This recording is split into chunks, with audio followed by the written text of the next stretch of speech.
My name is Lin Kun. I'm 16, an orphan with no mom or dad, living in the shanty town of the Lijiang district in Qingmu City. In our world, whether your whole life turns out good or bad comes down to one thing: what kind of beast you can summon on your 16th birthday at the awakening ceremony. And I'll never forget that day, because that was the day I became the laughingstock of more than 2,000 people from all over the city. But what they didn't know was this: starting with that one little ant that everyone looked down on, I was going to take this whole city, along with every single person who stepped on me and laughed, and grind them under my own heel, one by one. Let me start from the beginning. It was June, and the heat was like a steamer. On the athletic field of Qingmu City Number 3 High School, more than 2,000 senior students stood in tight formation, their uniforms soaked through with sweat, but not one of them dared to complain. Every pair of eyes was locked on the pale blue glowing stone at the center of the stage, the awakening stone. Right then, the big loudspeaker in the corner suddenly crackled to life. It was an emergency bulletin from the Federal Beast Channel. The announcer's voice was trembling with excitement.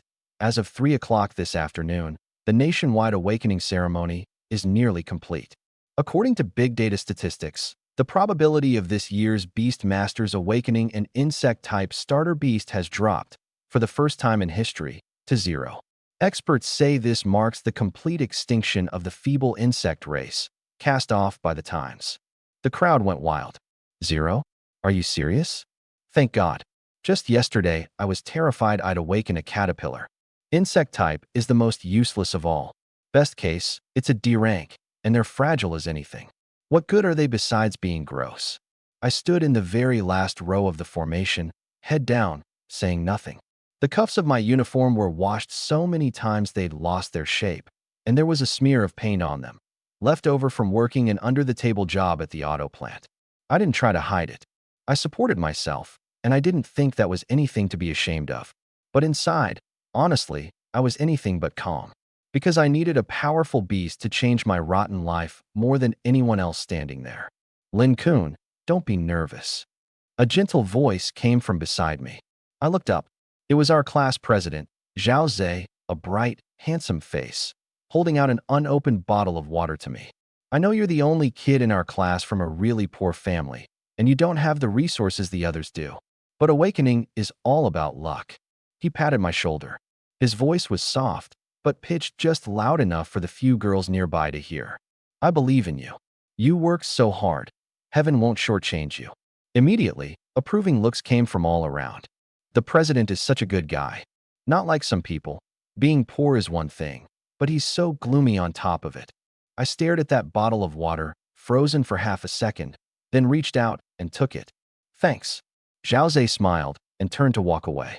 But in the instant he turned, a flicker crossed the bottom of his eyes, one I saw crystal clear. Contempt. I'd known all along. That bottle of water was a performance, put on for the class beauty from the neighboring class, standing right there. On my other side, the fat kid Zhang Kai gave a cold snort. This guy had a foul mouth and no friends, but what he said was usually true. Lin Kun, you don't actually buy this jerk's act, do you? He leaned in and dropped his voice. Let me tell you some inside info. My uncle works at City Hall, and he says people from a poor place like ours who awaken at 16, we're basically the cannon fodder the higher-ups already gave up on. My gaze sharpened. What do you mean? You can only awaken at 16? Huh, my ass. Zhang Kai spat. That's a lie those officials and their expert buddies cooked up to fool us. The kids from the big city noble families? They awaken at 12 or 13. By the time we get our first beast, they're already silver rank, gold rank. Level playing field? We haven't even got our shoes on yet, and they're already flying a plane across the finish line. The fingers gripping my water bottle tightened just a little, but my face didn't show a thing. These cruel truths, I knew them better than anyone. My father died before I was born, in a place called a secret realm. My mother got sick and died when I was 6. For these 10 years, I'd survived on the tiny bit of survivor's pension that came every month, plus whatever under-the-table work I could scrape together. Last one from senior class 2, Lin Kun. Come up and awaken. The proctor's voice rang out across the whole field. You're up, Zhang Kai said, shrinking his neck down. Good luck. With your finances, whatever you do, don't awaken some big eating garbage disposal. I took a deep breath, cut through the crowd, and climbed the stage one step at a time. Countless eyes fell on me, some pitying, some indifferent, and most of them carrying that lazy, here for the show kind of curiosity. Put your hand on it, calm your heart, and sense it. No stray thoughts. The black-robed attendant guiding the ceremony said coldly. I stretched out my hand, the one calloused from work, and pressed it against the ice-cold awakening stone. The stone gave a faint tremor. In that instant, my consciousness plunged downward, like I'd fallen into a boundless, bottomless abyss of darkness. And at the very bottom of that abyss, I saw a pair of eyes. Ancient, ice-cold, terrifying beyond words. They crossed hundreds of millions of years of time and just glanced at me, indifferently. That one glance nearly stopped my heart. But the feeling vanished as fast as it came. The next second, light rose up. Not the gold that signified rare dragon blood. Not the red or blue light of the elements. But a shade of gray. The dimmest, darkest gray imaginable. Crack. A tiny fissure split open in the space in front of the awakening stone. Something dropped out of it and landed on the platform, dazedly waving its antennae. The entire field fell dead silent. More than 2,000 people stared, eyes wide, unable to believe what they were seeing. It was an ant. An ant only the size of a fingernail, jet black all over, the kind you see on the side of any road, a black-backed ant. Even the black-robed attendant was stunned. He flipped through the reference guide in his hand. The corner of his mouth twitched a couple of times. And then, forcing himself, he announced, Senior Class 2, Lin Kun. Awakening successful. Starter beast, black-backed ant. Potential rating, F rank. Silence, for a few seconds. Then the entire field erupted in the biggest wave of laughter that day. Holy crap, an ant? It's actually an ant. I'm dying. I can't even find where it is. Didn't the news just say the insect race went extinct? Turns out there's a stray survivor right here. A black-backed ant. I used to pour boiling water on those things for fun when I was a kid. One splash, and a whole nest is gone. And this counts as a beast. The mocking laughter surged in from every direction like a rising tide, drowning me alone at the center of the stage. I looked down at the frail little ant in front of me. It seemed frightened by the enormous roar of sound, waving its antennae uneasily, but instinctively, it edged closer to the side of my shoe, as if looking for somewhere it could be protected. Expressionless, I bent down and held out my palm. The ant obediently crawled up into it. Not a single person noticed. In the very instant I touched it, deep in my pupils, a profound, purple glow flashed. And down below, Zhao Zhe, the class president who'd been so full of encouragement just moments ago, was now looking at me, and that perfect smile on his face finally cracked. It split apart, bit by bit, twisting into open mockery. I memorized that expression of his. I cradled the still trembling ant and walked down off the awakening stage. With every step I took, the crowd automatically parted to both sides, dodging me like I was the plague. A few students who'd been standing next to me even pinched their noses in an exaggerated way. Excuse me, I said, my voice calm. But right ahead of me, at the mouth of the aisle, Zhao Zhe was blocking the way. A few minutes ago, this same guy had patted my shoulder and said, I believe in you. Now, his face carried a kind of disgust I couldn't quite put into words. I'd seen through him long ago.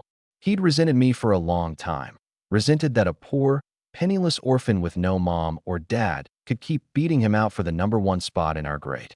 Being polite to me before was just because he was afraid that, on the off chance my luck struck, I might awaken a high potential beast. Now that he saw I was stuck with a useless F-rank ant, he couldn't be bothered to keep that fake, kind mask on anymore. I turned sideways, trying to go around him. Hey, hold on. Zhao Zhe stuck out a foot and blocked my path. He looked me up and down, his gaze landing on the ant in my palm, and one corner of his mouth curled up. This is the glory you won for our class? F-rank. What good are top grades? TSK, TSK. I knew you were poor, but I never guessed your life could be this cheap, too. Another round of snickering rippled around us. I lifted my eyelids and looked at him. Move. Ooh, quite the temper. He gave a cold laugh and pulled his foot back. Then, in front of everyone, he took a pack of wet wipes out of his pocket and, slowly and deliberately, wiped down the hand that had just patted my shoulder, wiping it carefully, thoroughly. When he was done, he balled up the wipe and flicked it, landing it precisely by my feet. Stay away from me from now on. His voice was low, but dripping with disdain. I'm a kind-hearted guy, but I don't want to catch a poor man's bad luck. Especially a poor man who raises bugs. With that, he called over a few of his hangers-on. Come on, my treat. Let's celebrate. There's a new deep-fried skewer place by the south gate. Their specialty is deep-fried bugs. Ha! So generous, President. Let's go. Let's go. Get away from this unlucky loser. The crowd clustered around him and left. That left just me, standing there. At my feet was that dirty wipe. In my hand was an ant everyone treated as garbage. I didn't scream. I didn't rush him and fight to the death. 16 years of growing up in the slums had taught me one thing. The anger of the weak, apart from making people laugh, isn't worth a thing. The real debts, I'd settle them one by one when I had the power to. Quietly, I bent down, picked up that balled-up wipe, and tossed it in the trash. Then I carefully tucked the ant into the pocket of my shirt, turned around, and headed out the school gate. By the time I got back to the Legion district, it was already dark. This place was a notorious shanty town. Alleys as narrow as a maze, sewage running everywhere. And when you looked up, you couldn't even see the sky, just the tangle of power lines crisscrossing overhead. I threaded through the alleys, knowing every turn by heart, pushed open a rusty iron gate, and headed down. The lock had broken a long time ago, but it didn't matter. Even thieves couldn't be bothered to bother with a place like this.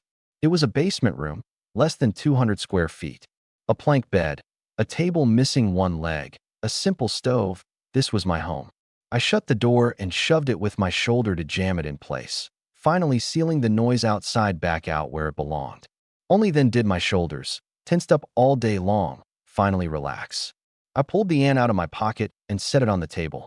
The little guy seemed hungry, its antennae waving nonstop. But in the strange place, it didn't dare wander off. It just circled around my finger, bumping the tip with its tiny head over and over. In the end, you're all that's left, huh? I gave a bitter laugh, grabbed a few grains of raw rice from the nearly empty rice jar, and set them on the table. It immediately scurried over and started laboriously gnawing at them with its two big mandibles. Looking at my one and only companion, my heart was a tangle of feelings. In this world where beasts meant everything, an F-rank black-backed ant was basically a life sentence for me. Destined to be an ordinary person, maybe even less than that. Was I really going to spend my whole life wasting away in a repair shop? I couldn't accept it.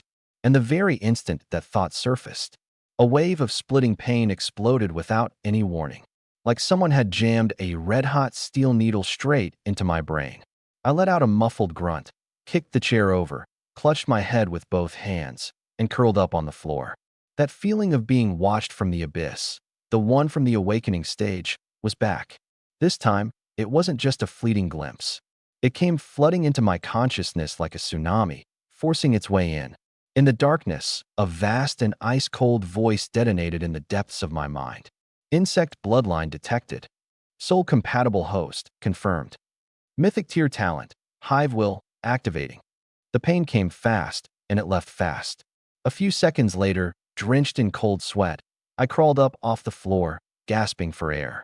And then I realized my vision had changed. In front of me, out of thin air, a semi-transparent, deep purple panel had appeared. Row after row of mysterious glowing text flowed across it, finally settling into crystal-clear characters. Beastmaster, Lin Kun. Level, Black Iron, Tier 1. Core Talent, Hive Will, Mythic Tier, Unique. Current Race, Black-backed Ant Race, F Rank. Mother Hive Level, 1. Requires Devouring Energy to level up. Current Unit Type, Black-backed Worker Ant. Quantity, 1. Out of Unlimited. I stared hard at that last line. Quantity, 1. Out of Unlimited. You have to understand, in this world, every Beastmaster is locked down by one iron law. At each stage, you can only form a contract with one beast. A Black Iron rank has only a single beast slot. You don't get two until you reach Bronze rank. Why? Because a person's mental strength is finite. Contract too many beasts, and the brain simply collapses. But mine was no upper limit. My heart started pounding wildly, my throat went dry. So what this means is, in this one beast slot of mine, It's not one beast I'm holding. It's an entire race. I whipped my head toward the ant still gnawing rice on the table. Right then, in my field of vision, a green marker appeared above the little ant's head. Current status can be converted into a primary mother hive. Convert. Almost on reflex, I said the word in my mind. Command confirmed. Consuming 5 spirit energy points. The ant on the table suddenly froze stiff.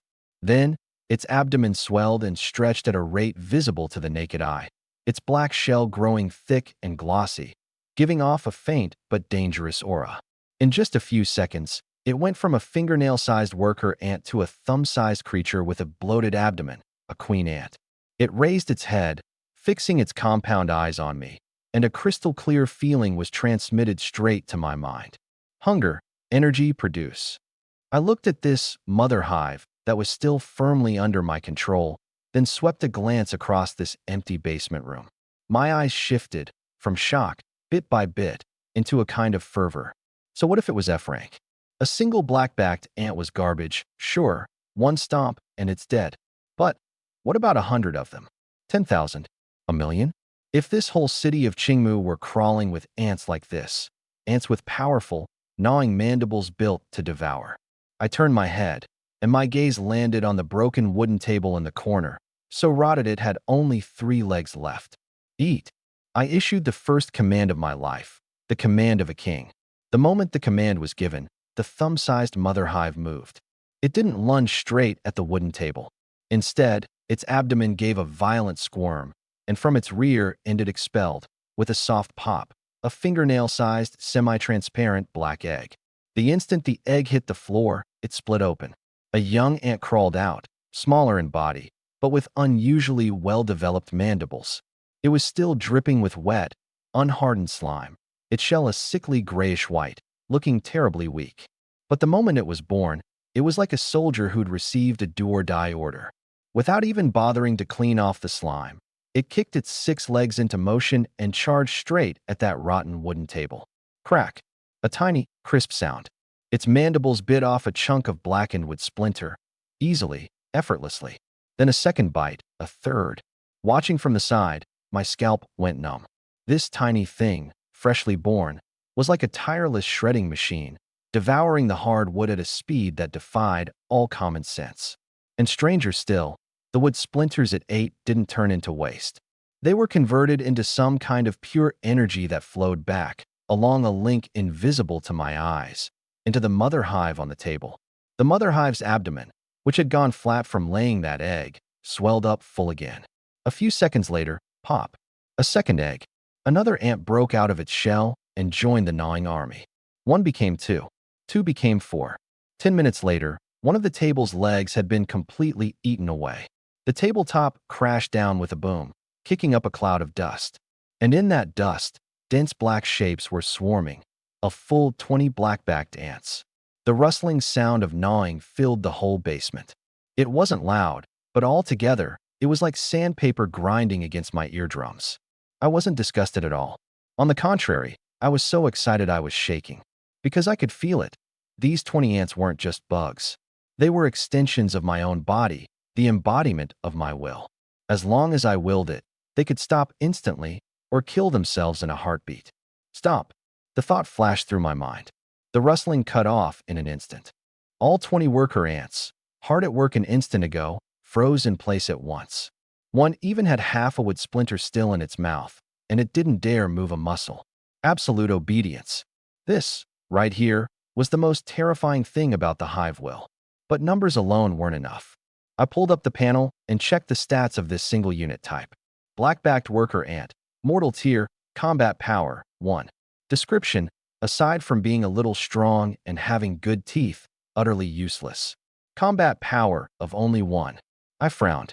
Zhao Zhe's blazehound might have been a cub too, but at least it was a genuine demon beast. 1 breath of fire, and my 20 ants would probably be charcoal in an instant. If I wanted to get stronger, gnawing on wood wasn't going to cut it. I needed to eat meat. Or better yet, I needed to eat demon beast flesh. But I patted my pocket. Only a few coins left, not even enough to buy a scrap of waste meat at the market. Worse still, now that I'd awakened, my father's survivor's pension would stop starting next month. At this rate, I couldn't even feed myself, let alone raise an army. No money to buy? Then I'd go somewhere I didn't have to pay and take what I needed. A place immediately surfaced in my mind, the abandoned construction site on the west side of the city. A few years ago, demon beasts there had hurt people, so it was sealed off, long since fallen into ruin. A paradise for stray cats and dogs, rats and cockroaches. Especially those mutant black rats, which people said could grow as big as a piglet. Even wild cats had to go around them. It was a forbidden zone for ordinary people. But to me, right now, it was one enormous, free, open-air cafeteria. Come back. I stretched out my hand. The mother hive obediently crawled back into my palm and even rubbed against it, clingy as anything. On the floor, the 20 worker ants swiftly gathered around, climbing up my pant legs, slipping into my cuffs, my collar, the compartments of my backpack, and settling into hiding, silent, like they'd become part of my clothes. If an ordinary person saw a scene like this, they'd probably faint on the spot. But my expression didn't change. I pulled open that jammed iron gate and stepped out. Outside, it was completely dark now. Half the streetlights in the Legion district were broken, and the ones still working flickered on and off.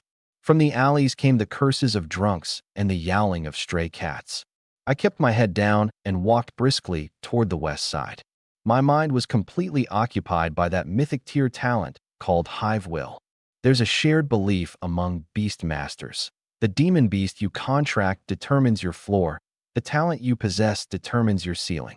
Talents are divided into 8 tiers: black iron, bronze, silver, gold, overlord, epic, legendary, and mythic. The higher the tier, the more absurdly powerful. I'd once seen a grandmaster-level figure on a TV by the roadside, a man called the Tiger Sage, Chung Shinkai. He possessed an epic tier talent. When he activated it in battle, he could fuse his contracted tiger directly with his own body.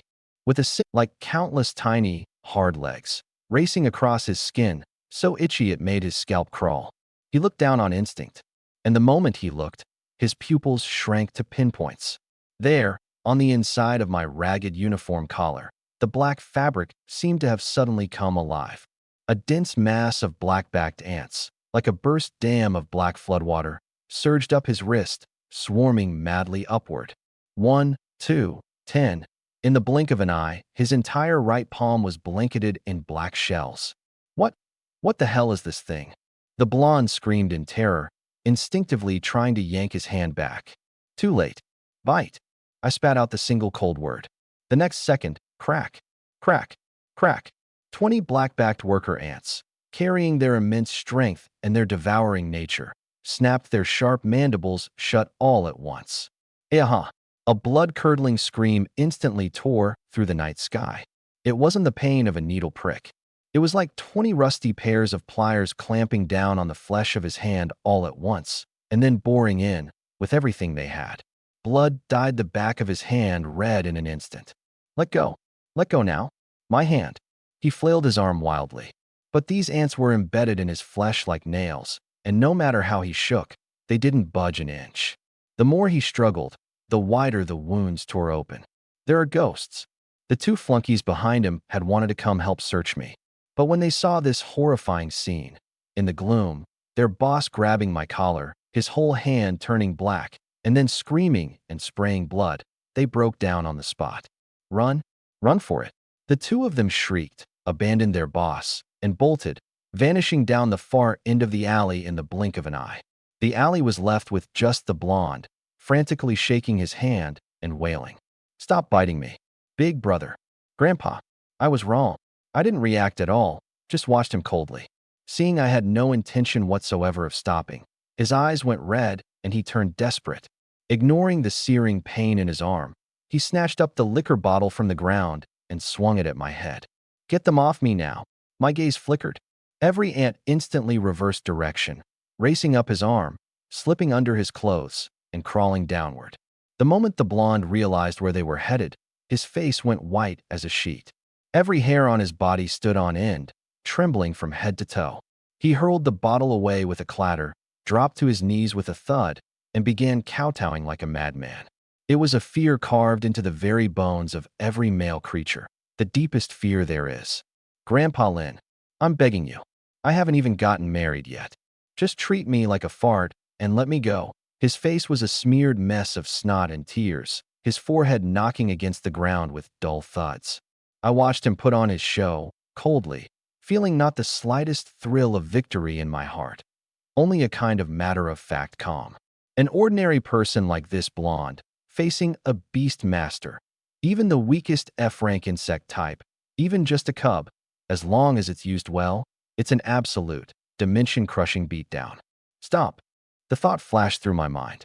The ants, crawling toward his vitals, instantly halted, emerged from every gap in his clothes, crawled back into the cuffs of my pants, and disappeared. All they left behind was a stomach-turning pool of blood on the ground. The blonde slumped to the ground, clutching his ruined right hand, looking at me the way you'd look at a monster. I slowly crouched down. He shuddered in fright and scrambled backward. Don't kill me. Money." I held out my hand, just one word. He blanked for a moment, then it registered. With his good left hand, trembling, he fished out his wallet and dumped everything in it, bills and coins alike, onto the ground. It's all here, just over 200. "Take it all, sir, just let me go." I didn't stand on ceremony. I picked up the money and counted it, 235. For me, right now, that was a fortune, enough to buy several pounds of meat. "So this is what you meant by borrowing money." I stuffed the cash in my pocket, stood up, and looked down at him from above. "I'll take this as interest. Next time you want to make trouble, remember to bring more people." With that, I didn't spare him another glance. I turned and continued toward the west side. Only when my back had completely melted into the darkness did the blonde dare to gasp for breath. Looking at his right hand, riddled with holes, his eyes were full of the terror of a man who'd narrowly escaped death. Only in that moment did he finally understand. To a beast master, ordinary people like him were nothing at all. And me, there was no thrill of vengeance in my eyes, no joy of victory. Only a kind of matter-of-fact calm. Just trash not worth mentioning. The same way a person doesn't feel proud for crushing a stink bug that bit them. 20 minutes later, the abandoned construction site on the west side. The enormous, rusted tower crane stood in the night like the skeletal corpse of a steel giant. The weeds around it grew half a man tall, and rustling sounds drifted out from the grass now and then. This place wasn't just a nest for stray animals. It was a breeding ground for low-level demon beasts. Except these beasts were so low-level that killing them gave almost no experience points, so no rookie beast master would ever think of coming here to grind levels. But I was different, because what I wanted wasn't just experience. It was energy. I stood at the gap in the broken wall on the outer edge of the site, gripping the money I'd just borrowed tight in my hand. That fight in the alley just now was only a warm-up. The real test was starting now. "Come out," I said, patting my clothes. The 20 black-backed ants, still carrying the smell of blood, quickly crawled out and gathered around my feet, antennae twitching at high frequency. That mouthful of blood earlier had clearly stirred up their ferocity. In my palm, the thumb-sized mother hive also emerged, its compound eyes locked on the deep, dark grass ahead, transmitting to me a raw, naked craving. Meat. Eat meat. I took a deep breath, my gaze fixing on a spot not far off. A black shape crouched on an abandoned concrete pipe, gnawing at some garbage. It was a mutant black rat, as big as a house cat. I stared at it and slowly opened my mouth. Dinner's served. The mutant black rat had sharp hearing. How sharp? Even the faint snap of a dry twig underfoot could make it bristle and go on alert in an instant. But it had one fatal blind spot. It couldn't hear the sound of ants crawling. Especially under the cover of the whistling wind and the noisy chirping of insects, that tiny black army had long since surrounded it, silently, sealing off every escape route, and the rat itself had no idea. I crouched behind that half-broken wall 10 meters away, keeping my breathing as low as possible. I could feel it. Deep in my pupils, a faint purple stream of data was gently flickering. In this moment, I was sharing the senses of all 20 worker ants. To be honest, the sensation was hard to describe. It was as if I'd split myself into 20 pieces. Each piece could feel the rough grit of the ground, smell the stench of rotting garbage, and even sense the waves of body heat radiating off that huge creature in front of it. In my mind, the panel only I could see lit up. Target locked. Mutant black rat. Mortal tier high grade. Estimated victory rate 85%. Tactic: pin the limbs, attack the facial features. I issued the command in my mind. Move. 20 black-backed worker ants struck at once. 10 worker ants, taking advantage of their light bodies, climbed up along the black rat's coarse fur. The rat just felt a wave of itching on its body and had barely started to lift a hind leg to scratch. Crack! The first worker ant bit down hard on its eyelid. Squeak! A sharp, piercing scream split the night sky. The black rat went mad with pain, whipping its head around. That brute force flung the worker ant clean off, and it smashed against the concrete pipe beside it, shattering on impact, white pulp leaking out. One down, but I didn't so much as furrow my brow, because in that single second of the rat's frantic struggle, the remaining 19 had already gotten into position. 3 burrowed into its left ear, 2 into its right ear, and the rest clamped down hard on its nostrils, its lips, and that softest patch of flesh on its belly. This wasn't a fight anymore. This was an execution. The mutant black rat rolled madly on the ground, even hurling itself recklessly against the abandoned machine beside it, trying to crush the bugs inside its body to death. Bam! Bam! 2 more worker ants were ground into pieces. But even more worker ants had already burrowed deep into its ear canals, their mandibles snapping open and shut furiously, tearing away, bit by bit, at its fragile eardrums and nerves. Its sense of balance vanished in an instant. It staggered in a few circles, blood streaming from its nose and mouth, and finally collapsed on the ground, its whole body convulsing. Its forelegs still pawed at the air on instinct, but its eyes had already gone completely blank. From the launch of the attack to the end, the whole thing took less than 30 seconds. I walked out from the shadows. I glanced at the 3 shattered worker ant corpses on the ground and suddenly understood something. These F-rank black-backed ants were too fragile. Just how fragile? Even a dying rat, with a couple of careless thrashes, could crush them. So if I wanted to win from now on, I only had 2 paths. Either pile the enemy up with sheer numbers until they're dead, or evolve units that could actually fight. I walked over to the rat's corpse. By now, the 17 surviving worker ants had crawled out from its facial openings, each of them covered in blood, and Tinny waving with excitement. In that vicious battle just now, I hadn't been willing to send out that original Mother Hive queen. She was too precious. If the dying giant rat's counterattack had killed her, it wouldn't have been worth it. Right now, she was sitting in my palm, feeling the energy so close at hand, so excited she was practically ready to leap down. Eat. I set the queen down on the rat's corpse. It immediately crawled to the mangled, bitten open wound. Interestingly, it didn't open its mouth and gnaw the flesh like the worker ants. Instead, it drove its mouth parts, needle-like, straight into the rat's blood vessels. Glug, glug. It was drinking blood, drinking the essence blood. Meanwhile, the 17 worker ants swarmed in too, and a great feast began. And then, a miraculous scene unfolded. That black rat corpse, as big as a house cat, was shriveling up at a rate visible to the naked eye. Its flesh and blood were devoured, its bones broken down. Everything was converted by the horrifying digestive system of these black-backed ants into pure biological energy.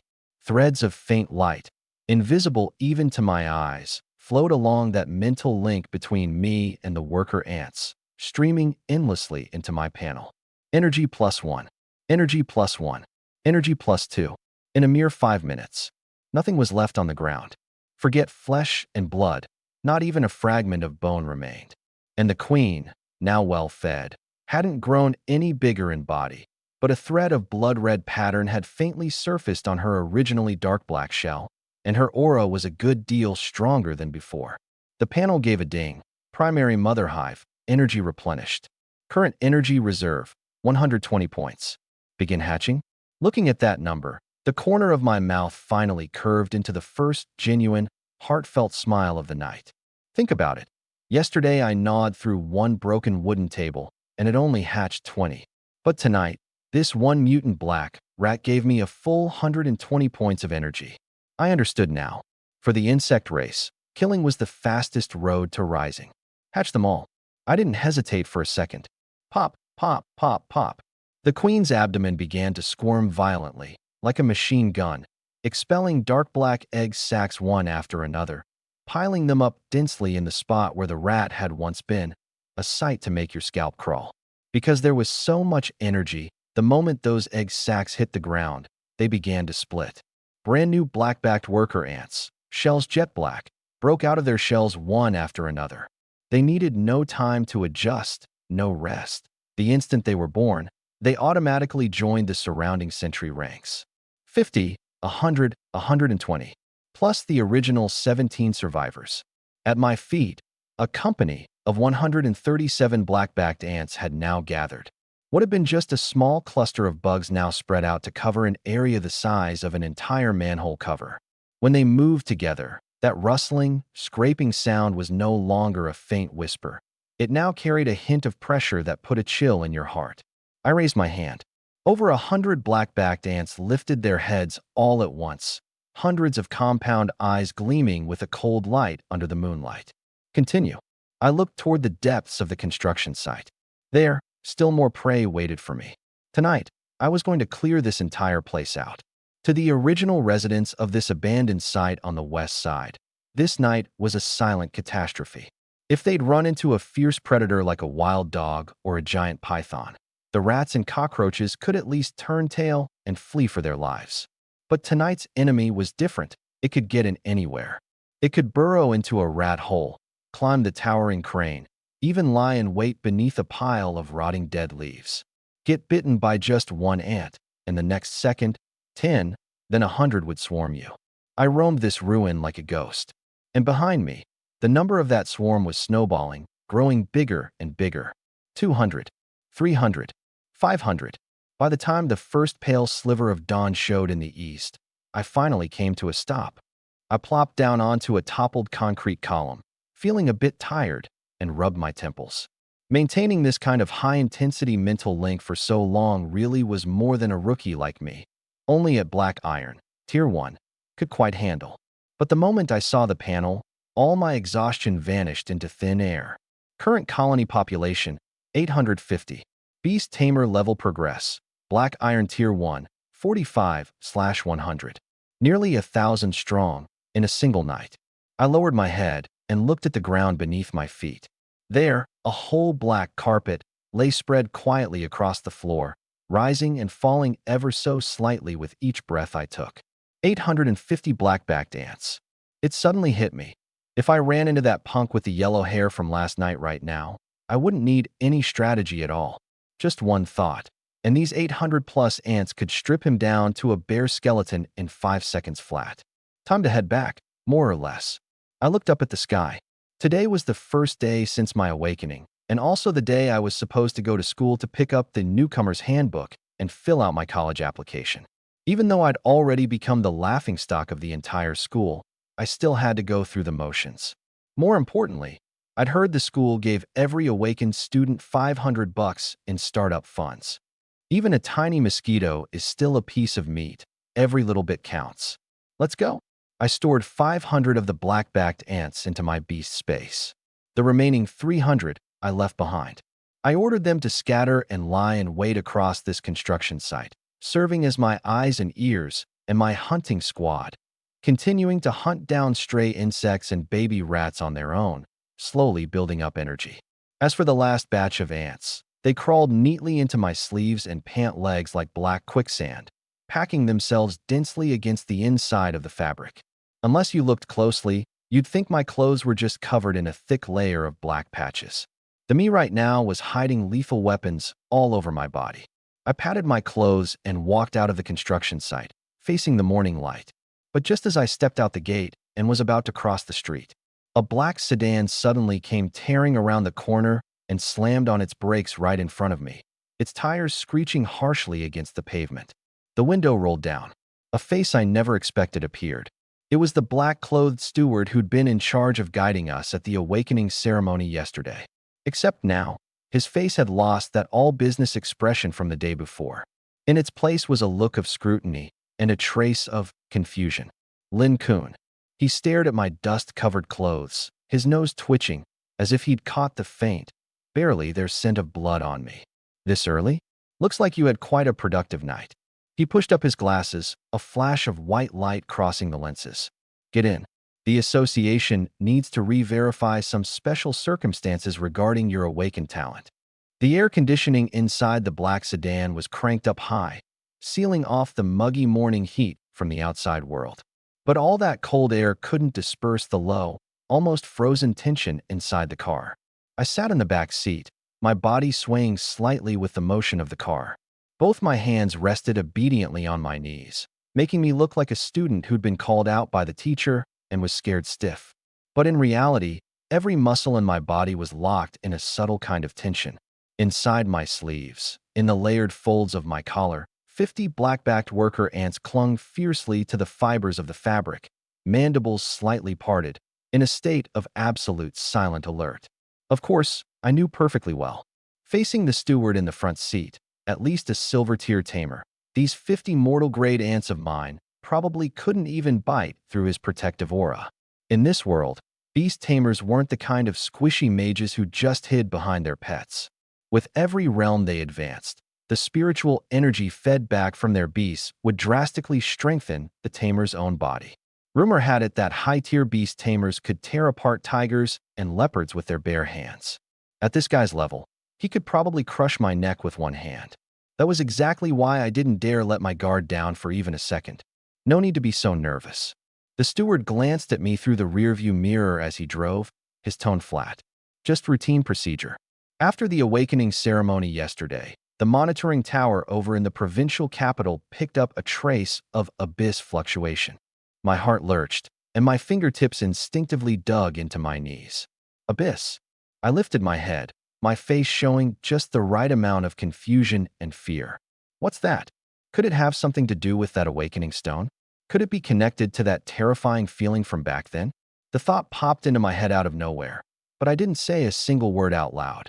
In that instant of awakening, that gaze that had fixed itself on me still made my blood run cold even now. But I didn't know who or what it was, and I didn't dare think too hard about it. The abyss. The steward pulled his gaze back, tapping the steering wheel lightly with his fingers, almost talking to himself. Something you'll never encounter in your entire life. It was only for an instant, and extremely faint, but just to be safe, the association ordered a re-examination of every student who awakened during that time window yesterday. You're the last one. I lowered my head and didn't say another word. I knew that talking too much only got you in trouble, especially with these official types. Playing dumb was always the best protective charm. Oh, right. The steward suddenly sniffed, his brow furrowing. That smell on you. Where the heck were you? I thought that place had been abandoned ages ago. Besides the faint scent of blood, there was also a stench of rot I couldn't cover up no matter what. The smell of mutated black rats that had spent years soaking in the sewers. My family can't afford to buy meat. I kept my voice low, with a hint of embarrassment. I went to that abandoned construction site on the west side of the city and caught a few rats to feed my ants. I heard ants aren't picky eaters. The steward paused. Through the rearview mirror, he looked at me. This teenager in a faded school uniform, covered head to toe in dirt. Catching rats to feed his beast? In an era where everyone fed their beasts high-energy synthetic feed, or even magic beast cores, something like this was unheard of. It was so pitifully cheap, it was almost heartbreaking. That must have been rough on you. The steward's tone softened, and most of that scrutiny in his eyes melted away. A poor kid who ran off to dig through garbage heaps just to catch rats to feed his ants. No matter how you looked at it, he hardly seemed like the kind of dangerous person who could trigger some abyss fluctuation. 20 minutes later, the car pulled into the city center and stopped in front of a magnificent silver-white building. The Qingmu City Beast Tamer Association. An enormous emblem in relief hung above the main gate, radiating a faint spiritual energy field even in broad daylight. I followed the steward into the lobby. It was quiet and empty inside, with only a few staff members yawning at their posts. Over there. Put your hand on it. Get tested one more time. The steward pointed to a device in the center of the lobby, far more precise than the one at school. I did as told and walked over. I could feel that the concentration of free spirit particles in this lobby was extremely high. The 50 ants in my sleeve were getting restless. Quiet. I issued the order in my mind, dead serious. Every restless ant instantly froze as if dead, not even their antennae moving. I took a deep breath, extended my calloused hand, and pressed it against the crystal sphere on the testing device. The device rotated, and a beam of light scanned my entire body. My heart leaped straight into my throat. A mechanical synthesized voice echoed through the lobby. Test complete. Target, Lin Kun. Beast, black-backed ant. Potential rating, F. Spiritual energy fluctuation, black iron tier 1. Conclusion, no anomalies. Seeing that glaring red F on the screen, the steward visibly let out a breath of relief, then shook his head with a trace of disappointment. Well, of course, what had he been expecting? A fluctuation that was 9 times out of 10 just a device malfunction. How could it possibly turn out to be real on some poor kid who'd awakened a black-backed ant? All right, you're all clear. The steward shut off the device, pulled an envelope from his pocket, and handed it to me offhandedly. This is the startup fund the association gives to newcomers, 500 federal credits. Take the money and go home. From here on out, take care of yourself. There was a hint of pity in his eyes. In this world where strength was everything, a black-backed ant with F-grade potential was destined for the very bottom of society. These 500 credits were probably the last bit of kindness the association could offer this young man. Thank you. I took the envelope, pinching its thin thickness between my fingers, but inside I was thrilled. 500. Plus the 235 I'd taken off the yellow-haired punk last night. I now had a total of 735 credits in hand. This money was more than enough to buy a batch of low-grade spirit energy waste sludge on the black market. That stuff was harmful to proper beasts, but for my hive, with its devour trait, it was an energy bar 10 times more efficient than rat meat. I didn't linger. I turned and headed for the main gate. The steward nodded and was about to turn away when his gaze happened to land on a bit of the inner collar exposed as I turned around. That's. His brow furrowed slightly. Using the eyesight of a gold-tier beast tamer, he examined it carefully, and a look I couldn't quite read entered his eyes. He gave me a long, deep look, but he didn't move to stop me. Just as I was about to walk out the gate, the revolving door was pushed open from the outside. A strong gust of cold air rushed in, carrying the scent of high-end perfume.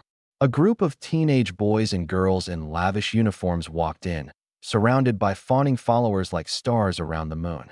Leading them was a young man in a white suit, handsome, with skin unnaturally pale. That was the kind of complexion you got from long-term use of premium spirit elixirs.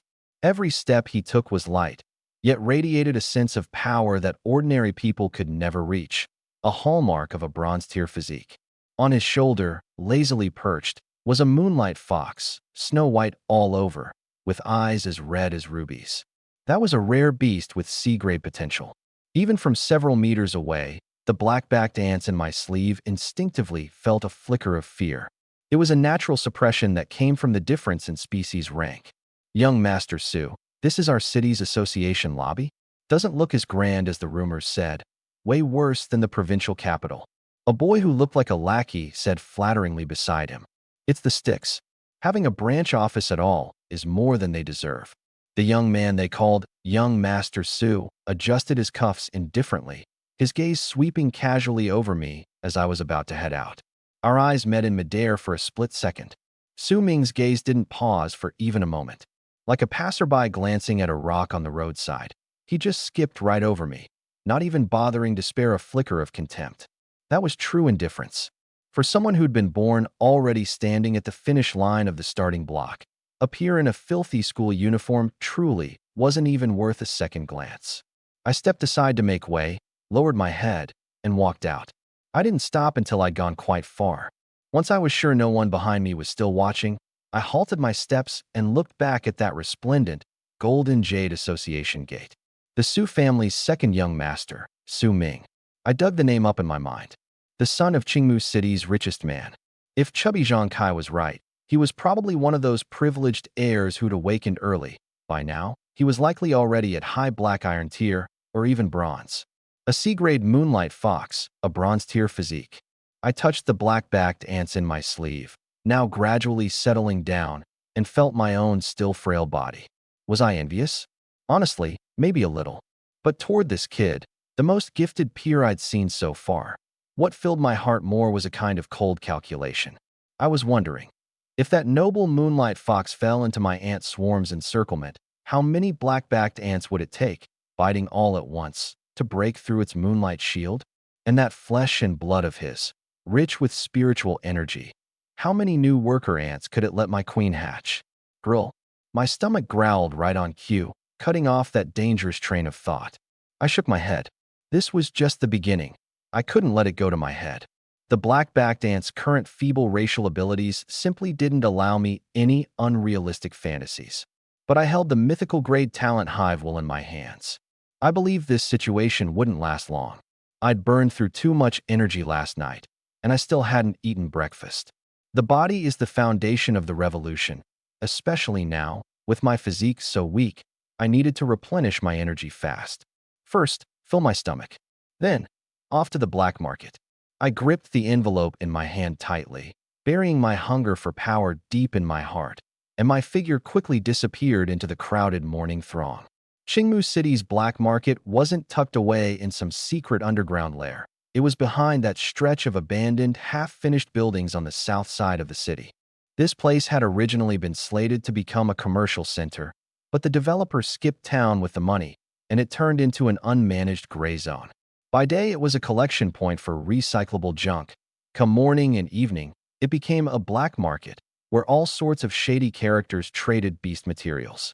Before going in, I turned my school uniform inside out so the school badge wouldn't show, smeared some dirt on my face at the roadside, and put on that mask, one that was supposed to be single-use, but which I'd honestly lost count of how many times I'd worn. After all that, I looked exactly like a little street beggar. The moment I stepped into the abandoned building zone, a chaotic wave of hawking hit me head-on. Fresh iron rhino horn, just cut off, still steaming hot. Only 2,000. Buying second-hand beast eggs, dead ones, bad ones, I'll take 'em all. I kept my head down, my eyes darting quickly across one stall after another. Most of the vendors here were scavengers, walking the edge of the law, or low-tier mercenaries. What they sold was a mixed bag of good and bad, with fakes everywhere. But my target was clear. I couldn't afford proper magic beast meat, nor energy cores.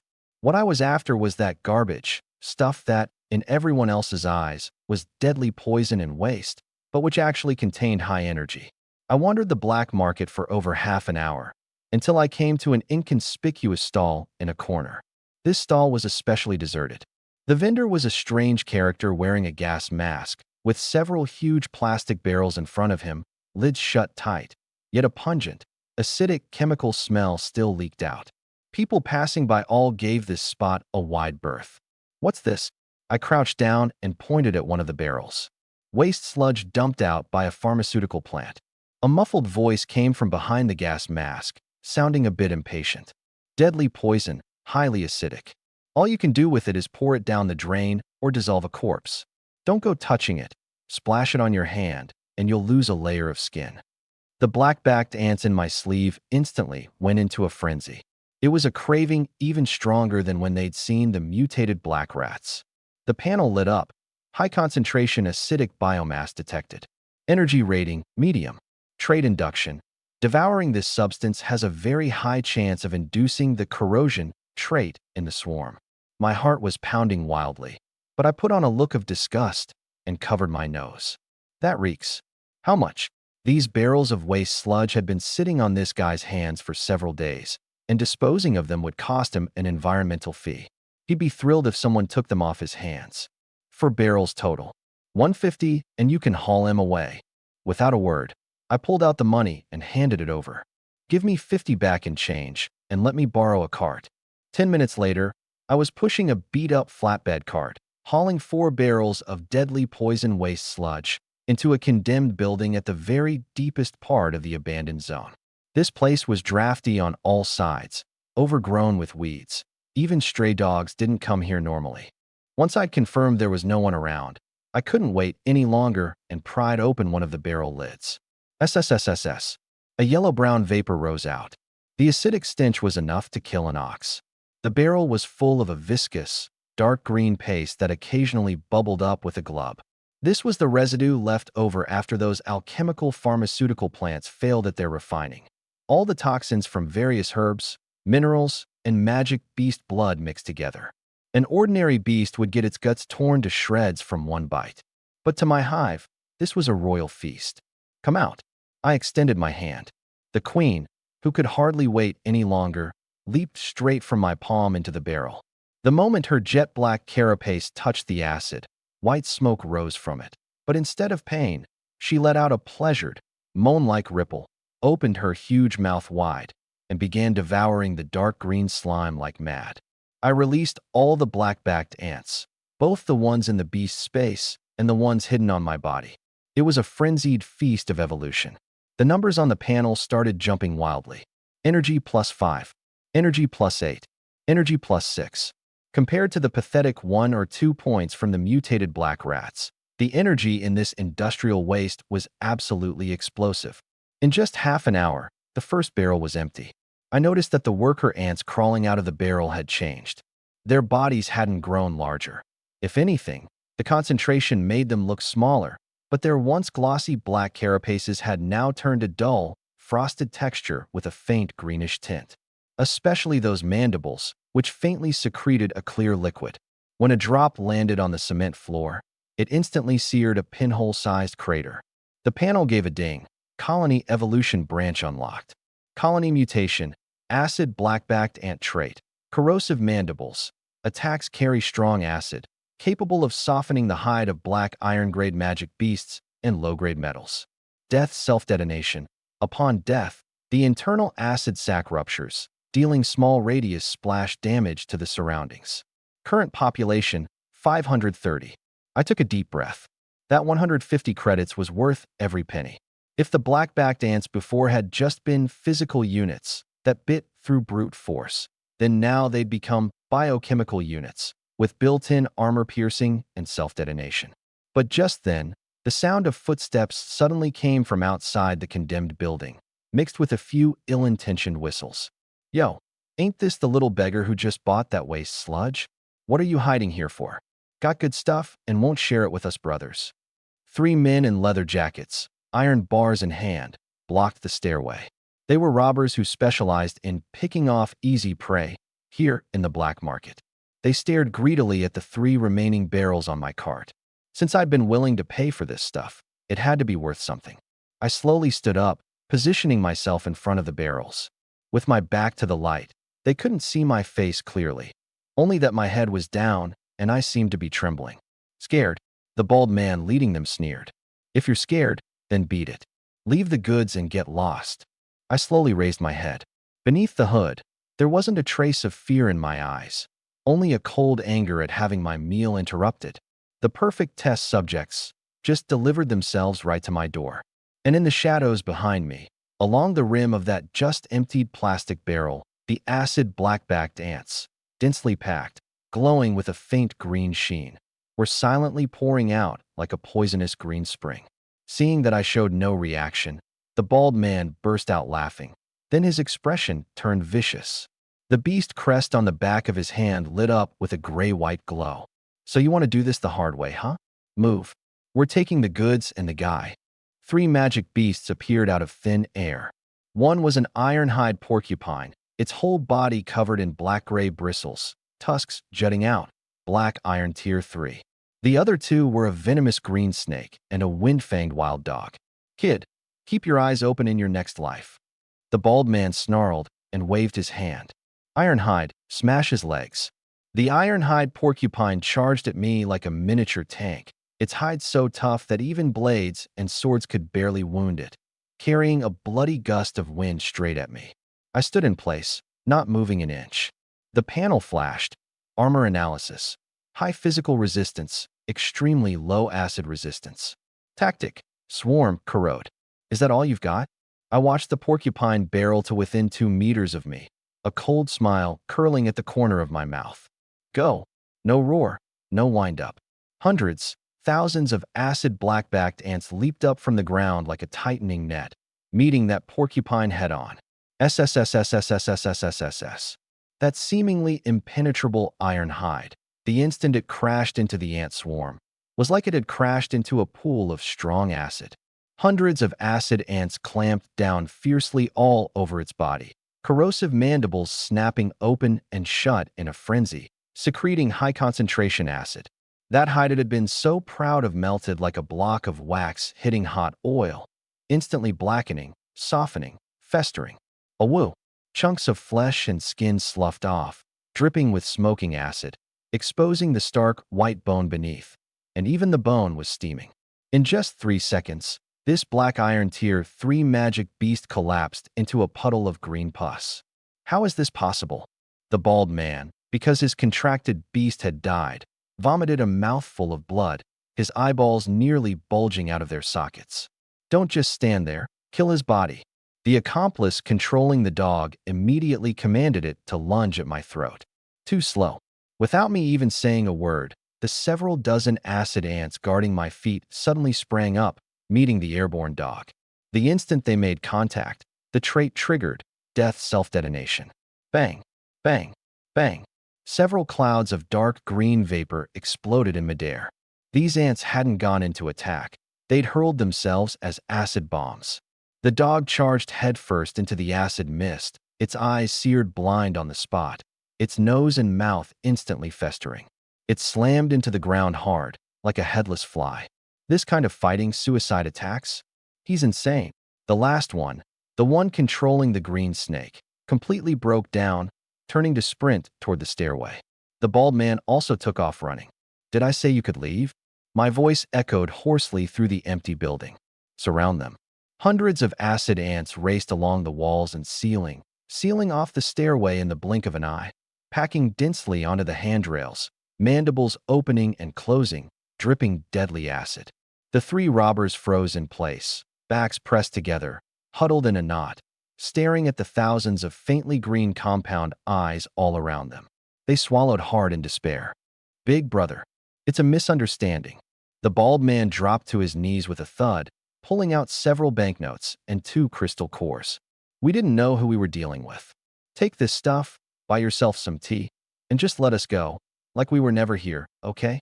I said nothing. I just walked over slowly. I approached the porcupine that was already stone dead. The queen leaped from my palm, plunging excitedly into its corpse. Hundreds of worker ants swarmed in. Before the horrified eyes of the 3 robbers, that several hundred-pound porcupine visibly shriveled and vanished. Not even a fragment of bone left behind. Magic beast meat really is more nourishing, I remarked, then looked up at those 3 crystal cores. That's the money to buy your lives? The bald man nodded frantically. I took the money and the cores, worth roughly 2 or 3,000. I'll keep the money. I stuffed the stuff into my pocket, my tone flat. But you saw my ants. I don't like being remembered. I swear I'll never say a word. Only dead men keep secrets. I cut him off. Besides, scum like you. Leaving you alive is just asking for trouble down the road. You dare kill someone? The Public Security Bureau won't let you get away with it. The bald man blustered, all bark and no bite. The Public Security Bureau? I curled my lips into a mocking smile. In a condemned building with no cameras, no witnesses, who's to know you were ever here? As long as not even a bone is left, there's no murder case, only a missing person. Take him down with us. The bald man roared in desperation and reached for a dagger. Go. I coldly spat out a single word. The starving ant swarm surged like a broken dam, instantly drowning all 3 men. Shrill screams echoed through the building, quickly drowned out by the sound of acid corroding flesh. I stood 5 meters away, watching quietly. This was the first time I'd killed a person. My stomach churned violently, nausea rising straight to my throat. Watching those human shapes gradually dissolving in the swarm, my face went pale, my fingers trembled slightly. But I didn't turn away, didn't throw up. I clenched my teeth hard, forcing myself to keep my eyes wide open, watching this hellish scene without blinking. I was forcing myself to adapt. If I couldn't even stomach this much blood, if I went soft over killing a few pieces of scum who wanted to hurt me, then what was the point of talking about becoming strong? I'd understood since I was a kid, this world eats people alive. If you don't want to be eaten, you have to learn to eat others. Remember this feeling, I told myself inwardly. Remember this fear, remember this cruelty. This is survival of the fittest. 10 minutes later, the screams stopped completely. The three men on the ground, along with their clothes, weapons, and bones, had all been broken down by the high-concentration acid into a puddle of pus, seeping into the cracks in the cement. Spotless, as if they'd never existed in this world at all. I took a deep breath of the blood-tinged air and pushed down the last bit of discomfort in my stomach. My gaze was colder now than it had been 10 minutes ago, and harder too. I turned around, no longer looking at the traces on the ground, and walked toward the three remaining plastic barrels. The energy these three dead men had provided, plus these 3 barrels of waste sludge, would be enough for the Queen to complete her next crucial metamorphosis. "Keep feeding," I ordered. The swarm surged toward the plastic barrels again, as if that massacre had never happened. Only I knew that something, in that moment, had changed for good. Inside the condemned building, that corrosive white smoke was slowly dissipating. Having just dealt with those 3 blind fools of robbers, I didn't rush to leave. Instead, I turned to look at the 3 remaining plastic barrels. For me right now, this industrial poison waste sludge, the kind even ordinary people gave a wide berth, was the most precious resource. "Keep feeding," I ordered. The acid black-backed ants, still carrying a murderous edge from the battle they'd just fought, instantly put away their attacking posture and reverted to a swarm of efficient movers, densely pouring toward the plastic barrels. SSSSS. The sound of devouring rose again. I leaned against the wall, feeling the energy feedback pulsing endlessly in my mind, and took the chance to check on my own body. Even though the special ability Absolute Domination let me ignore mental strain and forcibly command every single insect in the hive, this first real, no-holds-barred beast battle still left me feeling a trace of mental fatigue. Fortunately, as the feeding continued, streams of warmth began flowing back to nourish my own body. 2 hours later, the sun had fully risen. Golden sunlight streamed through the broken windows of the condemned building, shining on the 4 completely empty plastic barrels.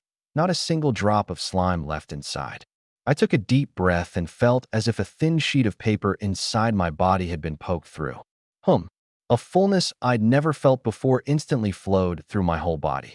My body, so weak from long-term malnutrition, was now brimming with strength. The data on the panel jumped accordingly. Beast Tamer level, Black Iron Tier 2. Current colony, Acid Black-backed Ant current population, 2,150. Black Iron Tier 2. I clenched my fist and threw a punch at the air. Whoosh. The punch cut through the air with a whistling sound. Even though I still couldn't exactly tear apart tigers and leopards, I could clearly feel that my reflexes, strength, and stamina had all improved by at least 30%. The me now could probably take on 2 unawakened grown men in a fight without much trouble. So this is a beast tamer's physical feedback. A glint of light flashed in my eyes. This tangible sensation of power belonging to my own body was even more intoxicating than commanding the swarm. I stored most of the acid ants into my beast space, keeping only 200 of the most elite ones, hiding them separately in my sleeves, pant legs, and hat. The me now finally had the real confidence to stand my ground in this world. As I left, pushing the empty cart, that gas-masked vendor who'd sold me the waste sludge happened to be packing up his stall. Seeing me come back, pushing 4 empty barrels cleaner than if they'd been washed, he looked at me through the lenses of his mask, that gaze as strange as if he were looking at a monster. "Little bro, your drain got unclogged real clean, huh?" He swallowed hard. "You sure you didn't drink a couple gulps yourself?" "It was clogged pretty bad. Had to use a lot." I was in a good mood, so I bothered to reply for once. "Boss, next time you get this kind of waste sludge, remember to save it for me. I'll take however much you've got." "Sure thing." The vendor was a businessman too. "As long as you've got the money, I've got plenty. And if you want something even nastier, alchemical waste fluid, I can get my hands on that too." "It's a deal." The next morning, at the gate of Qingmu No. 3 High School. Today was the day for filling out college applications and handing out the Beast Tamer stipend, and also the first time this graduating class had gathered to return to school since their awakening. Completely unlike the tense atmosphere before the awakening, today's campus was full of restlessness and showing off. The school gate was packed with private cars, quite a few of them luxury vehicles worth millions. One after another, immaculately dressed students walked through the gate with their starter beasts, like they were strolling down a red carpet. Look, that's Wang Chong from Class 2. He awakened an iron-armored rhino. Heard he already hit Black Iron Tier 2 yesterday. That's nothing. Look over there. The class beauty Zhang awakened an elemental-type ice crystal sparrow. Wearing my faded school uniform, I blended into the crowd, completely unremarkable. Head down, hands in my pockets, doing my best to keep a low profile. Move, move. Out of the way.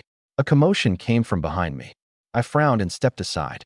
A stretch business van pulled up at the school gate, and Zhao Zhe, decked out in name-brand sportswear, stepped out radiant and full of himself. Beside him trotted that flame hound.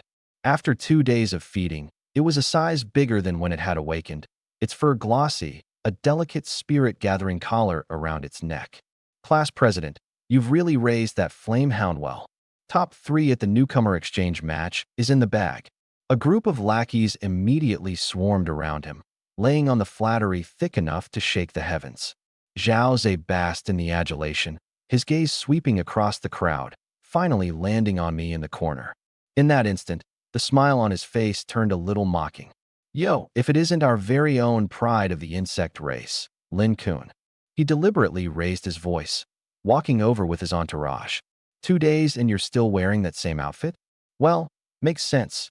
Ants don't need dog food. But the money you save still isn't enough to buy new clothes, is it?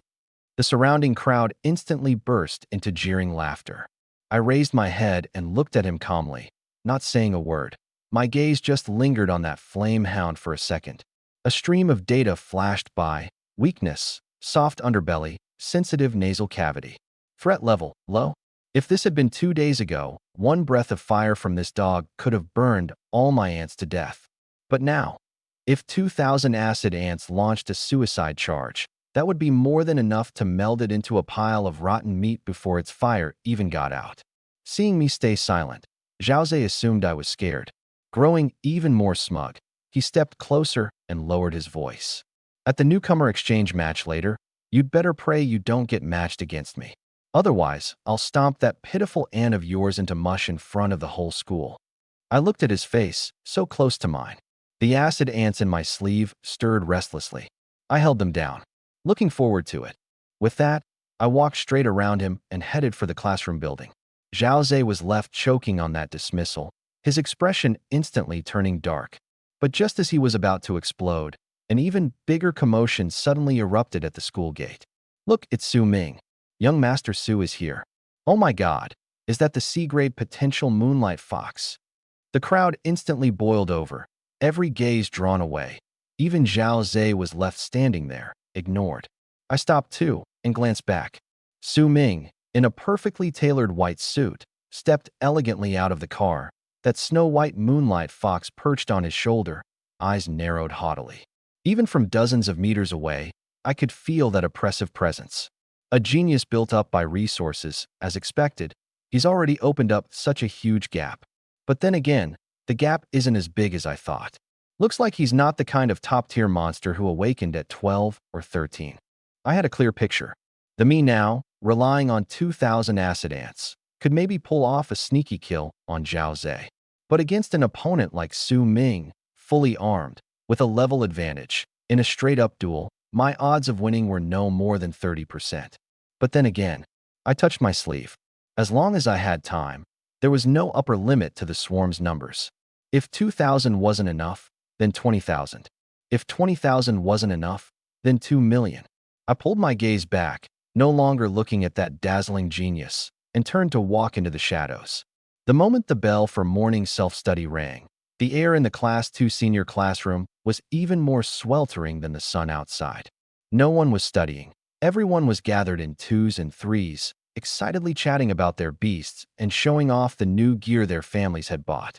Amid the noise, I sat in the corner of the back row by the window, like a transparent person forgotten by the world, flipping through basic theory of beast taming with my head down. Though my mind had long drifted to that restless ant grinding its mandibles in my sleeve. Ahem. The homeroom teacher, Old Wang, walked up to the podium with his lesson plan tucked under his arm and slapped it down on the desk, kicking up a cloud of chalk dust. Quiet, everyone. The application forms are being handed out. Fill them out carefully based on your beast's potential. Especially those of you with only E-grade or F-grade potential, be realistic. Applying for a logistics-type major isn't a dead end, you know. At that, he intentionally, or maybe unintentionally, glanced over toward my corner. My expression stayed calm, as if I hadn't caught that little dig at all. Old Wang's expression suddenly turned serious, even carrying a trace of excitement. Also, an important announcement. To test everyone's progress since awakening, and to provide a reference for the university's admissions, the school has decided to hold, this afternoon, the 18th Qingmu number 3 high school newcomer exchange match. Whoa! The classroom instantly erupted. Everyone shut up. Let me finish. Old Wang rapped on the blackboard. For this competition, the school has spared no expense. The top 10 will not only earn recommended admission slots to key universities, but also extremely generous resource rewards. He turned and wrote a few lines on the blackboard. Third place, 3,000 federal credits, plus 1 crate of basic beast feed. Second place, 5,000, plus 1 E-grade defensive gear item. When he got to first place, he pressed down so hard the chalk tip snapped, leaving a thick white gash. First place, 10,000 federal credits, plus 1 bronze-grade life crystal core, wood type. Dead silence. A full 3 seconds passed before the classroom erupted with gasps 10 times louder than before. A bronze-grade crystal core. Has the school gone crazy? That thing goes for at least 100,000 on the market, and even then you can't find one for sale. Life crystal cores have the mildest properties. Any type of beast can absorb them, and they hugely boost vitality and evolutionary potential. In the corner, I, who had been indifferent and detached this whole time, snapped my head up the instant I heard the 4 words, Life Crystal Core. My pupils contracted slightly, and my breathing quickened involuntarily. A life crystal core. That was a treasure containing extremely pure life energy. If the poison waste sludge from the black market was coarse grain that could only provide basic energy and mutation induction, then this crystal core was an elixir capable of triggering a leap in the very level of life itself. My mother hive's evolution was currently stuck at a bottleneck. Devouring the waste sludge had let it evolve the acid trait, but that was essentially just mutation, not a rank up at the species level. To break through from black iron and produce higher grade units, I absolutely needed high-purity life energy as a catalyst. Something like this, by all rights, shouldn't have appeared as a prize in a school competition. It was most likely arranged behind the scenes for some rich kid. I lowered my eyelids, calculating inwardly. Blindly piling up numbers with no regard for quality was pure suicide. If my swarm couldn't punch through the opponent's defenses, then 0 times 10,000 was still 0. If I didn't seize this crystal core, then relying on slowly collecting waste on my own, I'd see no hope of a qualitative leap. Missed this chance, and given the enormous gap in resources, I'd quickly fall behind those genius scions of established families. So, this first place, I had to have it, even if it killed me. Fight or perish. Since I didn't have a privileged background, then I'd seize the fortunes meant for others. Plunder was the swarm's instinct to begin with. Teacher, I want to register. I stood up. My voice wasn't loud, but it cut clearly through the entire classroom. The whole class whipped their heads around in unison. When they saw it was me, Lin Kun, who'd awakened a useless ant. The classroom first froze, then erupted with undisguised laughter. Taking one ant to compete? Is he trying to make his opponent laugh to death and inherit the prize? In the front row, Zhao Zhe even turned around theatrically, looking at me like I was an idiot. Lin Kun, have you gone crazy from being poor? You'd throw your life away for a few thousand credits? In a bit, when your ant gets burned to ash by my flame hound, you won't even have time to cry. My expression stayed the same. Not even a flicker in my eyes. I just looked calmly at Old Wang. Teacher, do the school rules say F-grade beasts can't compete? Old Wang paused, then frowned. No, they don't. But Lin Kun, beast combat isn't child's play. Your black-backed ant is too fragile. Once you're on that arena, I've thought it through. I cut him off, my tone leaving no room for argument. I've already filled out the registration form. I walked straight up to the podium and set that form, with only my name and beast type written on it, down on the desk. the first registration form handed in by the entire class. Old Wang looked into my eyes, unnervingly calm, without a shred of impulsiveness in them, only a kind of bottomless confidence. The words of dissuasion at the tip of his tongue. In the end, he swallowed back down. Fine. Since you insist, you bear the consequences. As I passed by Zhao Zhe, he gave a cold snort and, in a voice only the two of us could hear, said, "Pray you don't run into me later.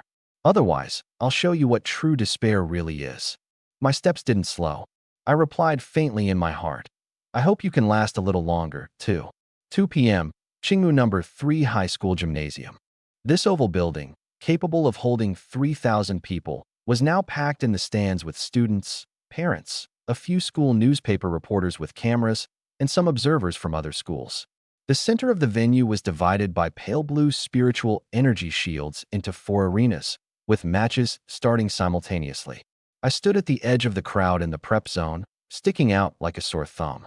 Most of the students around me wore professional combat gear, flanked by horned rhinos, hissing vipers, and hellhounds wreathed in flame. Me?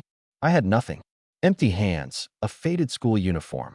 I looked like some random bystander who'd wandered onto a battlefield by mistake. Names scrolled across the big screen, then finally locked in place. Arena 1, Zone A, Lin Kun versus Lu Hao. Not Zhao Zhe, not Su Ming. The corner of my mouth curled up. Looks like fate wanted me to warm up first, to get a feel for this newly strengthened body of mine. Hands in my pockets, I stepped onto the arena. Across from me, a thick-necked, meaty-faced guy had been waiting for a while. Lu Hao, his awakened beast, was a mighty black bear. That 2-meter-tall behemoth reared up on its hind legs, muscles bulging all over, radiating raw intimidation. My data stream swept over it. E-rank potential, black iron tier 2, traits, brute force, and thick hide. A classic all-rounder build for both offense and defense. A nightmare for rookies. But to my swarm right now, just a clumsy, oversized target. First match, and I get a freebie. Lu Hao laughed out loud and waved to the crowd below. "Watch this, boys, 1 minute. I'll wrap this up in 1 minute. Are both sides ready? Begin." The referee had barely finished speaking. "Big Black, stomp that ant flat." Lu Hao roared. The bear lumbered forward, heavy steps shaking the ground as it charged at me like a runaway tank. I didn't move a muscle. And in the exact instant its rank breath blew my bangs out of place, my lips twitched ever so slightly. "Come out." The word was soft, so soft it was almost swallowed by the wind. The ground beneath the bear's feet suddenly changed color. To keep my trump card hidden, I didn't use the acid trait, just pure, solid black. 200 enhanced acid black-backed ants shot out from my pant legs like a bolt of black lightning, astonishingly fast. That was the explosive power of Black Iron Tier 2. Before the bear's paw could even come down, its legs suddenly buckled. Crunch, crunch. 200 ants clamped down like 200 miniature hydraulic vices snapping shut all at once. I hadn't even activated the corrosion, but the black-backed ants already had the Titan strength trait. After I'd leveled up to Black Iron Tier 2, their power surged right along with me.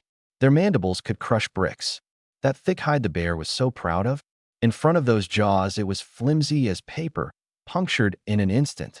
OWWW. The bear let out a warped shriek. Its charge slammed to a halt, its massive body losing balance from the searing pain in its legs, crashing to its knees with a thunderous thud. "Pin it," I ordered coldly. The black swarm surged up its legs, covering its whole body in a heartbeat, biting down precisely on joints, eyelids, behind the ears. One twitch, and those mandibles would drive mercilessly into vital spots. That 2-meter beast now looked like a prisoner bound in countless black chains, crouching at my feet, trembling in humiliation. And me? I hadn't shifted my body at all. Dead silence filled the arena. So quiet you could have heard a pin drop. "Sir, can you make the call?" I glanced at the stunned referee. He snapped out of it, fumbling to blow his whistle. Arena 1, Zone A, Lin Kun wins. The stands exploded. What kind of ants are those? How are they so strong? Black Iron Tier 2. That's absolutely a Black Iron Tier 2 aura. His ants leveled up. Is this really that trash Lin Kun? Over in the prep zone, Zhao Zhe's face went ugly, the water bottle in his hand crumpling out of shape. And farther off, in the VIP section, Su Ming, who'd been resting with his eyes shut, slowly opened them and gave me a faint glance. Interesting, he murmured softly, then closed his eyes again. But that's all it is. A bunch of bugs. They couldn't even break through Moonlight Fox's shield. I didn't care about any of those stares. With a flicker of thought, the 200 ants released their jaws and streamed back into my clothes like a receding tide, vanishing. This is nothing yet. For that bronze crystal core, the real show is still coming. The matches that followed flew by.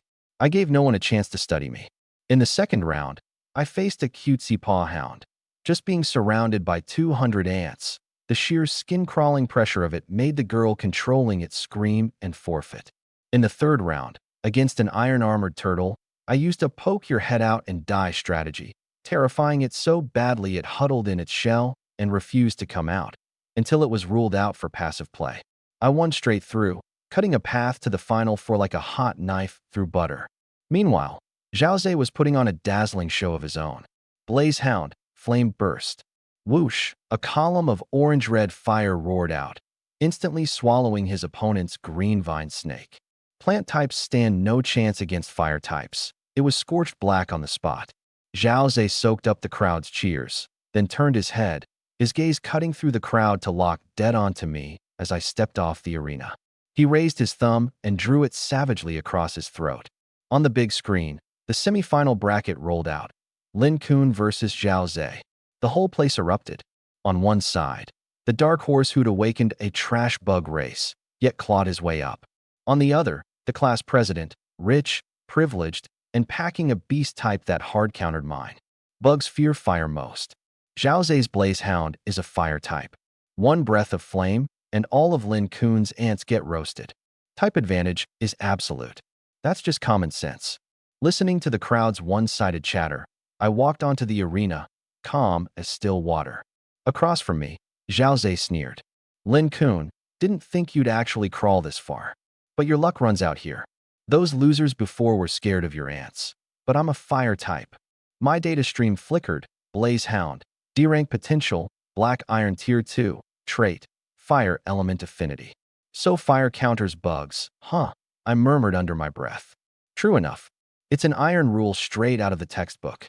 But the textbook never mentioned this.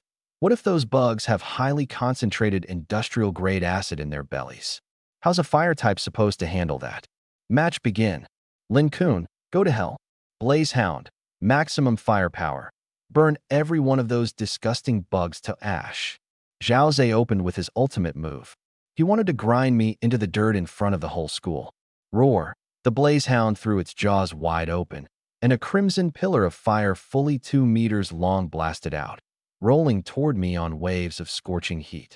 He's done for, gasped the crowd. Against an area attack like that, a swarm that wins by numbers was just committing suicide. But I didn't dodge. The flames danced in my pitch-black pupils, yet reflected not a shred of fear. Come out. I swept my right hand. This time, not 200, 500. 500 acid black-backed ants poured out of my clothes, my pant legs, my beast dimension, and instead of scattering to flee, they charged straight into that fire column in a suicidal rush, like moths to a flame. Ha ha. They're throwing themselves in to die. Zhaoze cackled. Burn them all. SSSSS. The few dozen ants at the very front were swallowed by the flames in an instant, their pitch-black shells glowing red and cracking in the heat. But in the very moment they burst apart, their trait triggered. Self-detonate on death. Bang, bang, bang. A dense chorus of explosions rang out inside the sea of fire. The acid sacs inside these ants swelled, burst, and vaporized instantly in the heat. Streams of dark green acid mist, far from being burned away, rode the flames' convection currents, condensing into a cloud of deadly acidic vapor that surged back toward the Blaze Hound. What is that smoke? Zhaoze's laughter cut off dead. The next second, the acid fog engulfed the Blaze Hound. Oh whoa, it let out the most agonized howl imaginable. That vapor, blending searing heat and corrosive acid, rushed down its nostrils and throat into its lungs and gullet. The pain was like swallowing a huge mouthful of boiling sulfuric acid. The Blaze Hound instantly stopped breathing fire, clawing frantically at its throat as it rolled across the ground. Its glossy coat rapidly turned black and rotted, wisps of white smoke rising off it. The cannon fodder up front had died, but they blasted open a corridor with their lives. The 400-plus remaining acid ants poured through the dying flames like a black-green flood, instantly burying the writhing blaze hound. "I forfeit! I forfeit!" Zhao Ze screamed, feeling the searing agony transmitted through his contract bond. He even tried to rush the arena to save his dog, but the referee held him back. I deliberately dragged it out one more second, then snapped my fingers. The swarm halted at once and dispersed like an ebbing tide. By now the blazehound's coat was mottled and patchy, bare bones showing through in places, its throat rasping like a broken bellows. Ruined. Even if healed, it would never breathe a single flame again in its life. The silence was even more complete than after the first match. Everyone stared, wide-eyed, at the calm-faced boy on the arena, me. I'd used the most hard-countered bug type to crush a fire type head-on. I didn't spare a glance for the wailing Zhao Ze on the ground. I turned, my gaze cutting through the crowd to land precisely on Su Ming in the VIP section. I knew, for my swarm to make its next great leap, he was the mountain I had to climb. This time, Su Ming opened his eyes. For the first time, a flicker of gravity appeared in those once indifferent eyes.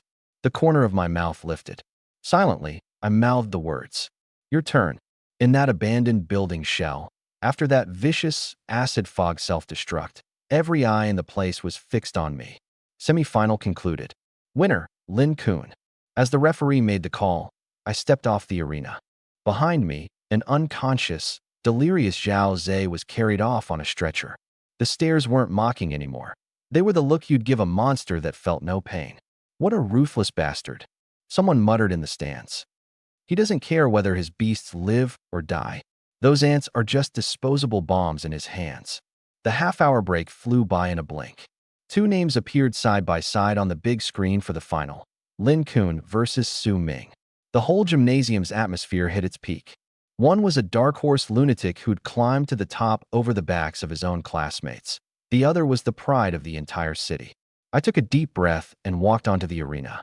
Across from me, Su Ming stood in his spotless white suit as always, the moonlight fox draped over his shoulder, ruby-red eyes half-lidded with laziness, as if this were nothing more than a dull exhibition match. "You've genuinely surprised me." He looked me straight in the eye for the first time, his tone flat, but carrying a top-down verdict. "Using acid and self-detonation to make up for your race's weakness. Very creative. A shame, though. F rank is F rank in the end. In the face of absolute quality, numbers are just a joke." I said nothing.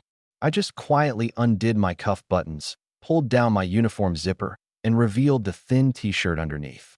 Against Su Ming, holding anything back was a death wish. "Whether it's a joke or not, you'll know once we fight."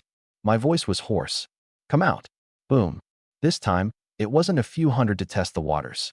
My beast dimension flung wide open, and 2,150 acid black-backed ants gushed out in an instant like a bursting dam of black water.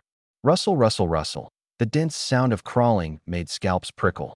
The black swarm carpeted more than half the arena, even stacking up along the barrier to form a writhing wall of bugs. The crowd below sucked in a sharp breath. How many has this Lin Kun been hiding? But Su Ming didn't so much as raise an eyebrow. I looked at the moonlight fox lazily licking its paw on his shoulder. My data stream swept over it. C-rank potential, black iron tier 5 with a question mark. Traits: moonlight dancer, nimble. My eyes turned grave. Looks like when the gap between two sides gets big enough, even the stats the Hive will feeds me can't accurately read the enemy. Match begin. Moonlight fox, clear the field. Su Ming spoke coldly, not even naming a specific skill. The moonlight fox leapt lightly to the ground and threw back its head with a clear, ringing cry. In the void behind it, more than a dozen crescent-shaped silver blades of light condensed, moonblade dance. Wish, wish, wish. Silver light flashed, and the dozen-plus moonblades spun into the tide of ants like a meat grinder. The frontline black-backed ants hadn't even opened their mandibles before they were sliced clean in two, the cuts smooth as glass, the acid vaporized by the moonlight before it could even splash. The moonlight fox's form blurred into afterimages as it wove through the swarm, too fast for the naked eye to track. It was like a combine harvester driving into a wheat field. In the blink of an eye, the arena was carpeted with insect corpses. The number on my stat panel plummeted. 1,950, 1,820, 1,700. In a mere 10 seconds, 400 were dead. Too weak. Su Ming hadn't shifted a single step and even had the leisure to straighten his cuff. Your ants can't even touch a single hair on it. This is the gap in talent and level. My face stayed expressionless, but fine beads of sweat broke out on my forehead. Controlling the swarm didn't cost mental energy, but every beast death sent back a faint sting of psychic pain. 400 of them stacked together felt like countless needles jabbing into my brain. It's just pain, I told myself deep down. Compared to losing, a little pain is nothing. I didn't stop, and I sure as hell didn't forfeit. I was waiting for an opening. Scatter, flank it from every angle. I roared inwardly. The remaining ants stopped their blind charge, splitting into dozens of streams to encircle it from the ground, the air, and the sides all at once. Finally, at the cost of another 200 sacrificed, one elite worker ant predicted the moonlight fox's landing spot and successfully leapt onto its back. Crunch, its mandibles bit down hard. Ding, a crisp ring. A shield of silver light rippled across the fox's body like flowing water. Those unstoppable mandibles actually snapped off halfway, without leaving so much as a crack in the shield. Moonlight shield, mid-tier physical immunity. Su Ming sighed. Your ants can't break through my defense. Can't hit it, can't bite through it, and getting slaughtered one-sidedly on top of that. Even the crowd below felt the hopelessness on my behalf. Lin Kun's finished. This is just bullying at this point. I wiped away the fresh blood trickling from my nose. That was the backlash from too many beast deaths hitting me too hard. But the fire in my eyes only burned hotter. Can't break your defense? I looked at Su Ming, and my mouth split into a savage grin. Then we won't break it. We'll melt it. On the arena, the silver moon blades were still flying, killing a dozen black-backed ants every second. Corpses piled up like mountains, the dark green blood giving off a pungent stench. To Su Ming, the match was already over. Give up, he said flatly. Fight any longer, and your beasts will be wiped out to the last one. For a championship, is it worth it? Worth it. I lunged one step forward, ignoring the splitting pain nearly tearing my skull apart, my voice hoarse as a vengeful ghost. Of course it's worth it. The moment's here. All units, charge. At that command, the tide of battle shifted in an instant. The 1,500 remaining black-backed ants suddenly stopped all their dodging and weaving. Like they'd gone mad, they no longer attacked the moonlight fox's body. Instead, they piled onto it from all directions like a human pyramid, one stacked on another, layer upon layer. And in the blink of an eye, the moonlight fox was buried inside a massive black ball of ants. Brute force squeezing won't work on me. Su Ming frowned. Moonlight burst. The spiritual energy inside the moonlight fox erupted, trying to blast the swarm off. But in that exact instant, my pupils turned a ghostly violet. I thrust out my hand and clenched it hard. Detonate. Not one, not two, a full 1,500. Except for the last few dozen guards kept at my side, every black-backed ant on the arena set off the acid sacs inside their bodies at the very same moment. Bang, bang, bang, bang, bang. The arena was like a chemical plant going up in flames. Thick green acidic toxic fog instantly filled the entire arena, a chemical vapor formed from highly concentrated acid mixed with scalding bodily fluids. Even the barrier meant to protect the audience hissed and sizzled as it corroded, its surface webbing with cracks, all vision completely blotted out. Lunatic. He killed off all his own beasts. Someone screamed in horror from the stands. And at the center of the acid fog, the once composed Su Ming's expression finally changed. Damn it, what the hell is this? He could feel it, the terror flooding through the contract bond from the moonlight fox. Even shielded, never touching the acid directly, that instant burst of extreme heat and highly corrosive vapor was wrapping around the shield from every direction, savagely draining its energy. The once bright silver shield flickered on and off in the dark green fog, like a candle flame in a raging storm, teetering on the edge. Moonlight Fox, pump up the spiritual output. Hold on. Su Ming showed panic for the first time, his own spiritual energy pouring madly into the contract. This was the most primal war of attrition. I was using 1,500 lives at the cost of nearly wiping out my whole race to drain his spiritual energy dry. 1 second, black spots began mottling the shield's surface. 2 seconds, cold sweat seeped from Su Ming's forehead, his face going pale. 3 seconds, the acid fog still churned, the corrosive hiss like a demon chewing. I stood at the edge of the arena, my body swaying on the verge of collapse, blood streaming from my nose and ears, the psychic backlash from 2,000 dead swarm members. But I stared dead into the center of the acid fog, my eyes as vicious as a lone wolf with its back to the wall. Shatter for me. Crunch. Finally, a crisp sound like breaking glass came from within the fog. Su Ming's body convulsed violently, blood spraying from his mouth as he collapsed to his knees, all strength gone. His spiritual energy was spent. The shield shattered, and the residual acid fog instantly surged toward the utterly defenseless Moonlight Fox. That noble creature, which had never once been wounded, let out a shriek of terror. Its coat curled and charred in the heat, its beautiful tail stripped bare, corrosive gashes bleeding all over its body. It tried to fight back, but there was nothing left inside it. It couldn't even fire off the weakest moon blade, and it collapsed to the ground, twitching in agony. Through that hellscape of corpses and blood, I staggered forward. Only the last 30 battered black-backed ants remained at my side, but 30 was enough. They climbed onto the exhausted Moonlight Fox, their razor mandibles pressed against its fragile throat and eyeballs. One thought from me, and this million-dollar C-rank beast would become a corpse. Su Ming knelt on one knee, gasping for air, his white suit turned yellow and wretched from the acid fumes.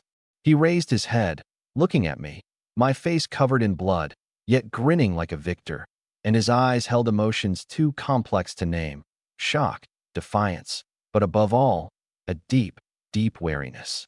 He'd lost, not to superior strength, but to the ruthless, take-you-down-with-me insanity of a madman like me. You win.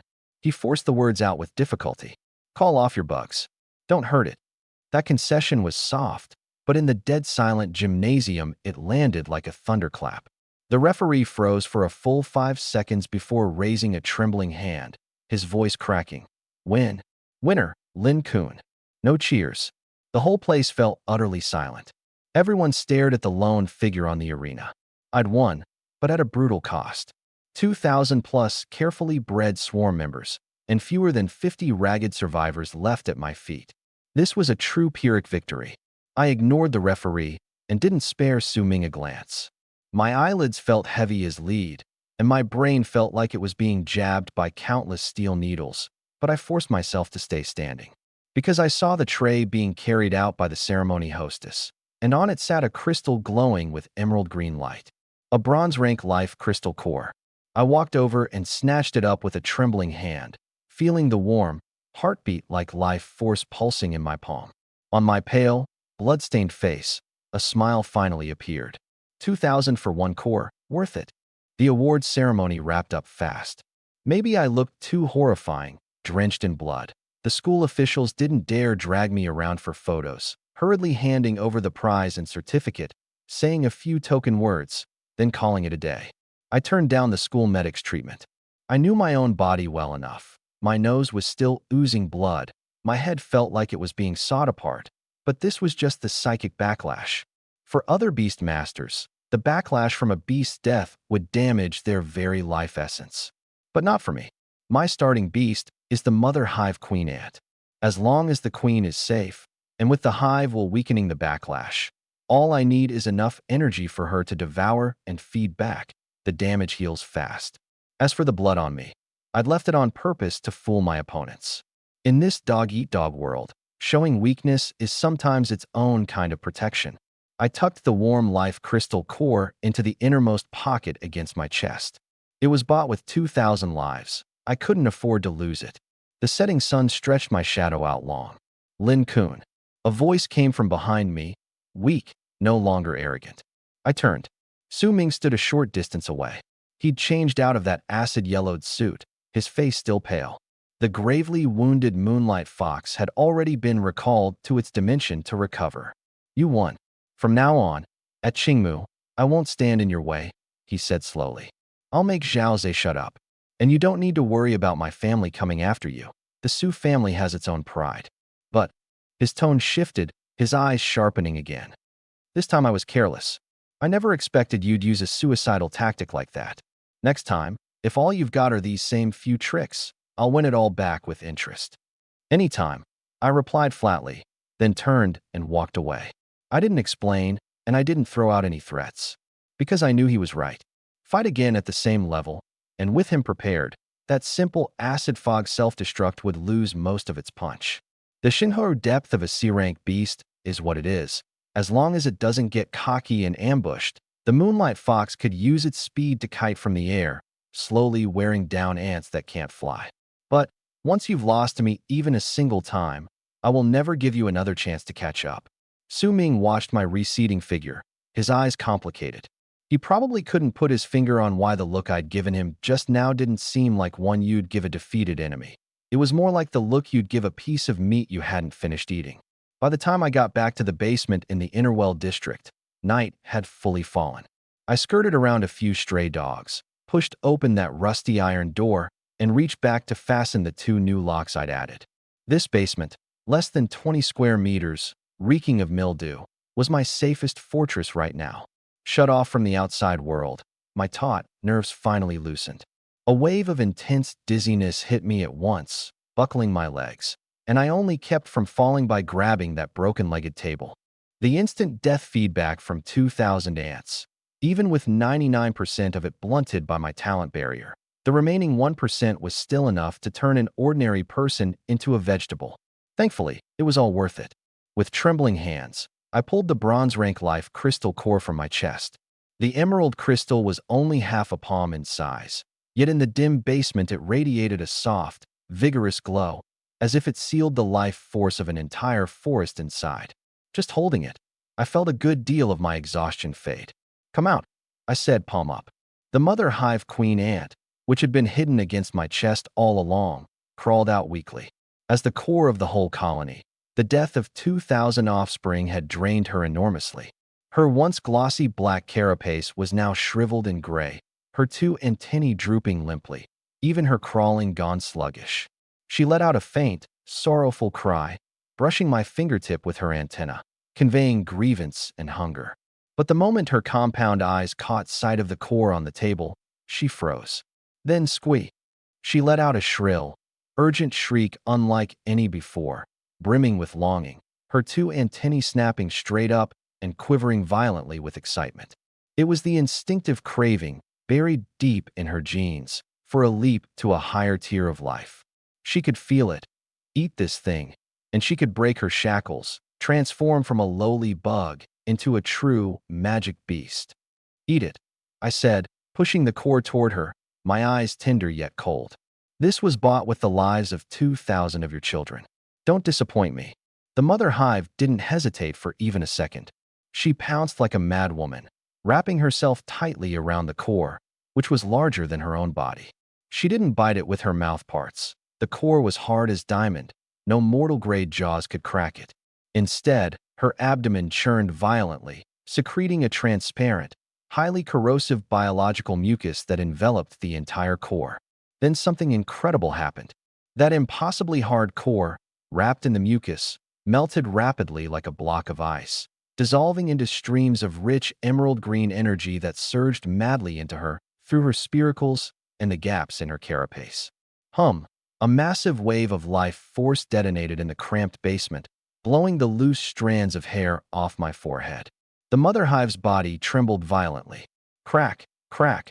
Her once black carapace began to fissure and flake away, revealing tender, white new flesh underneath. The new flesh hardened at a visible pace, turning a deeper, eerily metallic dark purple. Her body didn't grow much bigger, still thumb-sized, but her abdomen became more slender and powerful. And the most stunning change was on her back. 2 fleshy lumps swelled there, then split open violently as the energy poured in. Whip. 2 thin, membranous wings, delicate as cicada wings, yet incredibly tough and transparent, unfurled, dripping with mucus. Faint purple veins ran through them, and with a light shudder, they gave off a low, droning hum. Wings. Could it be? My heart lurched, and in my field of vision, that dark purple stat panel was undergoing an earth-shattering refresh. High-tier life, energy detected, gene lock unlocking, race potential increasing, F rank to A rank, current tier breaking through, mortal rank to black iron rank, traits recombining. As the last wisp of green light was absorbed into her body, the mother hive finally stopped trembling. She rose again, shook out her brand new wings, lifted her antennae, and let out a power-filled shriek toward the sky, carrying a heart-stopping penetrating force. Ding! Evolution successful. Acid black-backed ant has evolved into purple-winged acid venom ant. I held my breath, staring dead at the brand new mother hive hovering in midair before me. She was no longer that black ant that could only crawl and squirm on the ground. Her dark purple carapace flowed with a cold metallic sheen, and the stinger at the tip of her slender abdomen glinted with an eerie green light. Most striking of all was the pair of high-frequency vibrating purple, transparent wing sheaths, hovering in the air like a pair of merciless, life-taking eyes. SSSSSS. An impossibly sharp shriek erupted in the basement. It didn't sound like it came from vocal cords, more like the sonic boom of thin metal sheets scraping at high speed. It pierced my eardrums and made my heart skip a beat. This was the pressure of a black iron rank magic beast. Fighting through the ringing in my ears, I called up the panel. Race name: purple-winged acid venom ant. Race potential: E rank. Current tier: black iron tier 1.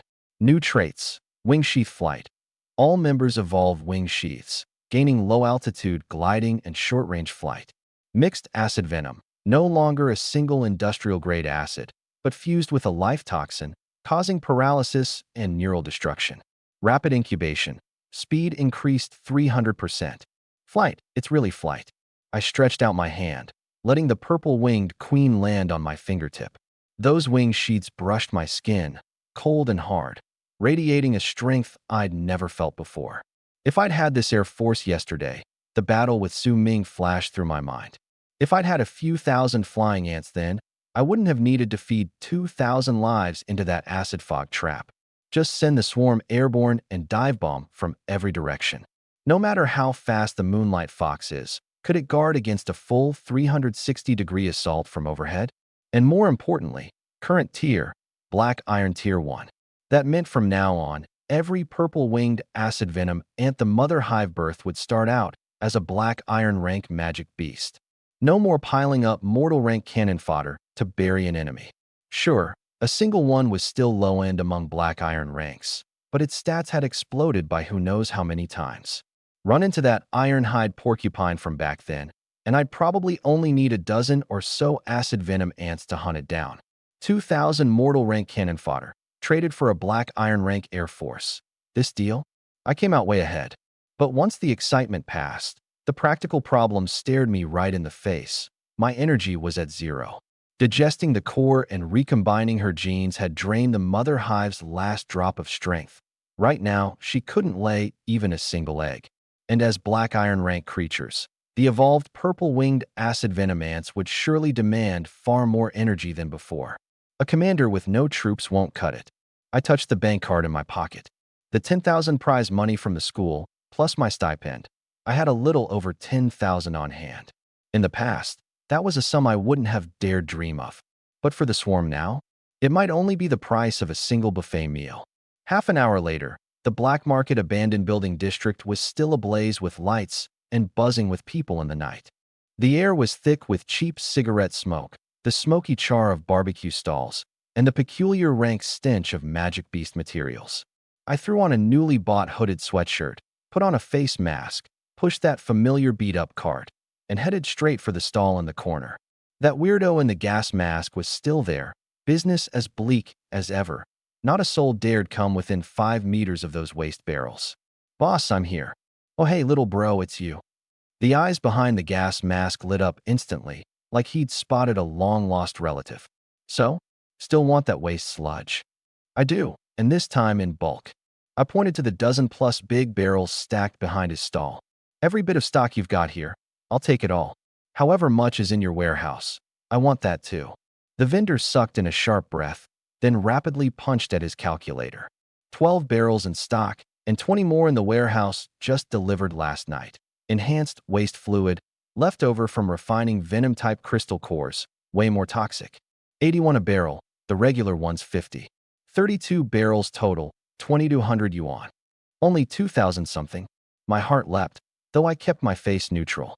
I counted out 23 big bills and slapped them on the table. Keep the change. But I have one condition. Help me haul all of this to that same crumbling building from last time. And from now on, whenever you get this kind of waste, save it for me. I'll come collect once a month. Done. A long-term big spender. The vendor immediately called his hired hand over to help haul. 20 minutes later, back at that same drafty, wide-open derelict building. 30-plus enormous plastic barrels packed the whole floor, the acidic stench suffocating. Even the vendor couldn't stand it. He set the stuff down and hurried off with a quick goodbye. Once I'd confirmed no one was around, I bolted the iron door shut. The basement was too small and poorly ventilated. Trying to incubate several thousand venomous flying ants there, I'd probably gassed myself to death before any enemy even showed up. This place was crude, but its virtue was ventilation and concealment. Dinner's ready. I opened every barrel lid. The purple-winged mother hive tucked in my sleeve couldn't wait a moment longer. She turned into a streak of purple light and dove straight into the barrel marked enhanced. This time, she wasn't scalded into a smoking mess. Her evolved dark purple carapace moved through the strong acid with total ease, even letting out contented hisses. Gulp, gulp. The mother hive was a bottomless pit, greedily devouring the toxic liquid. As the energy poured in, her abdomen began churning at a terrifying rhythm. Plop, plop, plop. Purple-black eggs were expelled one after another into the venom. Boosted by rapid incubation, the eggs began swelling the instant they hit the liquid. In just 5 seconds, crack, the first egg split open, and a purple-winged acid venom ant, dark purple all over with double wings on its back, broke free of its shell. It didn't feed right away. It beat its wings and flew up, hovering on the barrel's rim, its compound eyes coldly surveying the surroundings. Black Iron Tier 1. 1, 2, 10, more and more flying ants broke free, clustering thick as fog across the ceiling and walls, the sound of their beating wings merging into a low roar, like a war machine warming up. 2 hours later, all 30-plus barrels of waste fluid were drained to the bottom. I stood in the center of the building and looked up. Overhead had become a menacing sky of black and purple, countless pairs of ghostly violet compound eyes glinting in the dark. Current count, 1,200. And with the pure energy of the life crystal core and the waste fluid feast working together, my Beastmaster rank had shot all the way up to Black Iron Tier 4. 1,200 in Air Force. I stretched out my hand, and a purple-winged ant obediently landed in my palm, folding its wings like an exquisite amethyst brooch. The number still hadn't recovered to 2,000, but the combat power had multiplied at least 5-fold. These were a full 1,200 Black Iron rank magic beasts. Even that C-rank Moonlight Fox that had once cornered me, facing an aerial army like this, it probably wouldn't survive more than a few waves of charges. And besides, with these wings, that place is worth a shot now. I looked out the window at the pitch-black night sky, a cold smile curling at the corner of my mouth. In the deepest depths of the abandoned construction site on the city's west side, the night wind howled, sweeping up scrap newspapers off the ground with a papery rustle. This had once been an unfinished skyscraper, its massive steel skeleton towering into the night. And at roughly the 20th floor, the absolute overlord of this area held its lair. By moonlight, you could see the building's upper middle floors sealed off by thick, sticky white webbing. Now and then a bird would fly past, get stuck in an instant, then be dragged into the abyss by a shadow lurking in the dark. This was the domain of the ghost-faced demon spider, one of the most dangerous low-level dungeons on Qingmu City's outskirts, and long a forbidden zone for Black Iron rank beastmasters. It possessed extreme territorial instinct and intelligence, and had never once left this area since its birth. Precisely because it had never invaded the city, And because the difficulty of hunting it didn't match the experience it offered, it had stayed here, undisturbed, all this time. But tonight, the Forbidden Zone welcomed an uninvited guest. I stood in the shadows at the base of the building, looking up at that scene like a white hell, no fear in my eyes, only a raring-to-go excitement. Black Iron Tier 9. I could feel it. Deep within that dense webbing, a heart-stopping pressure lay dormant. That oppressive force far exceeded Su Ming's Moonlight Fox. In the past, I'd never have dared come near. But now, come out. I lightly snapped my fingers. A low roar rose up behind me. 1,200 purple-winged acid venom ants poured out of the beast dimension, wheeling in the night sky like a purple thundercloud. Each one was only thumb-sized, but massed together in such numbers. The ferocious aura they gave off silenced every chirping insect within hundreds of meters in an instant. Go! I pointed. The purple cloud shot upward at once, not charging the building directly, but riding the cover of night, flying silently into the airspace above its roof. Air superiority secured. Inside the building, a ghost-faced demon spider the size of a small car crouched dozing in the center of its web. On its back was a hideous, ghastly white human face pattern, its 8 long legs bristling with barbs and reeking of a nauseating stench. Suddenly, the ghost face on its back twitched violently, its 8 compound eyes snapping open all at once, staring upward. An intense sense of danger made every hair on it bristle. SSSS. With a piercing shriek, the purple cloud descended from the heavens. This wasn't a mindless suicide charge. The evolved purple-winged acid venom ants had gained a high level of tactical sophistication. They didn't dive straight at the spider's body. Instead, they hovered in midair, taking aim at that enormous web. Splat, splat, splat, splat. 1,200 flying ants opened their mandibles all at once and sprayed out dark green acid venom. This was their new skill, acid bombardment. SSSSS. That tough webbing, strong enough to snare a wild boar, smoked the instant it touched the mixed venom acid, melting and snapping. In the blink of an eye, a huge hole was burned right through it. HSSSSRAH. The demon spider roared in fury. It never imagined a creature would dare ambush it from above, and such tiny bugs at that. But it didn't panic. As a Black Iron Tier 9 Lord-class creature, its combat experience was terrifyingly deep. It drew in a sharp breath, its abdomen contracting violently. HOO.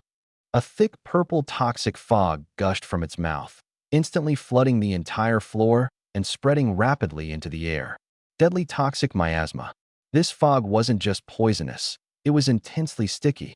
The few dozen ants at the very front had barely touched it when their wings gummed up as if dipped in glue, their movements slowing instantly. Then the toxin invaded, and they teetered in the air before dropping one after another like dumplings into a pot. The instant they fell, several thick strands of spider silk shot out with precision, sweeping them into its maw. Crunch, a teeth-grinding chewing sound rang out. My expression shifted. So this is a Tier 9 Lord's power. The purple-winged acid venom ants had evolved to Black Iron Tier 1 with flight, but against this kind of all-encompassing, no blind spot area attack, they were still too fragile. Scatter, gain altitude. I commanded through the mental link. The purple cloud in the air burst apart at once, trying to open up distance and harass from range. But the demon spider didn't give me a chance. That ghastly, horrifying face of it suddenly lit up with a red glow. The universal Lord Tier skill, mental intimidation. An invisible shockwave of psychic force swept across the entire field. The ants, which had been flying nimbly just a moment ago, froze mid-air, as if grabbed by some giant, unseen hand. Thanks to their innate talent, they weren't knocked out cold, but even that brief moment of paralysis was deadly. SHK, SHK, SHK. Countless strands of white spider silk shot out like arrows. In just a single volley, I lost over 100 of them. The demon spider, on the other hand, had a few small pits eaten into its carapace by the acid, and it howled in pain. But for a creature that massive, that little bit of damage wasn't lethal at all. If anything, it just made it absolutely furious. No good. I made the call instantly. Its defense was too high, the acid couldn't eat through it fast enough, and its poison mist was a hard counter to my aerial forces. This was the crushing weight of a level gap, a black iron tier 1 against a black iron tier 9, a full 8 subrealms apart. That's a chasm you can't just fill with numbers. Unless I was willing to throw all 1,000 plus of them into the meat grinder, maybe I could trade for its life. But that just wasn't worth it. Just as I was about to give the order to retreat, my gaze suddenly swept across a corner behind the demon spider. There, in a pile of rubble littered with white bones, an eerie plant swayed in the wind, petals black as ink, shaped like little skulls. The ghost face flower. E-rank rarity, highly toxic. It could be refined into a high-grade neurotoxin, and it could also boost the venom capabilities of insect-type and plant-type beasts. My pupils shrank sharply. I couldn't kill the demon spider, but that thing. I had to have it. All units, feign attack. A flash of ruthlessness crossed my eyes. This time, I didn't pull the swarm back. Instead, I commanded the remaining 800-plus flying ants to charge recklessly straight at the demon spider's compound eyes. Hiss! The demon spider was startled by the sudden counterattack. On instinct, it raised its 2 front legs to shield its eyes, and at the same time spat out another cloud of poison mist. And in that split second, while its vision was blocked, "Now grab it." The 300 black-backed worker ants I'd stationed and hidden away in this construction site long ago suddenly surged out from the shadows like phantoms. Hugging the ground, they moved without a single sound, like a stream of black water, instantly slipping around the demon spider's defensive perimeter. The lead worker ant swung its massive mandibles, snap, and cleanly severed the stem of the ghost face flower. Almost in the same instant, a dozen worker ants caught the falling flower together and flung it high into the air, tossing it back toward the swarm. Countless workers swarmed in, using their own bodies to wrap the delicate flower into a tight black sphere, while the rest frantically hoisted the sphere up and rolled it like a surging black flood toward the edge of the building. The whole thing was smooth as flowing water, fast as if they'd rehearsed it 1,000 times. In the blink of an eye, the ant ball rolled to the edge of the building. Up! With a single thought from me, the ant ball burst apart. Countless workers, as if sharing a single brain, used the last of their strength to form one enormous black hand, hurling the ghost face flower at its core straight up into the sky. Catch it! Mid-air, a squad of flying ants that had been waiting swooped down and steadily caught the prize, then beat their wings and soared high, rocketing out through a gap in the building. Hissroark! Only now did the ghost-faced demon spider react. Sensing the aura of its treasure vanishing, it let out an earth-shaking roar of rage. It whipped around, its 8 long legs stabbing down like steel spears. Boom, boom, boom. Those 300 black-backed worker ants that had just completed their mission were turned to pulp in a single instant beneath that strike. Retreat. Seeing the flower was in hand, I had no interest in fighting on. At my command, the surviving 500-plus flying ants rapidly climbed higher and scattered in every direction. The ghost-faced demon spider shrieked in fury at the sky, its spear-like legs jabbing the walls full of holes. But at the end of the day, it couldn't fly. It could only watch, helpless, as those damned little thieves vanished into the night with its treasure. After stealing that ghost face flower, I made my way back to the Innerwell district, a little worse for wear. This battle, sure, I'd snatched a treasure worth a small fortune, but I'd also lost a full 600-plus purple wing acid venom ants. My heart was bleeding. For the me of right now, every single black iron tier flying ant was precious combat strength. Still too weak. I held the fragrant black flower, feeling the terrifying venom coiled inside it. But with this thing, my acid venom ant's toxicity and paralysis abilities should be able to climb up another level. Next time I come back, that big spider's days are numbered. I carefully tucked the ghost face flower into my coat, had a few purple wing ants wrap themselves around it, then dragged my exhausted feet through the familiar back alleys, back to the door of my own basement. But the moment I saw that iron door, my pupils suddenly contracted. That iron door, the one I'd deliberately added 2 extra locks to before I left, was now hanging crookedly off its frame. The lock had been forced open, twisted and mangled and tossed on the ground, and there were several clear footprints stamped on the door panel. Something's wrong. My heart leapt into my throat, and my mind snapped clear in an instant. The few hundred surviving purple wing acid venom ants in my sleeves picked up on my mood and instantly went into combat mode, a low, menacing hum echoing inside my clothing. I softened my steps, pressing against the wall as I slowly approached the doorway. By the dim glow of the hallway's motion sensor light, I got a clear look at the scene inside, an absolute wreck. My rickety wooden plank bed had been slashed to shreds, yellowed cotton stuffing flung everywhere. The rice jar in the corner had been smashed, white grains of rice mixed with dirt and dirty water glaringly out of place. It was obvious this wasn't just a burglary. This was retaliation. This was someone venting their rage, plain and simple. Who? My eyes turned cold in an instant, a killing intent surging up in my chest. The first person that came to mind was Zhao Zhe. That rich kid had both the motive and the means to hire people for this. Right then, a low, magnetic voice came from a dark corner inside the room, shattering the dead silence. Good instincts. Shame you got back a little late. Every muscle in my body went taut in an instant. My body instinctively drew back, and the swarm in my sleeves was ready to explode outward and attack. Relax. If I meant you harm, you'd already be a dead man. Along with the voice, a tall figure slowly stepped out of the shadows. A long black trench coat, an upright build, an unlit cigarette held between his fingers. His face was all sharp angles, and behind the frames of his glasses, his gaze was deep and cold and hard, carrying an indescribable sense of pressure. My pupils trembled slightly. It was the black-clad steward who had taken me away after the awakening ceremony that day. You? I forced down my shock, keeping the swarm from acting rashly. Because I could sense it, the faint, elusive spiritual energy radiating off this man was like a suppressed, active volcano. A gold-tier expert. In front of someone like this, my few hundred black iron tier ants probably couldn't even bite through his protective aura. Let's get properly acquainted. My name is Su Jin. He pointed at the mess on the floor, his tone as casual as if he were mentioning something utterly trivial. It was already like this when I got here. It was a few small-time thugs. The one leading them had a head of dyed blonde hair. Blondie. A flicker of realization crossed my eyes, then hardened into an even deeper chill.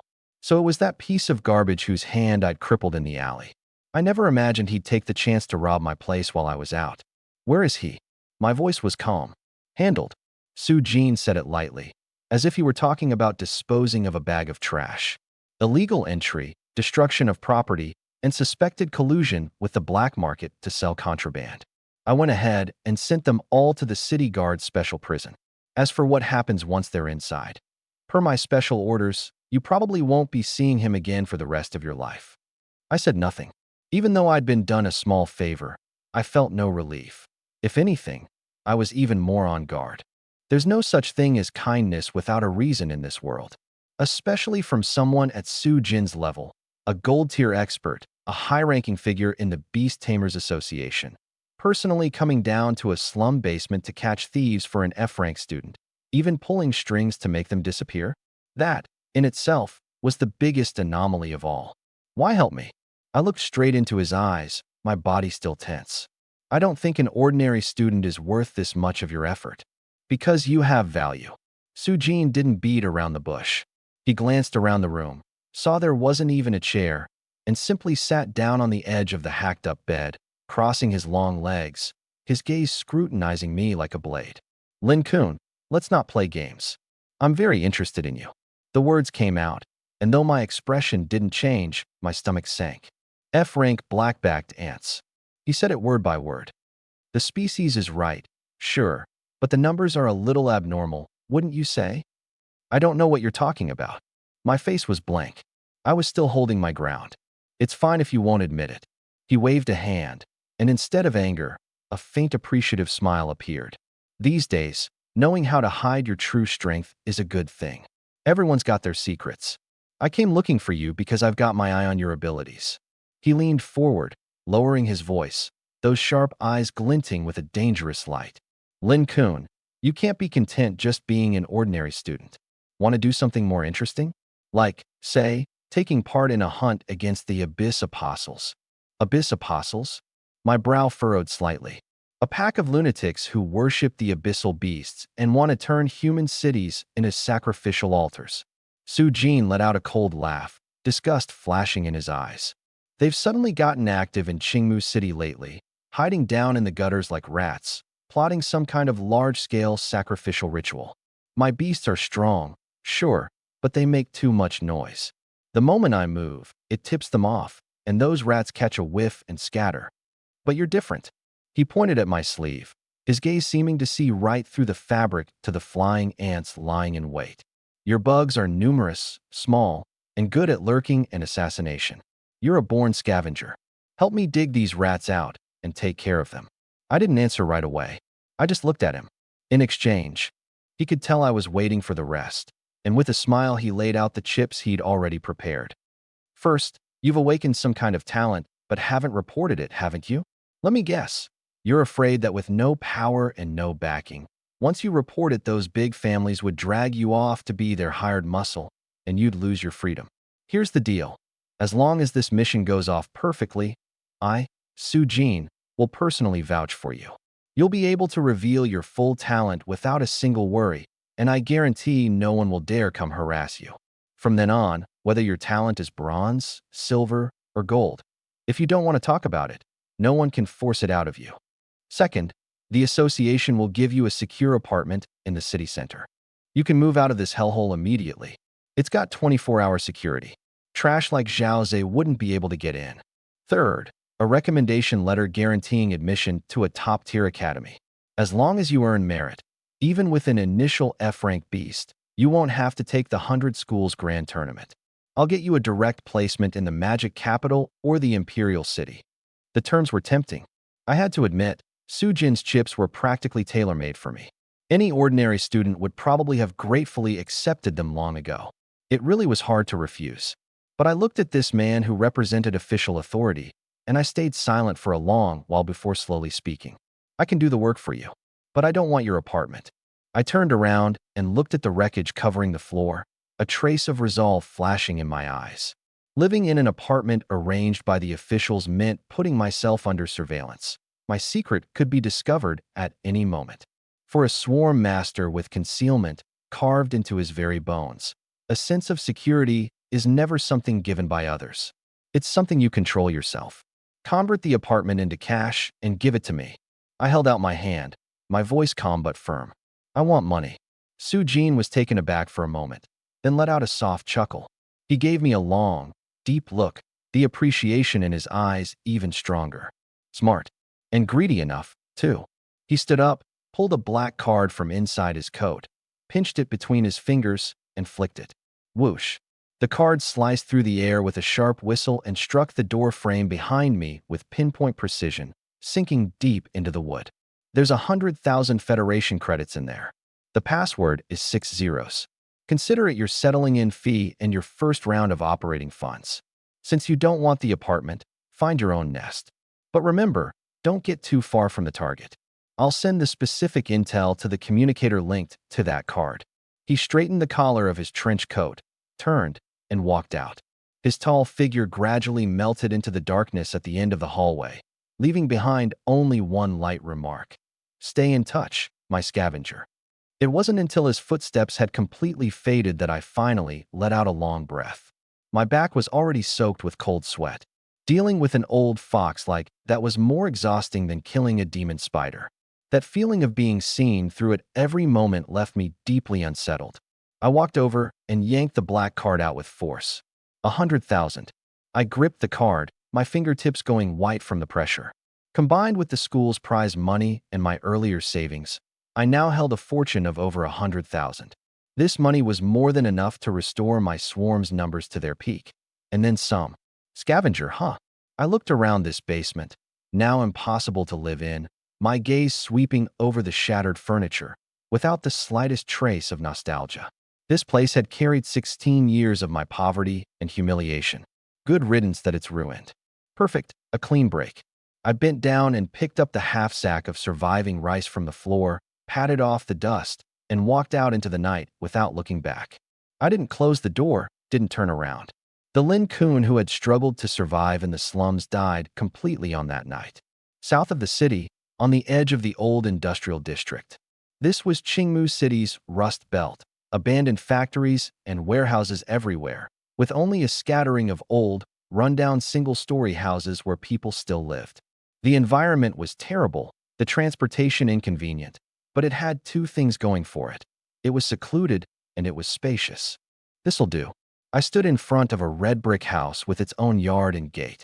It was an abandoned little workshop with a courtyard of a few dozen square meters and no neighbors within several hundred meters. The landlord was an old man in a hurry to retire out of town. Seeing that I paid up without a fuss, he didn't even ask for a copy of my ID. He took 3 months' rent, dropped off the keys, and left. A little rundown, but very safe. I pushed open the rusty iron gate and released a few purple wing acid venom ants, setting them to stand guard on the courtyard walls and the rooftop. With this independent base, I could finally experiment and breed without holding back. Early the next morning, I didn't rush to train. Instead, I made a trip into the city. First to the bank, where I activated the card Sue Jean gave me and transferred the money into my own account. Seeing that long string of digits for the balance, the heart I'd been keeping on edge finally settled halfway. Next, shopping. I went to a high-end outdoor gear store called Nightwalker. This shop was well known in beast tamer circles, specializing in wilderness exploration equipment. It even carried some special clothing with faint defensive properties. "Welcome in." The sales clerk looked at my ragged school uniform and the dust all over me, and his brow furrowed almost imperceptibly. But he didn't kick me out. His tone just went cold. "I'm buying clothes." I ignored his attitude and walked straight to the men's section. Black, sturdy fabric, waterproof and corrosion resistant. And most importantly, I gestured with my hands. Loose, big enough to cover my whole body. A high collar, and preferably with a hood and lots of inner pockets. The sales clerk sized me up, seeming to gauge whether this broke student was pulling his leg. "The clothes here start at $2,000 for the cheapest." I said nothing. I just pulled out my phone and showed him the balance screen. That string of numbers made his pupils dilate instantly, and the coldness on his face immediately turned into professional enthusiasm. "Oh my sir, right this way. The tactical trench coat you're after? We just got a new model in. It's a blend woven with shadow spider silk. Top-notch when it comes to cut and stab resistance." 10 minutes later, I stood in front of the fitting mirror. The person in the reflection had completely transformed. There was no longer any trace of that slum boy to be found. A pure black, high-collared tactical trench coat, made of special material, matte, light-absorbing, rainproof, wear-resistant, and able to block out most scents and thermal imaging. The wide hem hung down to my calves, moving like a cloud of black smoke as I walked. The high collar covered my chin and mouth, and with the hood pulled up, it cast a shadow over most of my face, leaving only a pair of eyes so calm they were almost unnerving. "Very good." I nodded, satisfied. This coat was practically born to hide bugs in. The inside of the trench coat was densely lined with tactical pockets and hidden layers, originally meant for holding potions and gear, but for me, it was the perfect nest. I gave my shoulders a light shake. Rustle, rustle, rustle. I opened my beast's space, and a few hundred purple wing acid venom ants flew out, quickly crawling into the hidden layers along my pant legs and sleeves. Their tiny claws hooked onto the special fabric, packing densely against the inside of the coat, becoming a layer of living lining. From the outside, aside from the coat looking slightly puffy, you couldn't tell anything was off at all. But only I knew what kind of lethal threat this coat concealed. The moment someone dared to grab my collar or try to grapple with me up close, these few hundred venomous flying ants would pour out in an instant and teach them a lesson. "I'll take this one. And grab me 2 more sets of the inner lining while you're at it." Swiped the card, and out I went. 23,000 total. Expensive, but worth every credit. Back at the newly rented courtyard, I immediately locked the doors and windows and drew the curtains. Now for the main event. From an inner pocket close to my chest, I pulled out that ghost face flower I'd risked everything to snatch. Its black petals looked like skulls, its stamens of bloody crimson, giving off a cloyingly sweet fragrance that made my head spin. A full day since it had been picked, and it was still fresh and vibrant, as if it were still breathing. An E-rank rare material, highly toxic. I put on the newly bought protective gloves and cradled it carefully. "Come out." I opened my collar. The purple wing mother nest crawled out along my collarbone, beating its wings to hover in midair. The instant it saw the ghost face flower, that feeling of craving came through the mental link again. Eat up. I set the flower on the table. Let me see what you can extract from this Lord's companion plant. Don't disappoint me. Hiss. The mother nest let out a pleased screech and pounced on the ghost face flower. This time it didn't wrap it in mucus. It just opened its massive mandibles and bit off half a petal in one go. The ghost face flower's sap was black, intensely corrosive and neurotoxic. Where it dripped onto the tabletop, it instantly scorched black spots. But the mother nest devoured it in great gulps, as if it were tasting the finest delicacy in the world. As it fed, strange black patterns emerged all over its dark purple carapace, just like the skull designs on the ghost face flower, and dangerous spikes grew out of its body. The venomous stinger on its tail grew darker and darker in color, until it finally turned pitch black, like obsidian. Warning: high concentration neurotoxin ingested. Mother nest is analyzing toxin composition. Trait conversion in progress. I stared nervously at the panel. 10 minutes later, the entire ghost face flower had been devoured.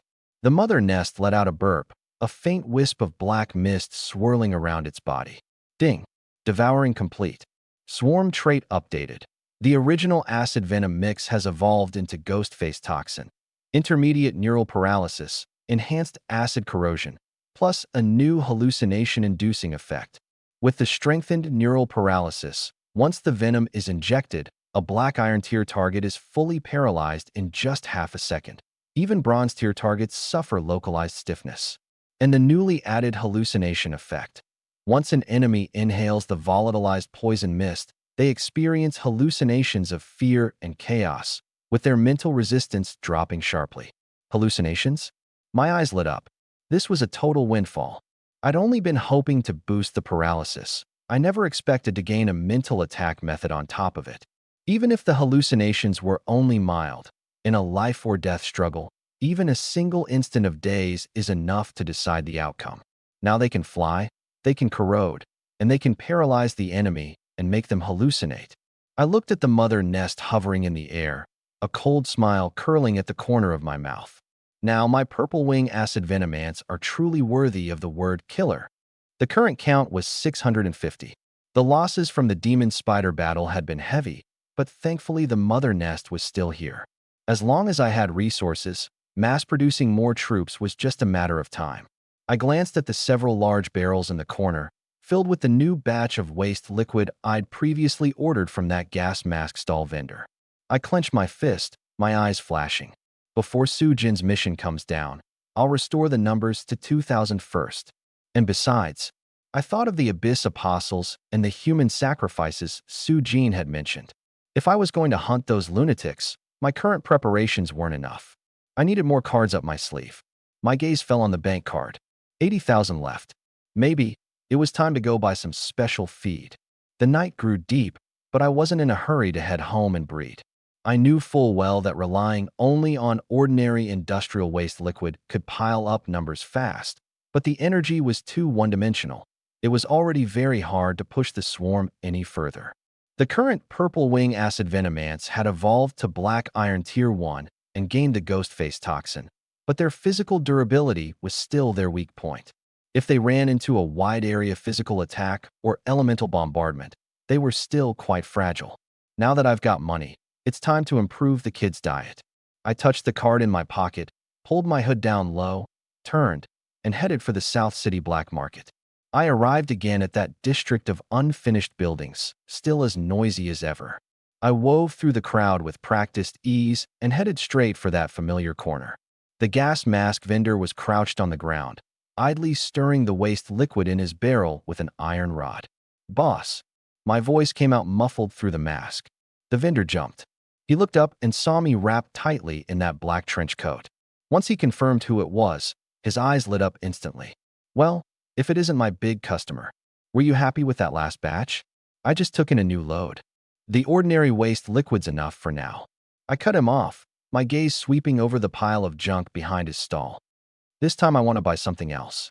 Name it, as long as it's in the black market, or even if it's contraband. I, old foam, have the connections.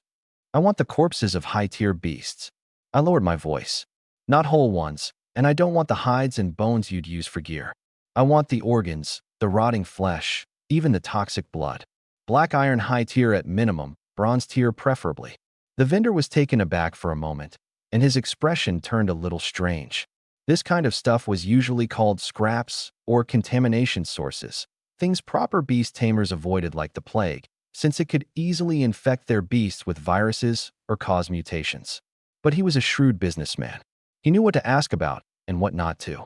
Bronze tier scraps. He rubbed his chin. Nobody wants this stuff, but it's risky to handle and a pain to transport, so the price. Money's not a problem. I pulled out that black card and spun it around my fingertips. As long as the goods pack a punch and there's enough of them. Seeing that card, the vendor's pupils shrank sharply. As a black market old hand, he recognized it as a high-level account card from the Beast Tamers Association. This young man in front of him had no ordinary background. I've got it. I definitely got it. He immediately put on an even more deferential face and leaned in closer. I won't lie to you. I just got a good haul from a slaughterhouse. It's the organs and waste blood of a bronze tier 2 rot venom giant lizard. That thing's so toxic the slaughterhouse didn't dare dump it, so I took it back. Rot venom giant lizard? My eyes lit up. Now this was good stuff. The giant lizard's flesh was extremely tough, and it came with its own corrosive venom, a perfect match for my purple wing acid venom ants. If they could devour this batch of flesh and blood, maybe it could push their carapace hardness up another level. How much is there? About 200 gene. He gestured. All poisonous rotten meat. If you want it, I'll cut you a deal, 15,000, and you can haul the whole lot away. Deal. I agreed readily, then changed the subject. Also, I need some metal or powder. Black iron or refined gold powder, preferably. You feed him metal too? This time the vendor was genuinely astonished, but he quickly covered it up. Got it, got it, got it. There's a blacksmith shop over there with scrap. I'll go collect it for you. It's barely worth anything. Half an hour later, I pushed a cart fully loaded with special goods and vanished out the black market exit. Besides those 200 gene of foul-smelling lizard flesh and blood, I'd also bought 2 barrels of industrial grease mixed with metal powder and some scraps of toxic herbs. This trip cost me a full 30,000, but I didn't feel the slightest bit of pain over it. Money, the only value it has is when it's converted into combat power. Otherwise, in a life-or-death fight, it's just a stack of worthless paper. By the time I got back to the red brick house, it was already deep into the night. I locked the doors and windows and opened, one by one, the sealed bags of flesh and blood. A thick, pungent, rank stench instantly filled the entire room, even sharper than the industrial waste liquid from before. Come out. Dinner time. I undid the buttons of my trench coat. The mother nest, along with the remaining 600-plus purple wing ants, burst out of my coat like a purple whirlwind, unable to wait a second longer. To them, this rotting flesh, unimaginably toxic in human eyes, was the most delicious feast in the world. Eat it all. I watched these greedy little things, anticipation in my eyes. Inside the red brick house, a silent, gluttonous feast was unfolding. The purple wing acid venom ants crawled all over that dark green lizard rot, their sharp mandibles tearing and swallowing madly. The energy in bronze tier beast flesh and blood was leagues beyond the industrial scraps from before. With every bite of meat, the workers' bodies underwent tiny changes. Crunch, crunch. As they fed, their originally thin carapaces grew heavy, and their color shifted from a plain dark purple to gradually take on a cold, metallic hardness, the reinforcement reaction from devouring black iron or powder and lizard flesh. And at the center of the swarm, the mother nest fed at an even more astonishing rate. It sprawled across a massive lizard liver, its abdomen swelling at a visible pace, a sign of energy accumulating within its body. Energy reserves, 150, 300, 800. The numbers on the panel jumped wildly. When the energy accumulation hit its peak, the mother nest stopped feeding and crawled to a cleared patch of open floor in the center of the room, its tail arching high. Two. Like a machine gun spraying rounds, it shot out purple-black eggs one after another. The moment these eggs hit the ground, they rapidly hatched, having absorbed ample energy. A few seconds later, brand new purple wing acid venom ants broke out of their shells one by one. They were stronger than the previous generation, their wings broader, the ghost face patterns on their backs even sharper and more menacing. The instant they were born, they beat their wings and took flight, joining the feeding line to store up energy for the next round of division. It was like rolling a snowball. As long as there were enough resources, the swarm's numbers would grow exponentially. 1 hour, 2 hours. The mountain of rotten flesh, the or powder, the waste liquid in the room rapidly vanished, replaced by a room full of purple figures darting everywhere. Buzz. The air throbbed with a low-frequency noise that made my eardrums swell, the sound of thousands of pairs of wings vibrating in unison. I stood in the corner, watching this scalp-tingling scene, and instead of fear, I felt an unprecedented peace of mind. This is all my power. When the last scrap of lizard flesh had been devoured, there was almost nowhere left to stand in the room. I looked at the swarm, my eyes fervent. Swarm name, Purple Wing Acid Venom Ants. Current tier, Black Iron Tier 2. Current count, 2,250. Not only had the numbers been restored to their peak, each individual's stats had been strengthened too. Now, even without using venom, just the impact of their metal-fused carapaces was enough to slam an ordinary Black Iron Tier beast hard enough to shatter its bones. And as the swarm grew, a shockingly massive wave of feedback energy came surging into my body through the mental link like a tsunami. NGH. I let out a muffled grunt and gripped the edge of the table hard. The feeling was like being run through by high-voltage electricity. My meridians were expanding, my bones crackling like popping beans, every cell cheering and greedily absorbing this life essence flowing in from over 2,000 beasts. A layer of fine black oil seeped out across the surface of my skin, the impurities being expelled. My body, once slightly frail from long-term malnutrition, now had muscle lines that were tighter and smoother, brimming with explosive power. Boom. It was as if a floodgate had been smashed open in my mind. My eyes snapped open. Purple light surged in the depths of my pupils, and a beast tamer's spiritual pressure radiated outward from me in all directions. Under this pressure, the room full of flying ants instantly fell silent, all of them turning their heads at once to bow in tribute to their king. Congratulations, Beast Tamer level breakthrough. Current level, Black Iron Tier 5. Strength plus 30%, Agility plus 40%, Mental Resistance plus 50%. Black Iron Tier 5. I clenched my fist, feeling the power coursing through my body. I casually picked up a solid steel pipe leaning against the wall and gave it a light bend. Creak. The steel pipe bent into a U shape as easily as a noodle. So this is the physique of a Tier 5 Beast Tamer. A sharp glint flashed in my eyes. The me of right now, with my bare body alone, I could probably beat that bald man from before to a pulp. That tangible feeling of power belonging entirely to yourself. It was intoxicating. No wonder those high-tier beast tamers were each like humanoid tyrannosaurs. Suddenly, I thought of Su Jin. A Black Iron Tier beast tamer already had a physique this strong. So as a gold tier, just how terrifying was Su Jin's body? My beasts make too much noise. Was that really his reason for recruiting me?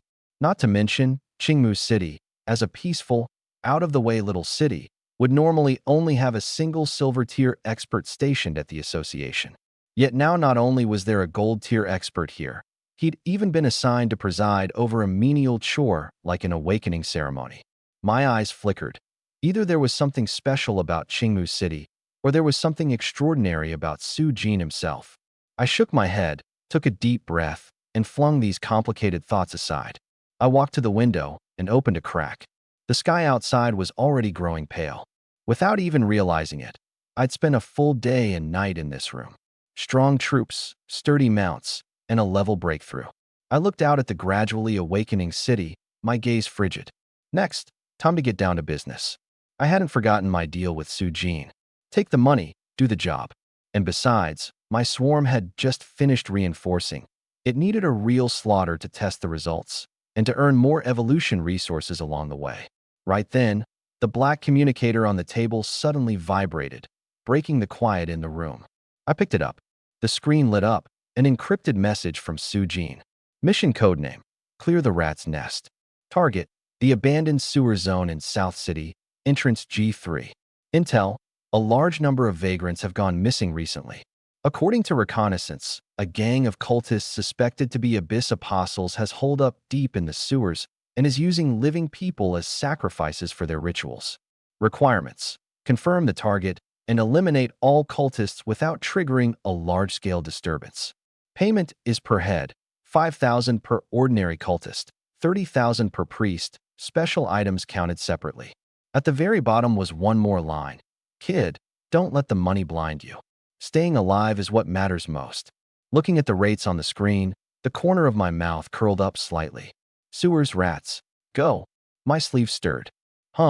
A few dozen of the smallest purple wing acid venom ants, the ones with the quietest flight, went in as scouts, slipping soundlessly into the darkness ahead. Through the mental network of the swarm's will, dozens of different black and white fields of vision instantly surfaced in my mind. It felt like monitoring dozens of security cameras at once. An ordinary person's brain would have long since burned out from the information overload. But for me, with a mythical tier talent, this was nothing. Clear. After confirming there was no ambush at the entrance, I pulled my hood down low, my figure flickering, and melted into the darkness. The conditions inside the pipes were even worse than I'd imagined. The ground was covered in a thick layer of sludge and some unknown slime, the walls carpeted with glowing moss. Every so often I'd spot a few vagrant corpses gnawed down to bare white bones, a grisly sight. I moved like a ghost, the tips of my toes touching down lightly on the dry spots along the pipe walls as I advanced quickly. Squeak. A sudden burst of rapid squealing came from up ahead. I stopped in my tracks. In my mental perception, a group of red-eyed creatures was coiled around the corner ahead. Rot-plagued giant rats. Black iron tier 3. 15 of them. Pack animals, savage, disease-carrying. These were the native overlords of the sewers. Each one was the size of a large dog, with teeth glinting yellow, sharp enough to bite through rebar. If this were the old me, facing a pack of black iron tier 3 beasts in these numbers, I might have had to put in some real effort. But now? Perfect. Let's test out the new toxin. I didn't summon the main force. I just loosened my collar a little. Go. Swish. 100 purple wing acid venom ants tore through the darkness like dark purple streaks of light. The moment the rat pack caught the scent of a living human and got ready to pounce, they found a swarm of little flying things had appeared before them, and they opened their maws to crush them. But the speed of the purple wing flying ants was nothing these rats could match. Before the giant rats could even react, the counterattack had begun. PTT. The obsidian stingers on the ants' tails plunged hard into the rats' noses, eyelids, and behind their ears. The ghost face toxin triggered. Almost the instant the venom was injected, the once savagely charging rat pack froze in unison, their movements perfectly synchronized. Then, an eerie scene unfolded. Squeak. The lead rat suddenly let out a shriek of utter terror, as if it had seen some indescribable, horrifying existence. It spun in place like it had gone mad, and even opened its jaws to viciously bite the companion next to it. Squeak, squeak, squeak. The other rats fell into the same frenzy. Some tore wildly at the empty air, some cowered trembling in the corner, and some began mutilating themselves, clawing at their own eyes. Hallucination induction, in effect. In their eyes, those tiny ants had perhaps become world-devouring behemoths, or perhaps the companions beside them had turned into mortal enemies. The neurotoxin didn't just paralyze their bodies, it destroyed their sanity. In just 10 short seconds, without me lifting a finger, this pack of ferocious mutant giant rats all dropped dead amid mutual slaughter and extreme terror. I walked over to the corpses, looking at the rats that had died in such wretched states, a flicker of satisfaction in my eyes. They were only black iron tier 3, but this control effect was even better than I'd expected. A bloodless victory. I waved a hand, and the swarm instantly devoured the corpses. Onward, deeper. As I kept advancing, the sewer spaces grew more and more open, yet the sense of oppression in the air grew heavier and heavier. After walking about 2 kilometers, I suddenly stopped and pressed my body into the shadow of the wall. Up ahead, in a spot of faint light, someone was talking. Damn it, another broke bastard. Doesn't have a single coin on him. Enough, quit complaining. His Holiness the priest said as long as they're alive, it doesn't matter, vagrant or junkie, the blood still warm. Two men in gray raincoats, simple gas masks over their faces, came walking over cursing and grumbling, dragging a burlap sack. The sack was still writhing. Clearly, it held a living person. Abyss cult followers. Black Iron Tier 5. These were the rats Sue Jean wanted found. My gaze turned ice cold in an instant. I was already very practiced at killing beasts, but actively killing a person, this was my first time. Yet there wasn't the slightest ripple in my heart, because the file Sue Jean gave me had spelled it out clearly. These people had the blood of innocence on their hands. Two Black Iron Tier 5s. I calculated the balance of power. If it came to a head-on clash and they summoned their beasts, it might make a commotion and alert the bigger fish deeper in. It had to be a one-hit kill. I took a deep breath, my sleeve stirring slightly. 200 purple wing acid venom ants flew out soundlessly, using the darkness at the top of the sewer as cover, and hovered above the two cultists' heads. Huh? Why is there suddenly the sound of mosquitoes? One of them looked up in confusion, and in that very instant, drop. I said it silently in my mind. The dark purple bug cloud descended in an instant. What the hell is this thing? Before the two cultists could summon their beasts, they were smothered face first by the dense swarm of flying ants. They instinctively tried to scream, but several ants shot straight into their mouths, jabbing viciously into their tongues and throats. Neural paralysis. The screams cut off abruptly, turning into ragged, choking gasps. Then, a massive dose of venom was injected. The two cultists' eyes went blank in an instant, their bodies stiffening as they toppled to the ground like two logs. Expressions of extreme terror froze on their faces, as if trapped in the most horrifying nightmare, unable to move so much as a finger. From launching the attack to finishing it, less than 3 seconds. I stepped out of the shadows and looked at the two cultists still twitching on the ground, without the slightest trace of pity. I walked up and searched their waists, pulling out 2 communicators and a rough map.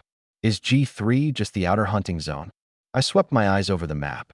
Several red circles were marked on it, all places where vagrants gathered. I put the map away and glanced at the burlap sack. Inside was an unconscious old beggar. Lucky you. I slit the sack open with my dagger, then pulled out my communicator, snapped a photo of the scene, and sent it to Sue Jean.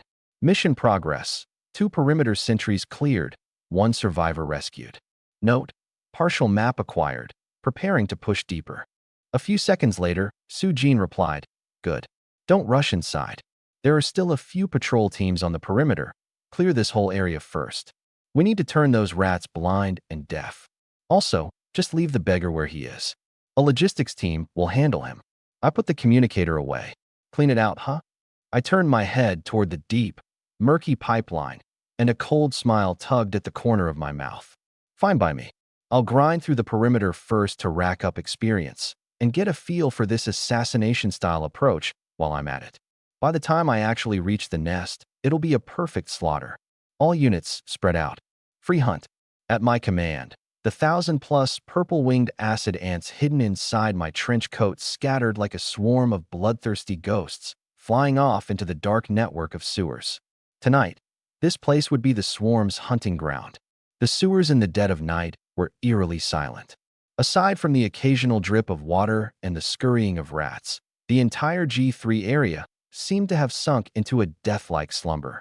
But this dead silence, I had created it with my own hands.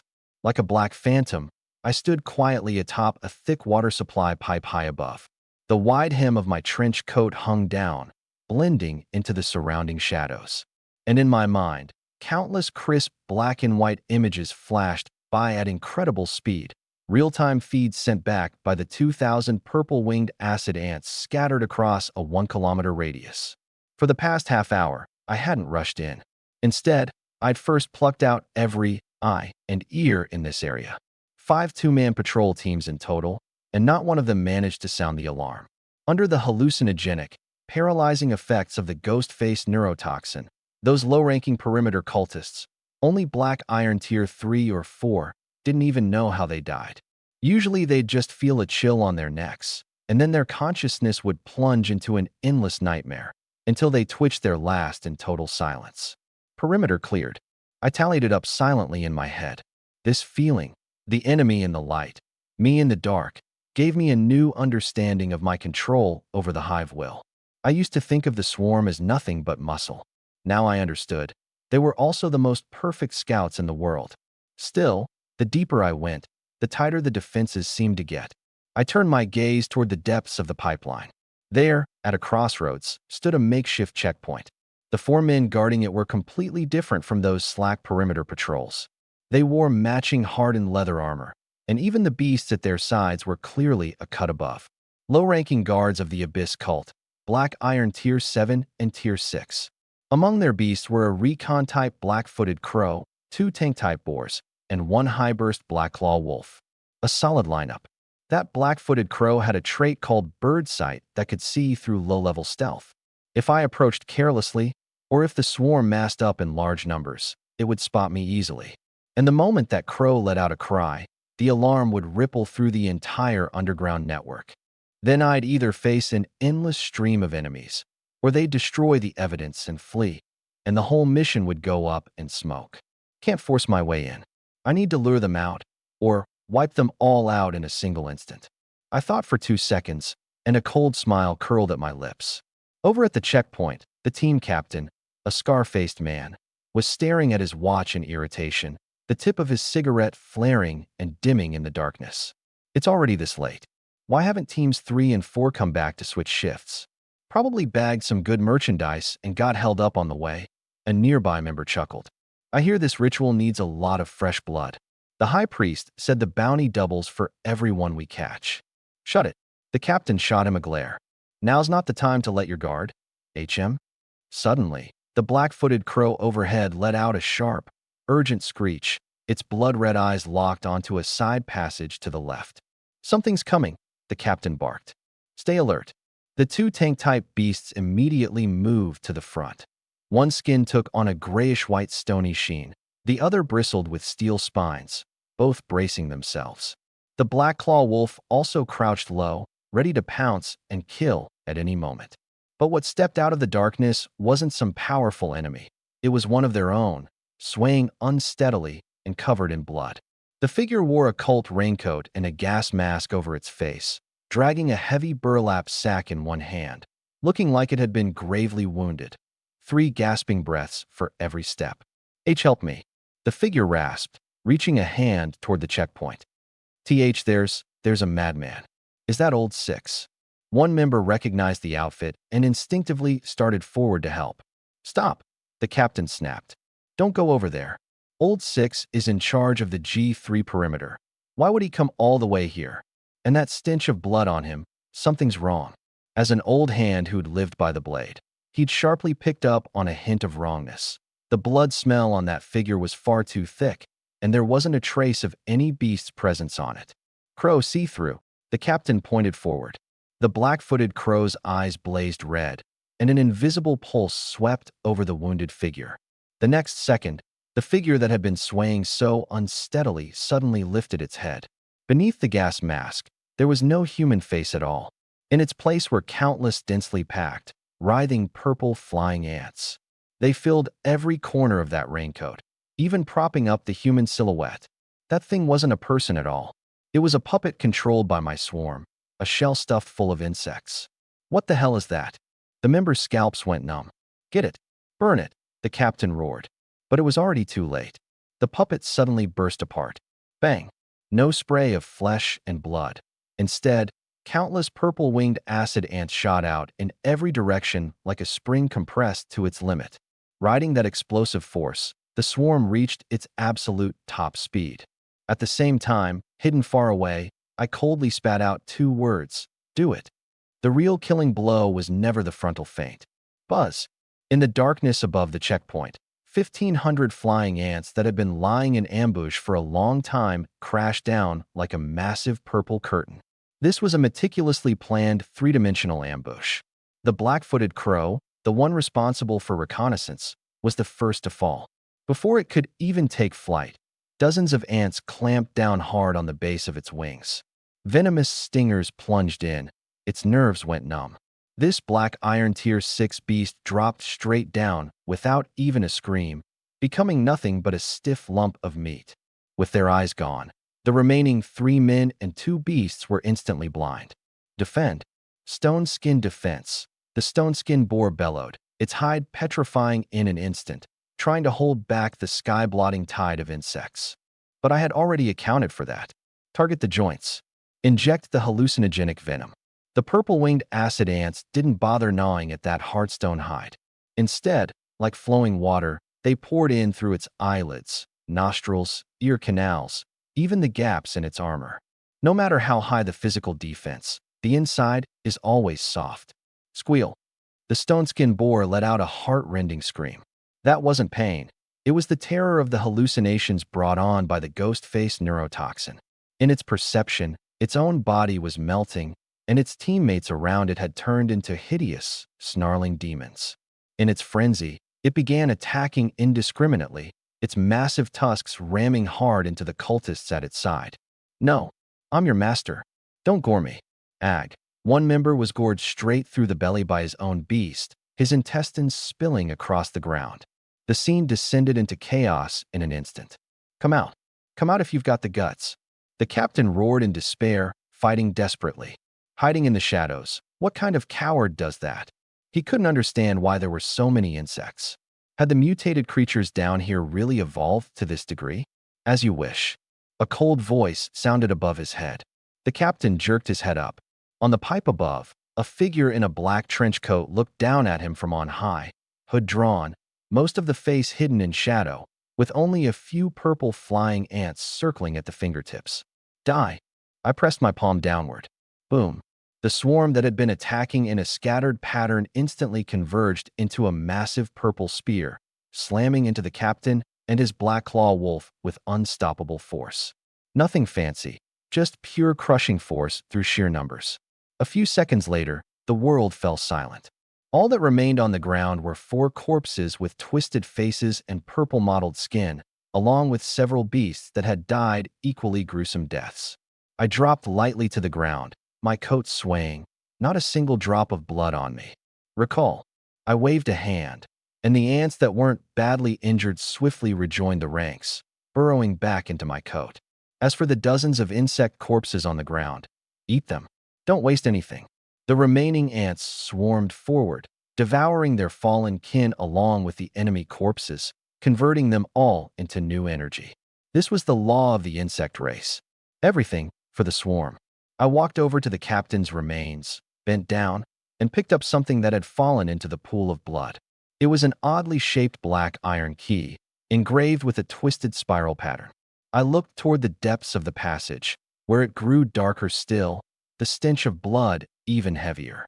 The guard dogs are dealt with. Now here I come, little rats. I gripped that blood-stained black iron key, but I didn't rush into that deep, murky passage. Cleared. I took out my communicator, snapped a photo of the 4 corpses on the ground, and hit send. At the edge of the photo, a few purple-winged acid ants were gnawing at the leftover flesh. The image radiated a cold cruelty. A few seconds later, Sujin replied, "Nice work. G3's guard dogs are gone. I'm heading over now, about 10 minutes. The road ahead is your choice. You can pull back, collect your bounty, and walk away, or keep pushing in and confirm the location of the core altar for me. A word of warning. According to intel, it's not just a few small rats this time. There could be a big fish. The moment you realize you can't win, retreat immediately and send me your location." I stared at the message, my eyes flickering slightly. 10 minutes. For a gold-rank powerhouse like Sujin, getting here would only take 10 minutes. But for me, these 10 minutes were my only window for free plunder. Once Sujin entered and took control of the situation, all the spoils would go to the collective, and all the secrets would have nothing to do with me. And judging by his attitude, something like the Abyss was something ordinary people would never encounter in their entire lives. An opportunity like this might never come again. Retreat, or keep pushing in. My eyes flashed, and I quickly made my decision. Fortune favors the bold. I sent back a single line, "I'm going deeper." Then I switched off the communicator's vibration and tucked it into the innermost pocket of my trench coat. All units, silent mode. I pulled my collar tight. The 2,000 purple-winged acid ants obediently stopped their high-frequency wing beats, hooking their tiny legs into the coat's lining as if they'd become a black inner layer of the garment itself. I picked up the black iron key and walked toward a hidden door at the end of the passage, disguised as part of the wall. I inserted the key and turned it gently. Click. The hidden door slid open without a sound. A stench 10 times thicker than the one on the perimeter hit me in the face. It wasn't just the smell of rot. It was laced with sulfur, blood, and a cloyingly sweet fragrance that made my skin crawl. The G4 area. I stepped inside. The environment here had completely transformed. The once damp brick walls were now covered in dark red fleshy moss that breathed and writhed as if alive. The floor was no longer sewage, but a thick, sticky flow of black-red fluid. In cages along both sides were all kinds of grotesque things. Mutated rats with 3 heads, humanoid monsters oozing pus, crawling on all fours, and chunks of corpses that looked like they'd been forcibly stitched together by some power. Rejects. The word flashed through my mind. These were clearly the leftover dregs after the Abyss cult had used living bodies for sacrifices or modification experiments. They still had life signs, but their souls had long been extinguished, leaving nothing but the raw instinct to kill. Growling. A 2-headed corpse hound locked in a cage caught the scent of a living stranger and suddenly lunged at the bars, gnawing at the iron with mad frenzy, feeling nothing even as its teeth shattered. 2-headed corpse hound. Reject. Black iron tier 8. Abyss corrupted state. Just a reject serving as a guard dog, and its tier was already close to that ghost-faced demon spider from before. It seemed the danger here was even higher than I'd thought. I stopped walking and coldly regarded it. At that very moment, something strange happened. The mother hive, which had been quietly nestled in my code all this time, suddenly grew restless. Hiss! A wave of emotion so intense it bordered on ravenous hunger came crashing straight into my brain through our mental link. It wasn't the usual simple appetite. It was a mad craving, like it had encountered its own kind, like it had found a supreme tonic. Even the 2,000 purple-winged acid ants let out a perfectly synchronized buzz of their wings, red light blazing in their compound eyes. You want to eat these things? A jolt of surprise went through me. These rejects were saturated with abyss corruption. Ordinary beasts wouldn't go near them, and eating them would surely cause them to mutate horribly. But the mother hive's reaction right now, it was like it had laid eyes on a grand banquet. Since you want to eat? I glanced at the roaring corpse hound, a flash of ruthlessness in my eyes. Then let's give it a try. I waved a hand. Go. Buzz. My trench coat suddenly billowed out, and 1,000 purple-winged acid ants poured forth in an instant, like a dark purple whirlwind, streaming in through the gaps in the iron cage. No tactics at all, only the most primal devouring. Gruel. The 2-headed corpse hound's roar lasted barely a second before it turned into a shrill, agonized scream. Countless flying ants blanketed its entire body, their sharp mandibles savagely tearing through the pus-oozing rotten flesh. In just 10 seconds, this black iron tier 8 corpse hound didn't leave behind so much as a scrap of remains, as though it had never existed in this world at all. And the ants that had swallowed the corpse hound's flesh and blood underwent visible changes. The metallic sheen on their dark purple carapaces grew even deeper, faintly radiating a heart-stopping black aura. But more important was the mother hive. It clung to my shoulder. It hadn't fed directly, yet through the hive while feeding back to it, its aura was steadily climbing. Abyss energy intake detected. Genetic sequence resonating. I watched this unfold, my pupils contracting. Resonating? I looked at the mother hive on my shoulder, and the bold guess in my mind grew clearer and clearer. The Abyss cult worships the Abyss, and my beasts feed on Abyss creatures, can even resonate with them. That means the source of my power might be very closely connected to the Abyss. I thought again of the awakening ceremony, of that glance from Su Jin, so cold it seemed to freeze my very soul. To others, this place is hell. I stroked the mother hive's trembling antennae, soothing its agitation, but to us, it's an all-you-can-eat buffet. Let's go, we'll eat our way through. I no longer suppressed the swarm's instincts. Like a shepherd walking through the darkness, I drove my flock. The 2,000 purple-winged acid ants swept through the entire passage like a plague of locusts crossing the land. The rejects in the iron cages all met their end. Mutated rats, corpse hounds, those unspeakable stitched-together horrors. In the face of deadly venom and overwhelming numbers, They all became lambs to the slaughter. Eating as we went, we pressed on. The mother hive's aura grew stronger and stronger, even turning irritable, a sign of excess energy. Finally, when the last mutated monster was reduced to swarm fodder, I reached the end of the passage. Ahead appeared a sliver of dim purple light. It was the entrance to a massive underground cavern. Faintly, I could hear arguing coming from within, along with a pulse that made my heart skip a beat. I held my breath and drew the restless swarm back into my coat. Then, like a gecko, using the cover of my coat, I pressed myself silently into the shadows of the stalactites at the cavern's ceiling and peered inside. The next second, the sinful heart hidden beneath the city was finally laid out before my eyes. The interior of the cavern was astonishingly vast, easily the size of 2 football fields. The rock walls all around were carved with countless twisted reliefs, all depicting unspeakable tentacles and eyeballs devouring the world, especially hideous in the dim firelight. And in the center of the cavern rose a black altar, 10 meters tall. Around the altar knelt several hundred black-robed cultists. Motionless as statues, they bowed piously toward the top of the altar, and their combined presence pressed down so heavily it was hard to breathe. But that wasn't what caught my attention most. Through the vision of a micro-recon ant, my gaze locked onto the 3 figures at the top of the altar. 3 powerhouses radiating bronze-rank spiritual pressure. I'd read the Abyss cult's files back at Sujin's place. This cult was riddled with internal factions, each worshipping a different Abyss demon god, and they were constantly fighting among themselves. Yet now, priests from 3 different factions had actually gathered together. The one standing in the very center, presiding over the ritual, was a scrawny old man in a dark purple robe patterned with insect motifs. One of his eyes bulged, glowing with an eerie green light, and his hands, withered like chicken claws, gripped a bone staff tightly. His expression was fanatical and manic. To his left stood a burly man with a face full of thick, jowly flesh, draped in a gray beast-hide robe, a string of dog-tooth beads hanging from his neck, with a pus-oozing rotten demon hound crouched behind him. To the right was an effeminate man in a dark green snakescale robe, a black serpent coiled around his arm, its tongue flicking ceaselessly, his eyes gloomy and vicious. Though they stood together, the atmosphere between them was tense as a drawn bow, thick with hostility. Hanging upside down from the cavern ceiling 50 meters up, I heard their argument crystal clear. "Hey, Bugfong." The demon hound priest impatiently rapped his bone club against the ground.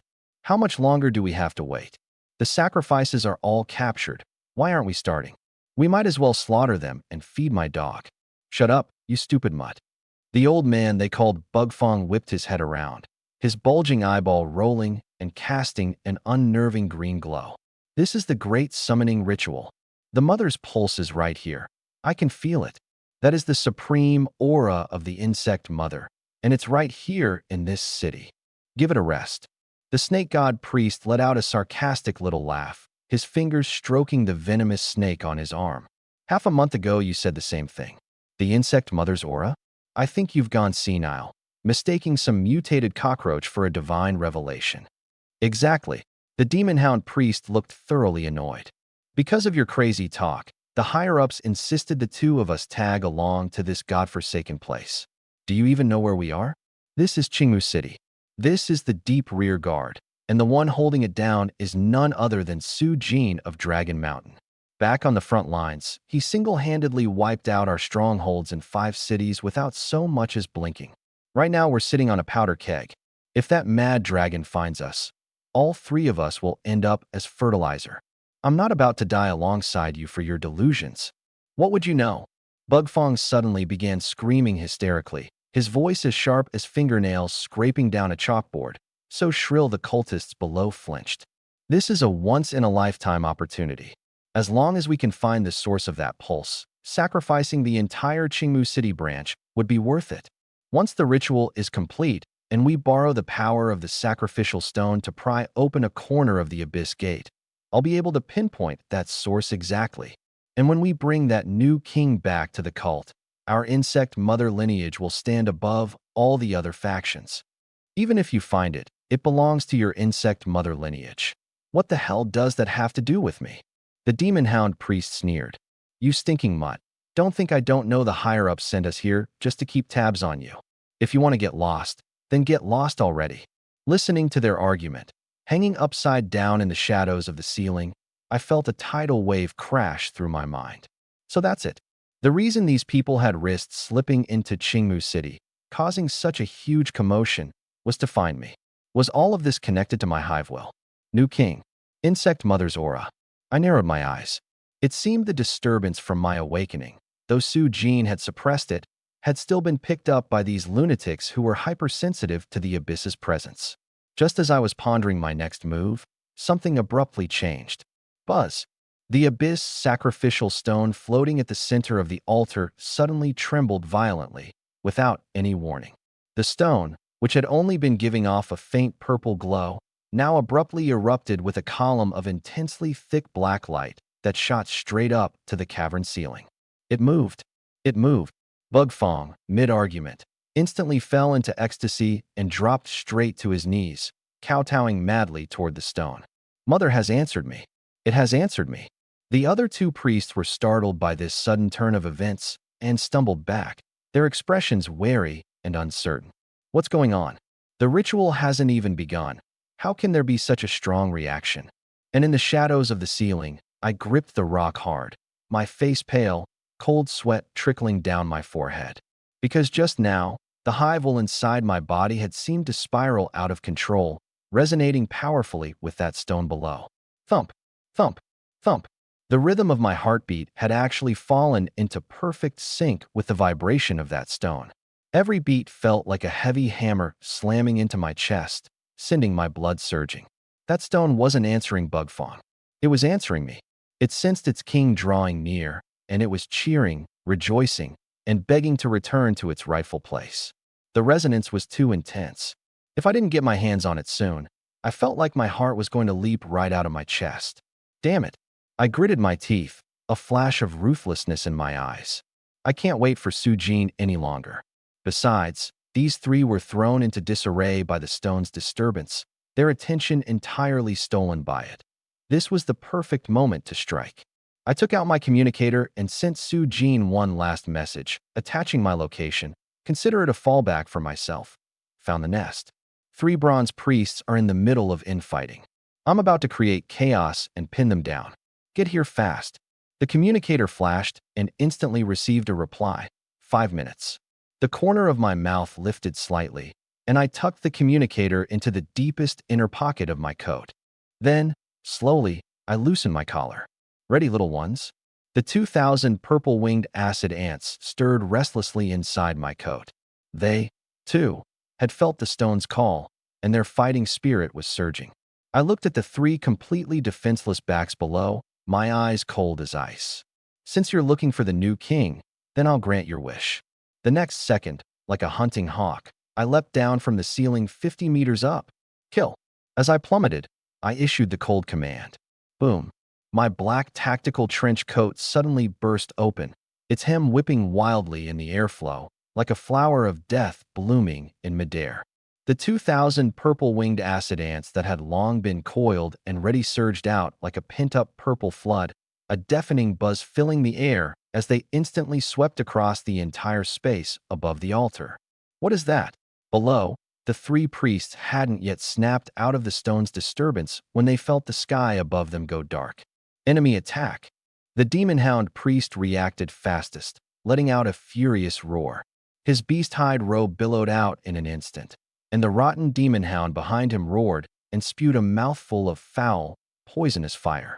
Right after, the shadow beneath his feet warped, and a smaller hyena with even longer fangs, a bone-crushing hyena, crawled out. The 2 canine beasts flanked him, one left, one right, trying to block the swarm tide crashing down from above. But too slow. My target was never these 3 thick-skinned, tough-hided bronze-rank powerhouses. It was to create chaos. Target the cultists. Release the venom mist. Buzz. The 2,000 ants didn't go head-to-head. Instead, like a giant net, they instantly covered the several hundred kneeling cultists around the altar. PSSH, PSSH, PSSH, PSSH. Countless streams of dark green venom rained down like a downpour. At the same time, all the ants beat their wings in unison, vaporizing the ghost-faced neurotoxin inside their bodies and diffusing it into the air. Aya, my eyes. My eyes are melting. There are demons. Evil demons are biting me. Get away. The once solemn underground cavern instantly transformed into a hell on earth. Several hundred cultists, only black iron rank, some merely mortal rank, shrieked and writhed in the venom mist. The high-concentration hallucinogenic toxin robbed them of their reason in an instant, and they mistook their own comrades for monsters, beginning a frenzied slaughter of one another. The scene descended into utter chaos. And at the center of the pandemonium, borne up by the swarm, I landed steadily on the edge of the altar, like a dark crow. The instant I touched down, I didn't pause for even a moment. Like a bolt of black lightning, I lunged straight for the abyss sacrificial stone floating at the center of the altar. The hunger in my eyes was undisguised.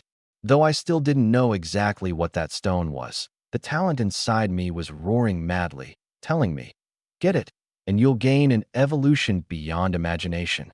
You bastard. Where did this rat come from? The snake god priest, seeing this, was instantly enraged. He swept both hands out, and two black shadows shot from his sleeves.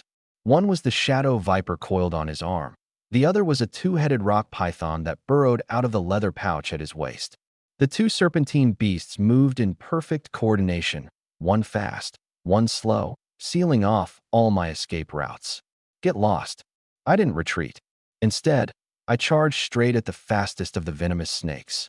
Just as the viper was about to sink its fangs into me, dozens of elite purple-winged ants, my personal bodyguards, suddenly flew out from my collar and clamped down hard on the snake's vital point and its eyes. Squelch. Venom injected. It wasn't enough to instantly kill this bronze-rank venomous snake, but it was enough to freeze its movements for a split second. Seizing that instant, I slid low, narrowly dodging the two-headed rock python's crushing coil, and rushed to the center of the altar. My hand finally touched the cold, pitch-black stone. Thump. The instant my fingertips made contact, I felt my very soul being sucked in. A vast, ancient energy brimming with the will to dominate came surging madly up my arm and into my body. It wasn't corruption, it was a kind of homecoming. At that moment, my Hive talent revved up to its absolute peak, like a key turning in a lock, unlocking that stone. High-purity homologous energy detected. Attempting fusion. Buzz. The sacrificial stone erupted with an earth-shattering column of black light. An aura pressure, full of the overwhelming dominance of an absolute superior being, swept across the entire scene with me at its center. Stop. That is the holy relic. Priest Bugfong finally snapped out of it, staring at the black-clad figure who dared to touch the sacred stone with filthy hands. His single eye looked ready to burst from its socket. As a priest of the insect mother lineage, he had zero tolerance for any act of blasphemy. Die, you desecrator. Bugfong slammed his bone staff into the ground. Crack. The stone slabs of the altar shattered, and a flesh-devouring sandworm as thick as a water barrel and lined with fangs burrowed up from underground, its barbed maw gaping wide as it bit toward my lower body. At the same time, a foul wind swept in from above. A twin-winged centipede over 2 meters long, with wings sprouting from its back, flew out from behind me, its 100 legs flailing like dozens of scythes, slashing toward my head. 2 bronze-rank beasts. This was the true killing blow, sealing off every escape, above and below.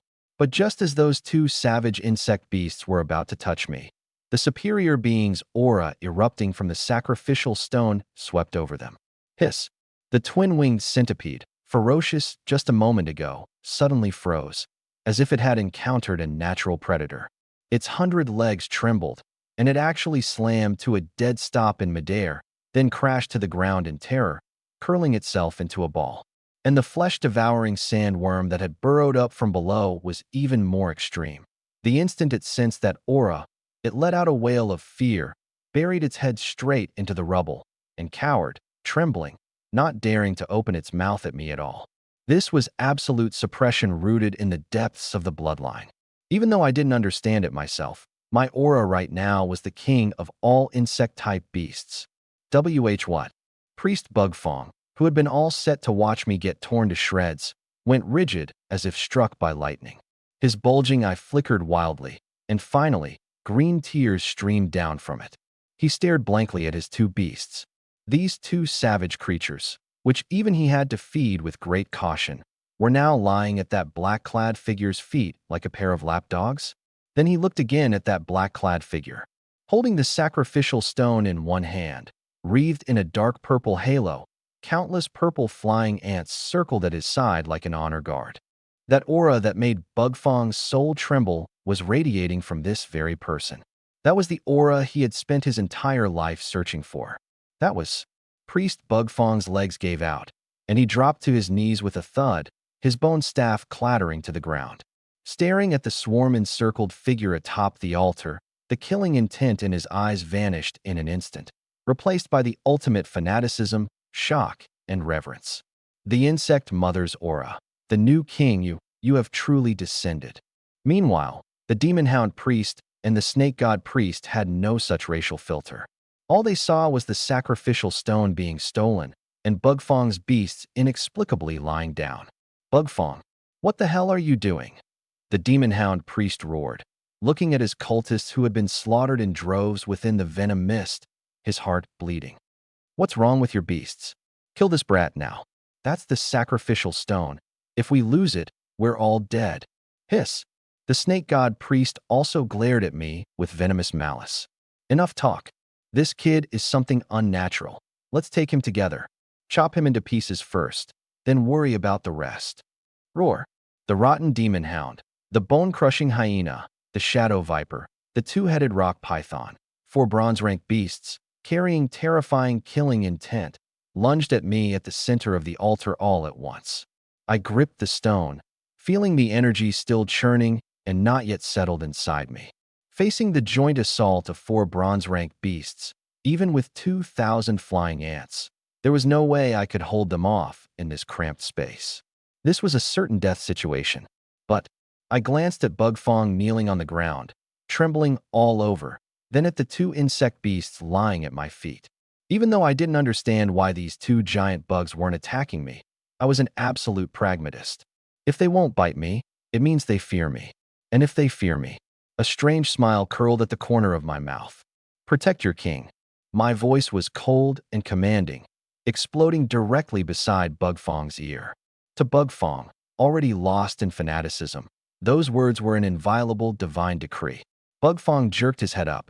On that withered old face, the ecstasy and reverence instantly transformed into undisguised, savage killing intent, but not toward me, toward the 2 colleagues behind him. In this moment, I was the one and only god in his heart. And these 2 who wanted to attack that god. You dare disrespect my lord. Bugfong snarled as he clawed his way up from the ground, veins bulging all over his body, the green light in his eyes surging violently. You heretics! You all must die! Boom!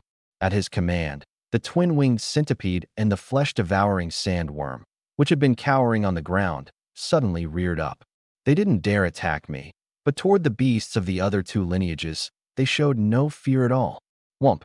The flesh-devouring sandworm's massive body lashed out like a whip, slamming hard into the rotten demon hound that had charged in first, sending it flying. And the twin-winged centipede turned into a bolt of black lightning, its 100 legs like blades, instantly coiling around the 2-headed rock python and savagely tearing into it. Bang! Bang! The sound of violent collisions exploded across the altar. Bugfong, have you gone mad? The demon hound priest was dumbfounded, staring at the scene in disbelief. What are you doing? You dare strike me? I am protecting my king. Bugfong's eyes were bloodshot, wild as a man possessed, commanding his 2 bronze-rank beasts to throw themselves recklessly in front of me. Anyone who takes a single step toward my lord, I'll chew them up and swallow them whole. He's insane. They've all gone insane. The snake god priest's face turned ashen, and I, standing at the center of the chaos, gripping that warm stone, watched this absurd and frenzied scene unfold before me. So this is the power of faith. I sneered, tucking the sacrificial stone into my chest, and glanced at the time on my communicator. Sujin, 3 more minutes. More than enough. 3 more minutes. I stood at the center of the altar, feeling the warm, pulsing rhythm from the sacrificial stone against my chest. The signal on the communicator in my hand was flashing wildly. Su Jin's last recorded position was 500 meters directly above my head. Rumble. A dull, massive boom came from deep within the rock layers far above, like muffled thunder rolling across the sky. The entire cavern shook violently, countless stalactites snapping off and plummeting into the blood pool below, kicking up waves several meters high. That was the sound of Su Jin of Dragon Mountain drilling his way down.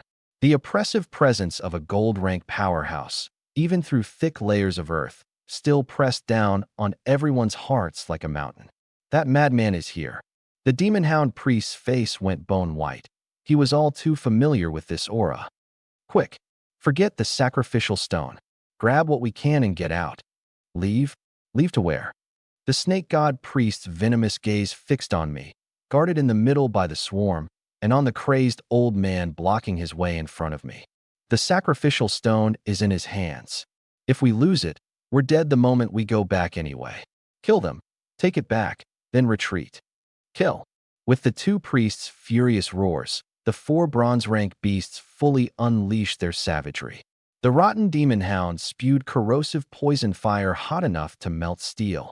The bone-crushing hyena became a gray blur, striking low at the legs. The shadow viper vanished into the darkness, lying in wait for its chance. And the enormous two-headed rock python rolled across the ground like a heavy tank, charging straight for the altar. Against this overwhelming, mountain-toppling assault, Bugfong, standing at the very front, looked so small. But he didn't retreat. Not a single step. No one lays a hand on my lord. Bugfong's withered hands gripped the broken bone staff with all his might, his bulging eye stretched enormous, while in his remaining cloudy human eye burned a mad flame called faith. With my flesh and blood, I feed the insect souls. He murmured under his breath, and suddenly drove the bone staff into his own chest. Squelch. Blood gushed out, but it didn't fall to the ground. Instead, it instantly ignited into eerie, sickly green flames. A forbidden technique. Life sacrifice. Ayah! Bugfong screamed until his voice tore, his skin shriveling and turning ashen gray at a rate visible to the eye, as if all the life force in his body was being drained dry. But this vast surge of energy poured madly through the contract and into his two beasts. Roar! The twin-winged centipede and the flesh-devouring sandworm, which had been suppressed so hard they couldn't even lift their heads, suddenly swelled to twice their size. The centipede's back carapace burst open, sprouting even more hideous bone spikes, its 100 legs whipping up green wind blades as they moved. And the sandworm underwent an even more drastic transformation. Its once soft, flabby hide became coated in a thick layer of horny plating, its maw now spewing dense clouds of acid mist. Temporary rank elevation, Bronze Tier 8, Berserk State. Get out of my way. Bugfong, blood streaming from all 7 orifices, looked like a vengeful demon. Boom. The berserk flesh-devouring sandworm burrowed up from below and bit down on the two-headed rock python charging at the front. The two colossal creatures tumbled and tore at each other beneath the altar, rock crumbling, flesh and blood flying. And the twin-winged centipede turned into a green whirlwind, charging with reckless abandon into the encirclement of the two hounds, utterly ignoring the fangs sinking into its own body, its 100 legs slicing like blades, madly carving through the enemy's flesh. Bang, bang, bang. This was a completely lopsided battle. Bugfong was trading his life for time, staging a desperate last stand against 2-to-1 odds. Madman. This crazy old lunatic. The demon hound priest watched his beloved beasts being bitten into a bloody pulp, shaking with rage from head to toe. For some wild kid who came out of nowhere, is it worth it? Worth it? Bugtooth knelt on the ground, coughing up mouthfuls of black blood. His voice was faint but chilling. You people have faith too? How could you not understand? 1 minute and 30 seconds left. I stood in the center of the altar, watching this bloody scene with cold detachment. The tremors overhead grew more violent. Massive cracks spread across the rock layers, and debris rained down like a storm. Su Jin was drilling through faster than I'd expected. My gaze fell on Bugtooth. The old man was nearly finished. The forbidden technique had drained every ounce of his life force. Right now, he was like an oil lamp about to burn out, hanging on by a single thread. But I had to admit, he'd been a perfect meat shield. Through sheer force of will, he'd single-handedly pinned down two bronze-rank fighters beneath the altar. What a good dog. That was my verdict. But right after, my eyes narrowed, and a flash of murderous intent crossed them. But you can't be allowed to live. If Su Jin came down and saw a cult's bronze-rank priest fighting to the death to protect me, even willing to sacrifice his own life, how would I explain that? Tell him I just have a magnetic personality? Tell him the old man mistook me for someone else? There'd be no way to explain it. In the eyes of the authorities, this was collusion. This was ironclad proof that I was a key figure in the cult. If that happened, not only would I lose the sacrificial stone, I'd be dragged off and sliced up for research myself. Secrets can only be kept by the dead. I didn't bother hiding my killing intent as I slowly raised my hand. Beneath my trench coat, the 2,000 purple-winged acid ants had regrouped, their hungry mandibles scraping together in the darkness. 50 seconds left. A sharp crack of splitting stone echoed from above. I knew time was up. Bugtooth. My voice sounded right beside his ear, commanding, cold, leaving no room for question. The old man, still coughing up blood and forcing himself to hold on, jerked violently and struggled to turn his head. That withered face, dry as tree bark, was covered in blood. Yet the eyes looking at me still burned with fanatical devotion. My lord, this old servant can't hold on much longer. You've done well. I looked at him, my tone as calm as if I were reciting a divine oracle. Your loyalty, I've received it. Now, I will grant you one final honor. Honor. Bugtooth froze for a moment. Then a light burst from his eyes like nothing I'd ever seen before. Return to the mother body. Become one with me. I extended a finger toward him. This is the highest reward I can give you. Hearing this, Bugtooth felt no fear at all. Instead, his whole body trembled with excitement. In their faith, being devoured by their god wasn't death. It was returning to the mother body. It was immortality. It was becoming a part of the god himself. This was the ending countless believers dreamed of. Truly, may I? Bugtooth wept openly. Trembling, he released his forbidden technique and even stopped the two summoned beasts that were still tearing into their enemies. Like the most devout of pilgrims, he crawled toward me, bowing his head to the ground with every step, and completely exposed his neck. Thank you. Thank you for your grace, my lord. Watching this scene from a distance, the Hellhound priest and the Serpent God priest were dumbstruck. This old fool has his brain completely rotted away. The instant Bugtooth crawled to my feet, 10 seconds left. I glanced at the collapsing rock ceiling above, and a cruel edge flashed in my eyes. Devour. Boom. 2,000 ants, long starved and desperate, poured over the kneeling Bugtooth like a black waterfall, swallowing him in an instant. There was no scream, only a hair-raising chorus of chewing and Bugtooth's final sigh, full of bliss and release. Mother. 5 seconds. This bronze-rank cult priest, along with his two summoned beasts, was devoured completely by the swarm. Not even a fragment of bone remained. A surge of energy so massive it made my meridians ache flooded back into me. It was the entire life's essence of a bronze-rank beast tamer. NGH. I let out a stifled grunt, forcibly suppressing the spiritual energy raging inside me. 1 second.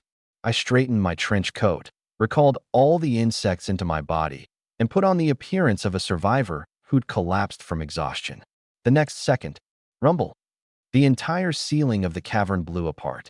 Countless boulders came crashing down, wrapped in dust and smoke, and a terrifying fissure split the world apart. Roar. Along with a deafening dragon's cry, a massive dragon claw armored in thick stone plating tore through the darkness by brute force, descending from above with the momentum to shatter heaven and earth. A rank. The mountain-shaking earth dragon. Amid the swirling dust and falling debris, a tall figure in black stood atop the dragon's head. His refined glasses stood in stark contrast to his savage aura, and his spiritual pressure lit up the entire underground world like the sun. Su Jin had arrived. His cold eyes swept over the two priests below, who stood frozen like statues, and his voice fell like a judge's sentence. Game over. Rats. Dragon Mountain. It's Dragon Mountain. Nothing but despair filled the eyes of the Hellhound Priest and the Serpent God Priest. That name carried tremendous weight both on the front lines and within the Abyss cult, a reputation carved out through slaughter. A gold-rank powerhouse, a battle-hardened veteran who'd fought his way out of the Abyss front lines. Two small-time bronze rankers like them couldn't hope to stand against him. If not for that incident that happened in the Abyss all those years ago, how could Dragon Mountain possibly be here? Run? Split up. The Hellhound Priest abandoned even his own battered summoned beasts, spun around, and bolted for the secret passage. The Serpent God Priest was even more decisive. He tried to make his twin-headed rock python self-destruct, creating a smokescreen to cover his escape. You think you can get away? Sujin, standing atop the dragon's head, pushed up his gold-rimmed glasses. His tone was as flat as if he were watching two ants scurrying around. He gently raised his right hand and pressed it down into the empty air. Gravity field. Boom. The air within 100 meters seemed to freeze in an instant, then grow heavier than steel.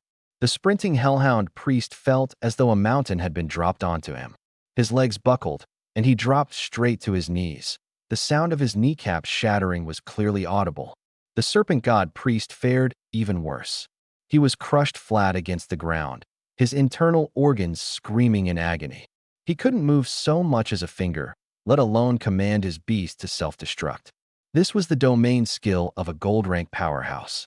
Within this gravity field, no living creature except those Sujin permitted could move an inch. Roar!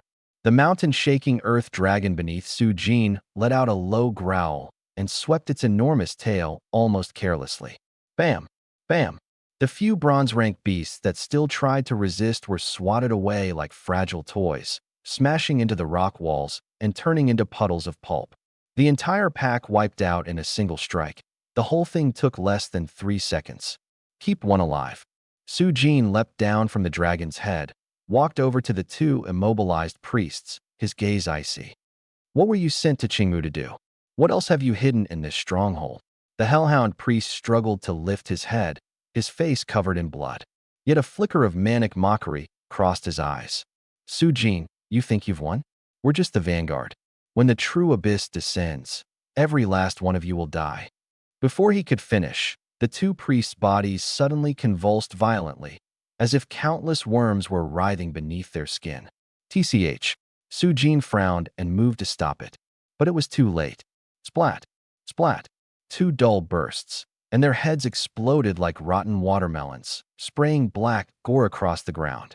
The surviving believers behind them, as if receiving some kind of signal, all began bleeding from every orifice and dropped dead en masse. Damn it! Sujin looked at the corpses littering the ground, his brow furrowed. These lunatics, they're silencing themselves faster and faster. No intelligence leaked out. In the entire G4 stronghold, aside from me, not a single soul remained alive. Sujin turned around. His gaze cut through the drifting dust and landed on me. Lying at the edge of the altar, collapsed as though drained of all strength. In that instant, I felt like I'd been marked by an ancient behemoth. I fought to control my breathing and heartbeat, making myself look like a genuine survivor who'd exhausted every bit of spiritual energy. Sujin walked toward me, step by step, each footstep landing like it was pressing down on my heart. He stopped in front of me. Instead of checking my injuries first, he swept his eyes around the surroundings. Over there was a fresh pool of blood, along with some extremely faint traces of acid corrosion. That was where Bugtooth had died. There was a fight here just now. Sujin's voice betrayed neither joy nor anger. A very intense one. 3 bronze-rank priests. 2 killed themselves. And the third. My heart clenched. Here it comes. I struggled to prop myself up, coughed twice, and rasped out. There was one more. Killed by his own people. His own people?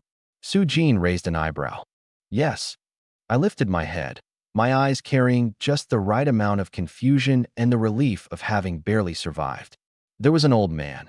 I don't know why, but he suddenly went berserk and started fighting the other 2. He seemed to be hallucinating, kept screaming crazy things about my lord and mother. In the end, he used a forbidden technique and took himself down along with the other 2's beasts. Half true, half false. That's the highest art of lying. Su-Jin stared into my eyes for a full 5 seconds. Those eyes behind the lenses seemed capable of seeing straight through a person's heart. I didn't look away, meeting his gaze openly. After a long while, Su-Jin withdrew his stare, and that suffocating pressure dissolved along with it. Abyss corruption really can cause mental breakdowns, he said flatly, seeming to accept the explanation. You're lucky to have survived. He didn't press further about the missing priest, nor did he ask how I'd managed to survive an internal bloodbath between 3 bronze-rank fighters. Because in the face of results, the process sometimes doesn't matter. What mattered was that I'd completed the mission, and completed it beautifully. The entire stronghold had been uprooted, and not a single rat had escaped. Get up. Su-Jin extended his hand. I hesitated for a moment, then grasped that broad, powerful hand and used it to pull myself to my feet. Mission complete. He pressed his communicator. Cleanup team, move in. Seal off the G4 zone. Then he looked at me, and a rare trace of a smile touched the corner of his mouth. As agreed, the bounty will be transferred to your account. Also, Su-Jin pointed at the bulge in my coat, where I'd hidden the sacrificial stone. My heart leapt, and I instinctively moved to cover it up. But Su-Jin only patted my shoulder and said, with heavy meaning, some things, once you've taken them, hide them well. Don't let it swallow you. With that, he turned and walked toward the enormous mountain-shaking earth dragon. Let's go, we're heading back. The air here stinks too much. It's no place for young people. I stood where I was, watching Su-Jin's tall figure recede. My back was already soaked with cold sweat. Does he know? Maybe he did. Maybe he didn't. But it didn't matter anymore. What mattered was that Su-Jin had chosen to look the other way. This was a silent understanding, and also a kind of investment. I touched the burning stone in my coat, and a glint of ambition flashed in my eyes. This round, I won the bet. The first rays of morning sunlight pierced through the thin fog, illuminating the weathered walls of the red brick bungalow. By the time I got back to my base, it was already 8 in the morning. I locked the iron door, drew the curtains, and released a few scout ants to keep watch in the yard. Only after confirming there were no tails and no surveillance around me did I finally let my spine relax after being tense all night, collapsing limply onto the old sofa. Exhaustion washed over me like a tide, yet my mind was buzzing with excitement, almost trembling with it. Ding! My communicator vibrated. It was a bank notification. Your account has received 350,000 federal credits. Note, well done. 350,000. I stared at that string of zeros and let out a heavy breath. In this city, an ordinary family of 3 spent maybe 30 or 40,000 a year. Su-Jin's generosity wasn't so much a bounty as it was a roundabout way of backing a promising junior who also knew the rules. But I understood clearly, the number in my account was just a side benefit. The real treasure was giving off a heart-racing heat inside my coat. Carefully, I pulled out the fist-sized abyss sacrificial stone from inside my trench coat. Free from the altar's suppression, the stone now seemed to come alive. It was pitch black all over, its texture somewhere between metal and living tissue, its surface covered in dark purple veins. As I breathed, those veins actually rose and fell slightly, exhaling wisps of black smoke. Hiss! The mother nest inside my coat could no longer restrain itself. It burst straight through my trench coat and flew out. In that moment, its compound eyes turned completely blood red, the sign of ultimate greed and instinctual hunger. It circled the sacrificial stone in a frenzy, its buzzing carrying some scale that didn't belong to this world. I know you want it. I want it too, I murmured. I could feel the will of the insect nest inside me cheering, urging me on. I sat down cross-legged, placed the sacrificial stone on my knees, and slowly laid both hands over it. Eat. Boom. The instant the command was given, the mother nest lunged onto the stone. The once hard sacrificial stone, upon contact, melted like snow, turning into a black liquid like ink that surged madly into the mother nest through its mouthparts and the gaps in its shell. Gulp, gulp. The energy within the sacrificial stone poured into the mother nest at an astonishing rate. As the devouring progressed, the mother nest's body was wrapped in a thick black cocoon. Abyss core region energy substance detected. Bloodline regression in progress. My mind exploded in an instant. A power so cold it made my very soul shudder came flooding along the contract link, slamming into every limb and every part of my body like a roaring, monstrous dragon. NGH cough. My eyes instantly bloodshot, my whole body curled up like a shrimp from the searing pain. I saw it. In the depths of my consciousness, at the moment the stone was devoured, I seemed to glimpse an ancient, desolate scroll unfurling. It was a black island floating atop an endless sea of blood. Hundreds of millions of colossal insect monsters knelt prostrate along its shores, worshipping toward a mountain-like shadow at the island's center. And the aura radiating from that shadow in the darkness was exactly the same as the power now inside me. Or more precisely, it shared the same root and source as the mother nest's aura. Pain. Pain that reached the marrow. It was the feeling of a body being forcibly torn apart and reassembled. I felt every single one of my cells being shattered by the black energy, then recoated in a deep purple. A layer of fine, intricate dark patterns, like an insect's carapace, surfaced across my skin and vanished in an instant. Under the wash of this immense power, my spiritual energy circuits were forcibly stretched from what had been a small stream into a mighty river. And before me, the changes in the mother nest were even more astonishing. Countless black threads sprayed out from its body, wrapping it into an enormous black cocoon 2 meters tall. On the surface of the cocoon shell, countless ghastly demon-face patterns emerged, each one seeming to howl as it absorbed the free spiritual energy around it. Thud, thud, thud. Dull impacts came from within the cocoon, and each tremor made the windows of this old bungalow shake in response. For 2 full hours, I bounced back and forth on the edge of pain and hallucination. Until that moment, a fine crack suddenly appeared on the surface of the black cocoon. Shine. Beams of pure, intense dark purple light burst out from the crack, bathing the entire little room as if it were the underworld itself. Ding. Evolution complete. Summoned beast has evolved into an abyss, purple-winged, ant queen. Potential grade assessed, D rank. Current level, black iron 6th stage. The black cocoon crumbled inch by inch, and a brand new mother nest floated in midair. It was no longer bloated, but presented a streamlined form radiating power. Its body was covered in a shell that looked as if carved from obsidian, and the purple wings on its back had grown much thicker, their edges gleaming with a cold metallic sheen. It had awakened 2 new traits. The first was called Insect Empress's Pressure. It had grasped the mental intimidation common to Lord-tier creatures. Against any insect-type beast of a lower rank than itself, the moment they entered a 100-meter radius, all their attributes would be forcibly reduced by 40%, with a very high chance of falling directly into a submissive state. The second was called Offspring Assimilation.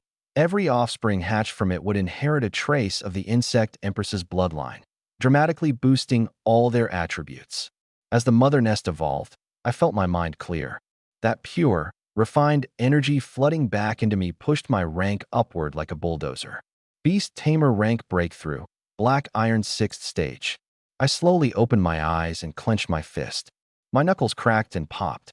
I felt that my physical body's strength now could take a direct hit from a black iron 9th stage beast without dying, far surpassing an ordinary beast tamer of the same rank. I beckoned with my hand, and the mother nest landed affectionately on my shoulder. Black iron 6th stage, the same as me. After absorbing the abyss sacrificial stone, its level had synced with my own beast tamer rank, leaving the other purple-winged acid ants in the colony far behind. Now, it was time to take stock of my army. With a single thought, the 2,000 purple-winged acid ants inside my trench coat poured out all at once. Easy. The entire room was instantly drowned in a purple tide.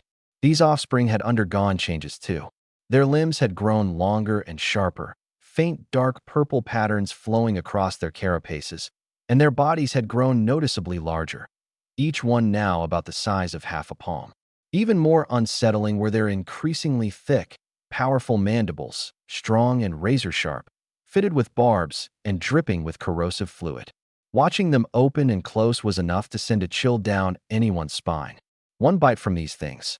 These were no longer mere insects. These were harvesting machines that had crawled straight out of hell. I walked to the window and gazed out with cold eyes. Far off in the western suburbs of the city, I could just make out that tall building squatting amid the ruins. The ghost-faced demon spider. I stroked my chin, a chilling coldness in my eyes. Time to settle the score from last time. But for now, I yanked the curtain shut. First, some sleep. I slept deeply, without a single dream. Only a profound darkness wrapping around my consciousness. As if I had returned to the mother body. When I opened my eyes again, the sky outside had gone completely dark. I sat up from the sofa and stretched. Bones throughout my body let off a series of pops like beans crackling in a hot pan. I clenched my fist, and the sense of power at my fingertips made me feel I could probably hold my own against a low-rank beast with my bare body alone. I walked over to the mirror. The person in it had the same features, still clean and handsome, but the aura was entirely different now, cold, sharp, and dangerous. My complexion, once pale from years of malnutrition, now carried the quality of cool jade. Deep in my pupils, a faint purple glimmer swirled, and my gaze was icy, holding a killing intent that didn't belong to an ordinary high school student. That was the kind of look only someone who'd killed could have. Grr. A strong wave of hunger hit me. The price of evolution was an enormous energy expenditure. I picked up my phone, opened the food delivery app, and ordered 10 high-calorie beef rice bowls in one go. Half an hour later they arrived, and I swept through the whole spread like a whirlwind. Full and satisfied, the burning current in my body finally settled. Next came supplies. I glanced at the tempting balance on my bank card. In a beast tamer's world, hoarding cash is the dumbest thing you can do. Only by converting money into resources, into raw strength, does it become something real. I opened the Beast Tamer Association's internal marketplace, one of the privileges Sue Jean had granted me. My fingers slid rapidly as I placed orders. 10 sets of B-rank insect nutrient fluid, 50 kilograms of black gold or powder, and a storage ring with a 27 cubic meter capacity. Because insect-type beasts generally have low potential and few people awaken them, low-level nutrient fluids were especially cheap. Even so, in just 10 minutes, I'd spent $250,000. The storage ring in particular ate up most of my savings, but it was a must. It would guarantee ample supplies when entering secret realms and made collecting spoils far more convenient. Since I had association VIP privileges, in just 1 hour a small drone airdropped the supplies into my yard. I slipped on that dark ring engraved with exquisite patterns and stored all the nutrient fluids, or powder, and miscellaneous items inside. Then I opened a bottle of B-rank insect nutrient fluid worth 5,000 credits, a viscous, emerald green liquid giving off an enticing fragrance. Consider this a treat, I said, pouring it into my palm. Bees easy. The mother nest and several elite guard ants immediately swarmed over, greedily drinking down this expensive supplement. As the nutrient fluid flowed in, the several dark gold patterns on the mother nest's back grew even more brilliant, and a faint energy shield even shimmered across its surface. Energy reserves at 100%, overflow state. All units at peak fighting spirit. Good. While the nutrient fluid couldn't make the swarm evolve, it was an excellent supply for replenishing energy and restoring condition, the kind of thing that could save your life at a critical moment. I put on my signature black tactical trench coat and pulled the hood low, covering most of my face. By now, the night had grown deep. The moon was hidden behind dark clouds, and all of Qingmu City was shrouded in a hazy darkness. Perfect weather for slaughter. Time to go. I pushed open the rusty iron gate. My figure flickered, and I vanished into the vast night. 20 minutes later, the abandoned high-rise district in the western part of the city. This place had once been a scar left behind when a developer skipped town. Now it was a hotspot for urban legends. Massive skeletons of rebar and concrete stood exposed to the open air like the corpses of enormous beasts. And on the main tower in the deepest part, a thick layer of white spiderweb draped over everything, trembling faintly in the night wind. Any creature that touched it would become prey in an instant. Not long ago, it was right here that I'd tasted the only defeat since my awakening. But today I was back. At the base of the abandoned building, the light was far dimmer than outside. What had once been the shopping center's atrium was now sealed shut by thick white webbing, like a giant spider's lair. Occasionally a bird would wander in by mistake, get stuck instantly, and then a sharp set of mouthparts would emerge from the shadows and drag it into the darkness. This was the forbidden zone of the Western Ruins, the ghost-faced demon spider's hunting ground. I stood on a rise about 300 meters from the main tower, coldly watching that enormous web. Hiss hiss. Seeming to sense the presence of an intruder, several ghost-faced spiderlings the size of washbasins crawled out from the perimeter, waving their spear-like legs and letting out warning shrieks. If it had been an ordinary beast tamer, they'd probably be summoning their beast to prepare for battle right about now. But I only had a single thought, and the purple-winged ant queen crawled out from my collar, spread its wings toward the sky, and a soul-shaking shriek spread out from its mouthparts. Hiss! An invisible, terrifying pressure surged out from deep within its bloodline, radiating outward instantly with the ant queen at its center. Insect Empress's pressure activated. The several spiderlings, moments ago so ferocious, suddenly froze mid-motion.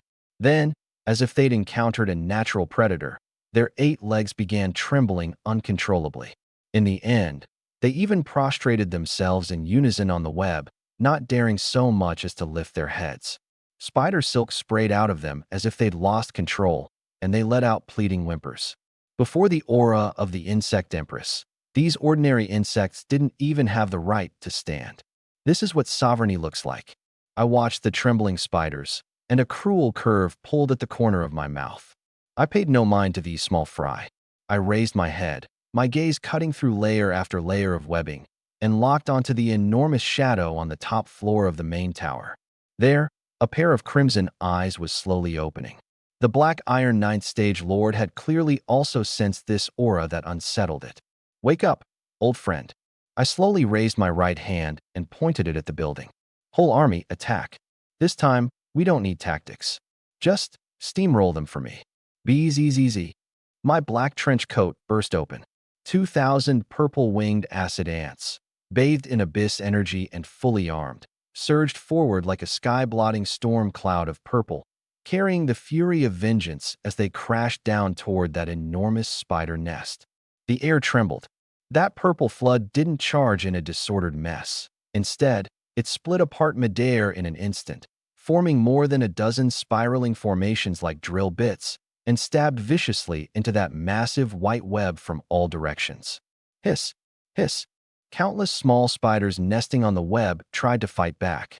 But under the terrifying force field of the Insect Empress's pressure, their movements were as sluggish as slow motion. Before their prized venomous fangs could even strike out, their heads were bitten off by the diving purple-winged ants. This wasn't a battle. This was a massacre. SSSSS. The swarm sprayed out the abyss-enhanced corrosive acid. That webbing, tough enough that even a steel blade could barely cut it, dissolved and snapped the instant it met that dark purple acid, like a scorching blade slicing into butter. In just half a minute, that spider's lair, which had once terrified countless low-rank beast tamers, was riddled with holes and on the verge of collapse. Roar! The shadow on the top floor finally couldn't sit still. With a furious, shrill roar, the ghost-faced demon spider, more than 5 meters in size, came crashing down. Thud! Dust flew everywhere. Its 8 spear-like legs drove deep into the concrete floor. The ghastly white human face pattern on its back twisted violently, and its 8 crimson compound eyes fixed on the tiny human in the distance. It remembered me. That little snack that had slipped from its jaws half a month ago. Never expected it to come delivering itself right to its door today, did it? 2. The ghost-faced demon spider's abdomen suddenly contracted, and a wrist-thick strand of ghastly white spider silk shot toward me like a sharp arrow. This silk carried extreme stickiness and a paralyzing toxin. Once it touched you, even a Black Iron Ninth Stage beast would struggle to break free. Yet I stood where I was, not even blinking, my hands still tucked in my coat pockets. Bzzz. There was no need for me to give any extra command. The several dozen elite flying ants that had been circling by my side appeared before me as if teleporting, opening their mouthparts and merging more than a dozen streams of purple acid in the air, instantly forming an acid barrier. Sizzle! That deadly silk shot into the barrier, and before it could even touch the hem of my coat, it was corroded into a puddle of foul-smelling white sludge that dropped to the ground with a splat. Hiss! A flicker of intensely human-like shock crossed the ghost-faced demon spider's compound eyes. Its strongest means of control had been dissolved by a mouthful of spit. Surprised, I stepped over the puddle on the ground and closed in on it, step by step. The swarm around us was slaughtering its offspring in a frenzy, their shrieks rising and falling everywhere. Yet my footsteps sounded as clear as if they were treading on its very heart. Half a month ago, you looked at me exactly like this. I stopped 10 meters from it and slowly lifted my head, my eyes colder than the abyss itself. Back then, I thought you were unbeatable. But now, a mocking curve tugged at the corner of my mouth. You're nothing but a slightly bigger piece of trash. Boom. The instant the words left my mouth, the abyss purple-winged ant queen that had been resting on my shoulder moved. It didn't enlarge its body. Instead, it turned into a streak of dark purple light too fast for the naked eye to catch and vanished on the spot. The next second, splurt, one of the ghost-faced demon spider's compound eyes burst instantly. Hiss-ow-wow. A shrill scream tore through the night sky. The ghost-faced demon spider flailed its 8 legs madly, trying to strike at the invisible enemy. Splurt, splurt, splurt. One burst after another rang out. Its joints, its compound eyes, its mouth parts, the most fragile parts of its body erupted in sprays of blood one after another. And even as it thrashed in a frenzy, a sinister toxin invaded its nervous system through the wounds. Ghost-face neurotoxin activated. The ghost-faced demon spider's movements began to stiffen, and the once ferocious human face pattern on its back now twisted eerily into a weeping expression. It was seeing hallucinations. In its vision, the human before it was no longer food, but a horrifying insect demon rising from a sea of blood, too terrible to look upon directly. The soul-deep terror shattered this lord-tier beast completely. It stopped attacking, turned around, and dragged its broken body, trying to crawl back to its nest on the top floor to flee. Trying to run? My eyes went cold. Too late. I snapped my fingers. Eat it. Bzzzz. The 2,000 purple-winged ants, having long since cleared out the small fry, instantly formed a massive purple tornado and completely engulfed the fleeing ghost-faced demon spider. Crunch, crunch, crunch. A teeth-grinding chewing sound echoed through the abandoned building. The ghost-faced demon spider's screams went from piercing to faint and finally vanished altogether, leaving only the buzzing of the feeding swarm. Just 1 minute later, the purple swarm dispersed and flew back behind me. The once arrogant Black Iron 9th Stage Lord had had its flesh completely devoured, leaving only a battered skeleton. Ding! Lord slain. Black Iron 9th Stage Ghost-Faced Demon Spider. Large amount of experience gained. Even without the boost of a secret realm, the experience provided by a Lord-tier creature like this was no small sum for someone at my Black Iron 6th stage. I looked at the enormous skeleton before me, feeling nothing at all inside. I stepped forward and rummaged through the abdomen of the skeleton, quickly digging out a fist-sized sac glowing with an eerie green light. Ghost-Face Venom Sac, top quality, containing a potent neurotoxin. Good stuff. My eyes lit up. If I let the Ant Queen devour it, the Ghost-Face neurotoxin trait would surely gain another considerable boost. On top of that, I found a mass of high-toughness spider silk glands that hadn't been fully spun out.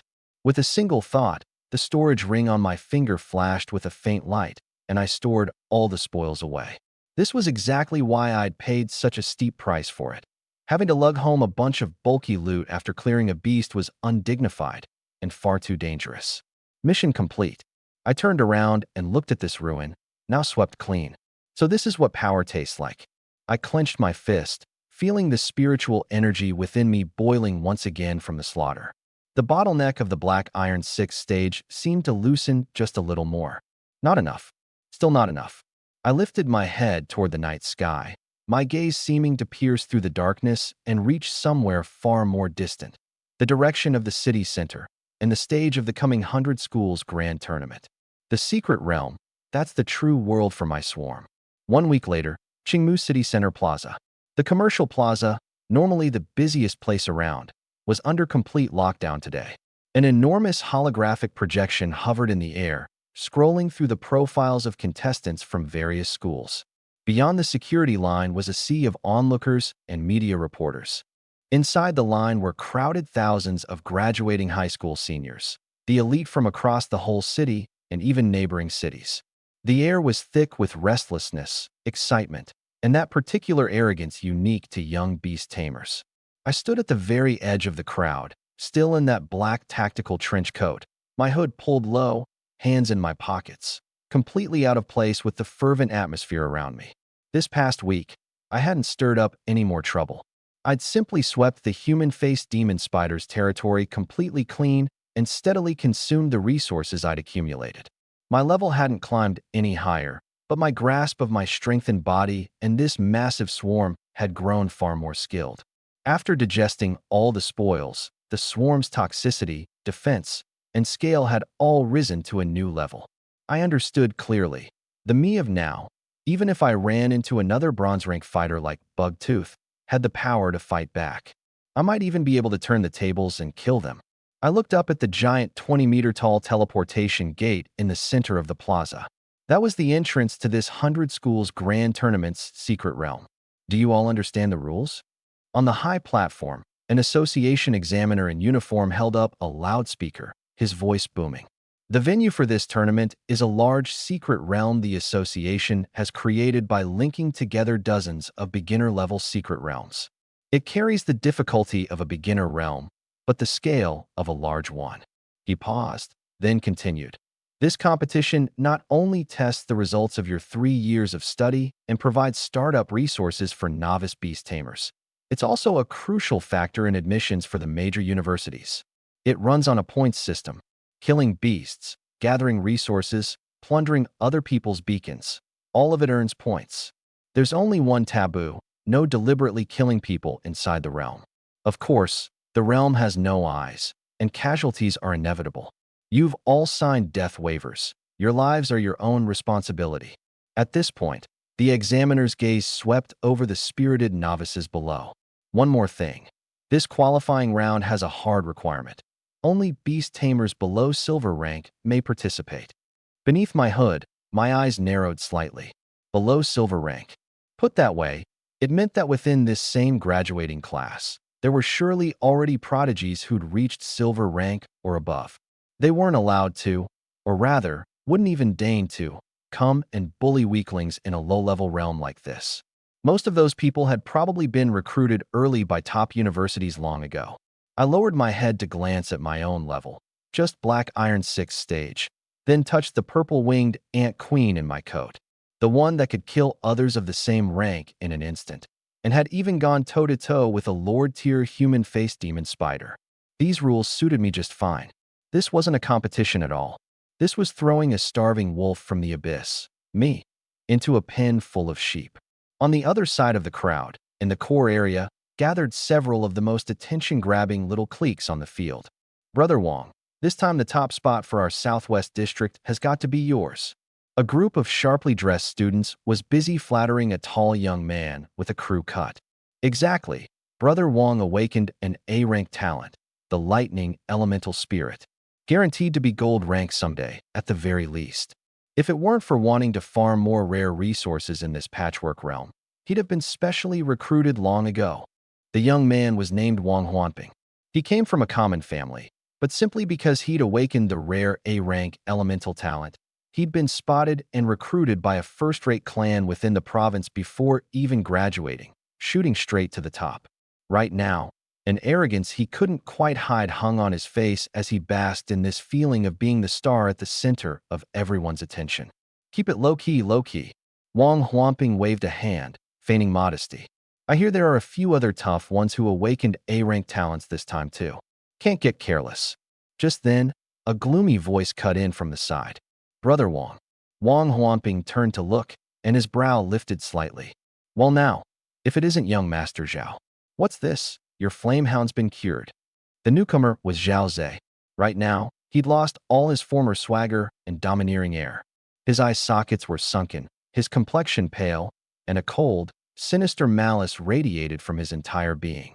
The flame hound at his feet, once so majestic, could move now, but its coat was dull, and there was a hint of manic frenzy in its eyes. Those were the after effects left behind by being forcibly healed with drugs. Cured. Zhao Ze said through gritted teeth, his voice hoarse.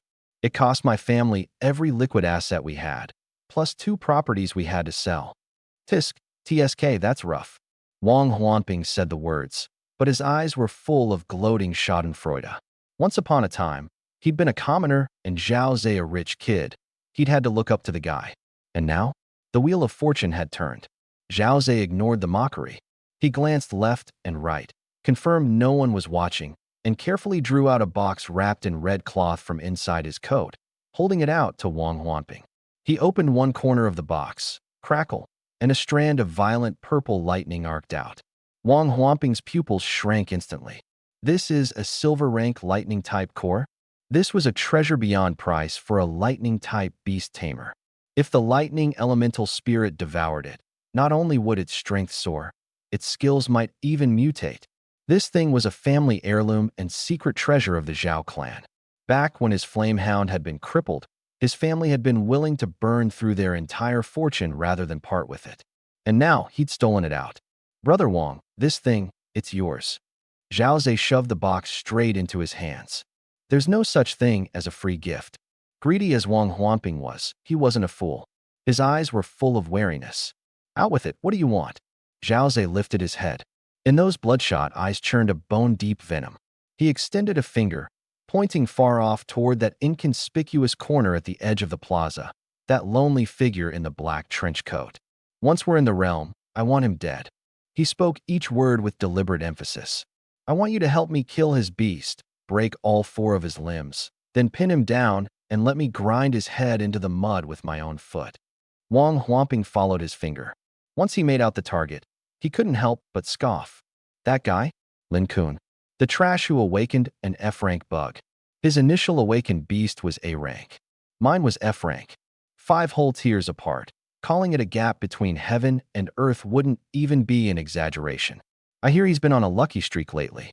Took first place at your school. Lucky? Zhao Ze sneered. No matter how lucky he gets, he's still just an orphan with no connections. So, Brother Wang, this deal, are you in or not? Wang Huanping ran his thumb over the lightning source crystal in his hand, savoring the surging energy inside it, and a cruel smile spread across his face. He's just a bug. This'll be easy. He looked at Zhao Ze, all smiles, but his eyes were the eyes of someone looking at a fool. At the very moment these two struck their filthy little bargain, a familiar figure cut through the crowd and walked straight toward me.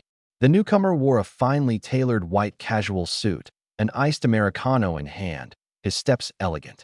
But the instant he got within 3 meters of me, he instinctively paused, nostrils twitching slightly, as if checking whether a certain smell, one that made his heart race, was still there. Su Ming, the big shot of Qingmu number 3 high school, and also someone I'd beaten before. That battle in the acid mist, where I'd used the insane tactic of detonating 1,500 ants, had left this pampered young master of the Su family with psychological scars that would never fully heal. Even now, just seeing me made his airways ache faintly, as if that dense acid mist were still searing his lungs. Looks like you've already used that life crystal, he said, watching me with a complicated look. He could feel it. The aura around me was deeper than the last time we'd clashed. That skin-crawling madness of mine was now perfectly hidden beneath a calm surface. I raised my head, my tone flat. Used it. Worked great. Thanks for the donation, young Master Su. At the word donation, the corner of his eye twitched.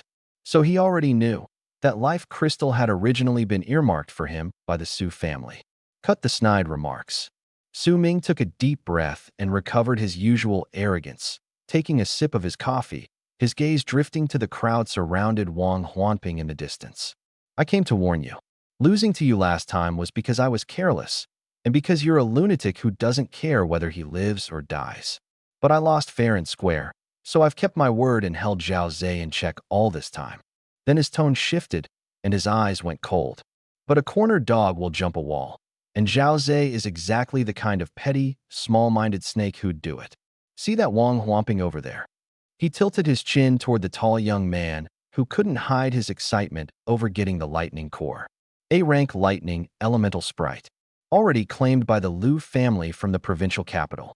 Zhao Ze's emptied out everything he owns to feed this Liu family dog, and he's got one goal: to kill you inside the sealed realm. He turned his head and stared me down hard. Lin Kun, I hate your guts, but I hate the idea of the man who beat me dying at the hands of trash like Zhao Ze even more. That would make me look pathetic. I understood his logic. In his world, losing to a lunatic was no disgrace.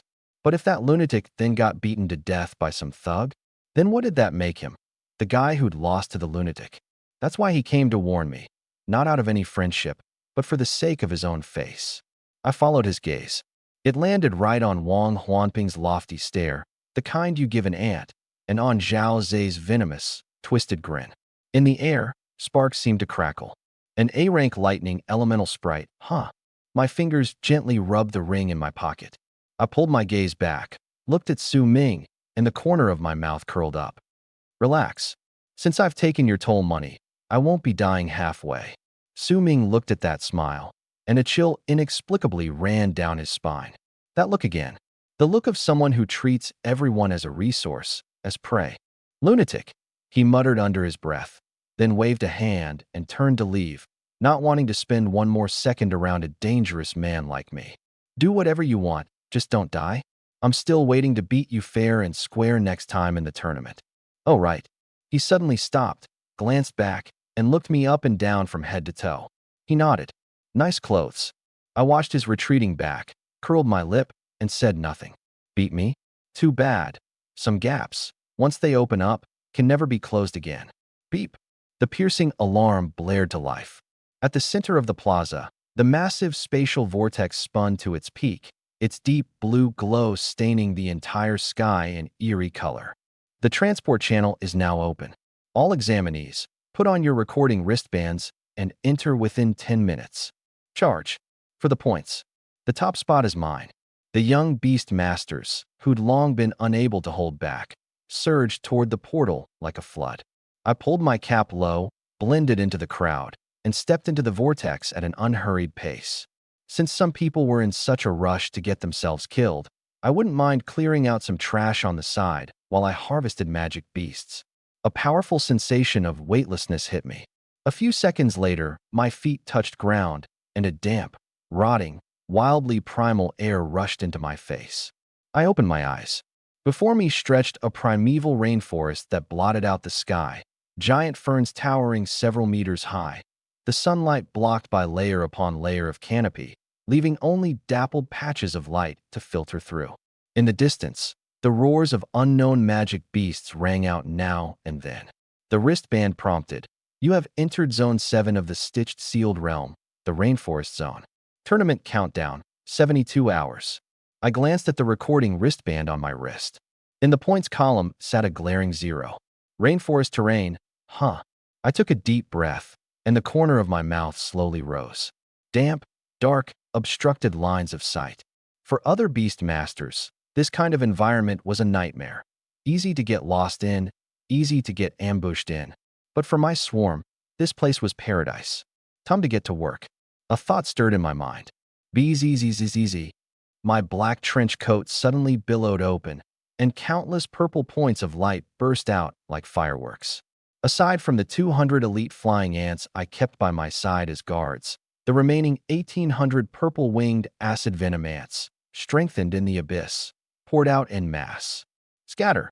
I softly spat out the single word. The swarm, which had gathered together, instantly split apart and shot off in all directions. Some soared 100 meters into the sky to survey the terrain, some burrowed into the bushes to search for prey, some lurked in the shadows of tree trunks and wove a net of vigilance. In just 1 minute, every stirring of grass and gust of wind within a 2-kilometer radius of me came flooding back through the psychic link, feeding into my mind like a holographic display. Where the water sources were, where the magic beasts were, where the rare medicinal herbs were, a three-dimensional living map, detailed to an appalling degree, rapidly took shape in my head. This was called seeing the whole map. Found it. Purple light flashed in my eyes as I looked toward a patch of shrubs 300 meters ahead and to the left. There, an iron-backed boar, 2 meters long, its whole body covered in spikes, was rolling around in a mud pit. E-rank magic beast, black iron tier 4, worth 40 points. A creature with that kind of monstrous defense. If an ordinary black iron Tier 4 Beastmaster squad ran into it, they'd have to tangle with it for at least 10 minutes, all while being careful not to get skewered on its spikes. But my steps didn't stop. I didn't even take my hands out of my pockets. I just issued a simple command in my mind. Kill. 300 meters away, the iron-backed boar was still grunting contentedly, utterly unaware that death was already hovering over its head. Not until a faint buzzing carried through the air. BZZT. The thick broad leaves overhead shattered in an instant. Dozens of purple afterimages plunged down like precision-guided micromissiles, screaming through the air. It never had a chance to react. Squelch. Squelch. A dozen purple-winged ants latched precisely onto its weakest defenses, the eyes, the ear canals, and the lower belly. Those abyss-strengthened mandibles could bite through steel plates, let alone soft biological tissue. Right after, a high-concentration toxin was injected in. Raff! The iron-backed boar let out a shrill scream, every muscle in its body going taut. It tried to roll and unleash the spikes on its back in retaliation, but its body suddenly seized up. The paralytic toxin in the acid had taken effect. After being enhanced from claiming the sacrificial stone, the swarm's venom was now several times more potent. The fight began suddenly and ended even more suddenly. All told, no more than 5 seconds. The boar that had just been struggling was now frothing at the mouth, completely silent, its organs melted by the strong acid into a puddle of bloody water. I strolled over unhurriedly. Several flying ants had already skillfully cracked open the boar's skull and were respectfully offering an earthy yellow beast core up to me. Kill. Black Iron Tier 4, Iron-backed boar. Plus 40 points. Current rank, 952. I didn't even glance at the corpse on the ground. I casually took the beast core and tossed it into my storage ring like garbage. Too slow. I shook my head, dissatisfied, not a trace of joy in my eyes. If an outsider had heard that, they'd have coughed up blood in outrage. Solving a Tier 4 magic beast in 5 seconds, that's too slow? But my point of reference had never been those greenhouse-grown students. I closed my eyes and let my mental power spread out without holding anything back, linking into the consciousness of every flying ant. I was replanning my route. Since I had a god's eye view, I was going to push this advantage to its absolute limit. A moment later, I opened my eyes, purple light flickering in my pupils, radiating pure reason and cold indifference. Squad A, 3 o'clock, 2 black iron Tier 3 wind wolves, kill. Squad B, 9 o'clock, a nest of black iron Tier 2 venomous snakes. Take them out, eggs and all. Squad C, keep expanding outward. I want intel on everything within 5 kilometers. As command after command went out, my figure once again vanished into the depths of the jungle, that scythe of death purple swarm trailing behind me. In this rainforest riddled with danger, I didn't need to dodge hunters, because I was the greatest disaster this place had ever known. Meanwhile, out in the Southwest Regional Joint Monitoring Center, on dozens of massive holographic screens, real-time footage of every zone was densely displayed, along with columns of point rankings that kept jumping. Admissions officers from the major universities, senior figures from the Beastmaster Association, and invited representatives from the great clans sat in comfortable chairs, sipping tea while critiquing the standout seed contestants. Looks like the top scholar of the Qingmu division this time will basically come down to that Su Ming from the Su family, and that Wang Huanping who awakened an A-rank lightning elemental sprite, said a middle-aged examiner in gold-rimmed glasses with a smile, pointing at the biggest screen in the center. On the screen, Wang Huanping was commanding his lightning elemental sprite. A bolt of lightning struck down a black iron Tier 5 swamp crocodile. The footage was gorgeous, the lightning dazzling. Wang Huanping, 120 points, rank 1. That single strike drew nods of approval from quite a few admissions officers. Most eyes were fixed on the top 10, those chosen prodigies. As for the students further down the list with a handful of points, nobody paid them any mind at all. And yet, over in a corner, a young technician in charge of monitoring data anomalies suddenly let out a soft "huh." He rubbed his eyes and stared, somewhat in disbelief, at a line of data in the bottom right corner of his screen. "What's wrong, Xiaolu? Data glitch?" the team leader beside him asked. "No, it's not a glitch. The technician pointed at the screen, his tone odd. Team leader, take a look at this examinee named Lin Kun. Lin Kun, the team leader frowned. He'd never heard the name at all. What about him? His points, they're jumping kind of abnormally. The technician pulled up the data curve. If Wang Huanping's was a staircase-style climb, then this Lin Kun's curve was just erratic, heart monitor spiking. 1 second ago, 40 points, rank 952. 1 second later, 55 points, rank 800. 10 seconds later, 70 points, rank 420. 1 minute later, 140 points, rank 25. The teacup in the team leader's hand jolted violently, scalding tea splashing over his hand. What the hell? His eyes went wide. He gained 100 points in 1 minute. Did he stumble into a rat's nest or something? That kind of point farming speed couldn't be explained unless someone had used a wide area, high damage skill to sweep the whole field instantly. But the tournament had barely started. Where would a black iron level student get an area of effect skill like that? Quick, pull up his surveillance feed, the team leader shouted urgently. The commotion here also caught the attention of several university admissions officers. What's going on? Is there a dark horse? The technician fumbled with the controls. Locating him now. This kid's deep in the rainforest zone. The signal's got some interference. Got it. The big screen flickered, the image growing a bit shaky, an aerial bird's-eye view captured by a high-altitude drone. In that dense jungle, there were no earth-shattering lightning and fire explosions, no gorgeous skill effects. There was only dead silence. And within that silence, a figure in a black trench coat walked along, unhurried. He hadn't lifted a finger. His hands were even still buried in his pockets the whole time. Yet within 100 meters around him, countless purple points of light swept frantically between the trees and bushes like a plague of locusts. The image zoomed in, and everyone drew a sharp breath.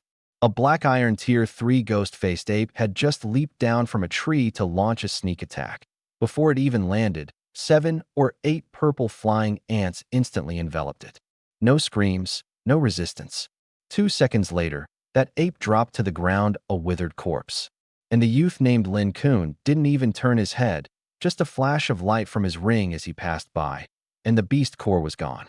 From start to finish, smooth as flowing water, cold as a precision harvesting machine. This is an insect-type beastmaster. An officer from a top provincial high school pushed up his glasses, his tone uncertain and alarmed. What kind of ant has that kind of killing power? The black iron tier 3 ghost-faced ape has thick hide and tough flesh. It got melted in an instant. His file says, F-rank potential. Black-backed ant. F-rank. Are you kidding me? You're telling me that level of dominance is F-rank. The command center erupted in an uproar.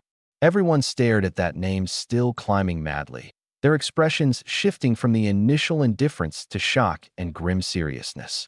Lin Kun, Qingmu number 3 high school, 240 points, rank 6. In just 10 minutes, he'd fought his way into the top 10. And at that moment, out at the border of the swamp zone, the air was thick with the mingled stench of rotting leaves and sulfur. I had no idea I'd already caused such a huge sensation in the outside world. Of course, even if I had known, I wouldn't have cared. This feeling right now was wonderful. Information relayed by countless compound eyes flooding into my mind, letting me overlook and control everything here like a god. It was intoxicating. I suddenly stopped and tilted my head slightly. A scout ant had sent back a new image. 500 meters ahead lay an open bog, and at the center of that bog grew a plant that gave off a faint blue glow, water spirit grass. A rare resource, market price 20,000 federal credits, worth 100 tournament points. And at the edge of the bog, a hastily formed 3-person team was locked in a hard fight. Their opponent was a black iron tier 6, 2-headed water anaconda. The 3 coordinated well, a frontline stone lizard handling defense, 2 rear elemental beasts handling damage. It was a grueling fight, all 3 of them drenched in sweat and running on fumes, but they'd already ground the anaconda down to half its health. This water spirit grass is ours. Hold on. It's almost done. The tall boy leading them was weak from spent spiritual energy, but still forced himself to shout. Just then, rustle, rustle, rustle. A faint but dense patter of footsteps came from the woods behind them. Who's there? The 3 of them whipped around warily. They saw me, hands in my pockets, walk out of the shadows alone. There was no expression on my face.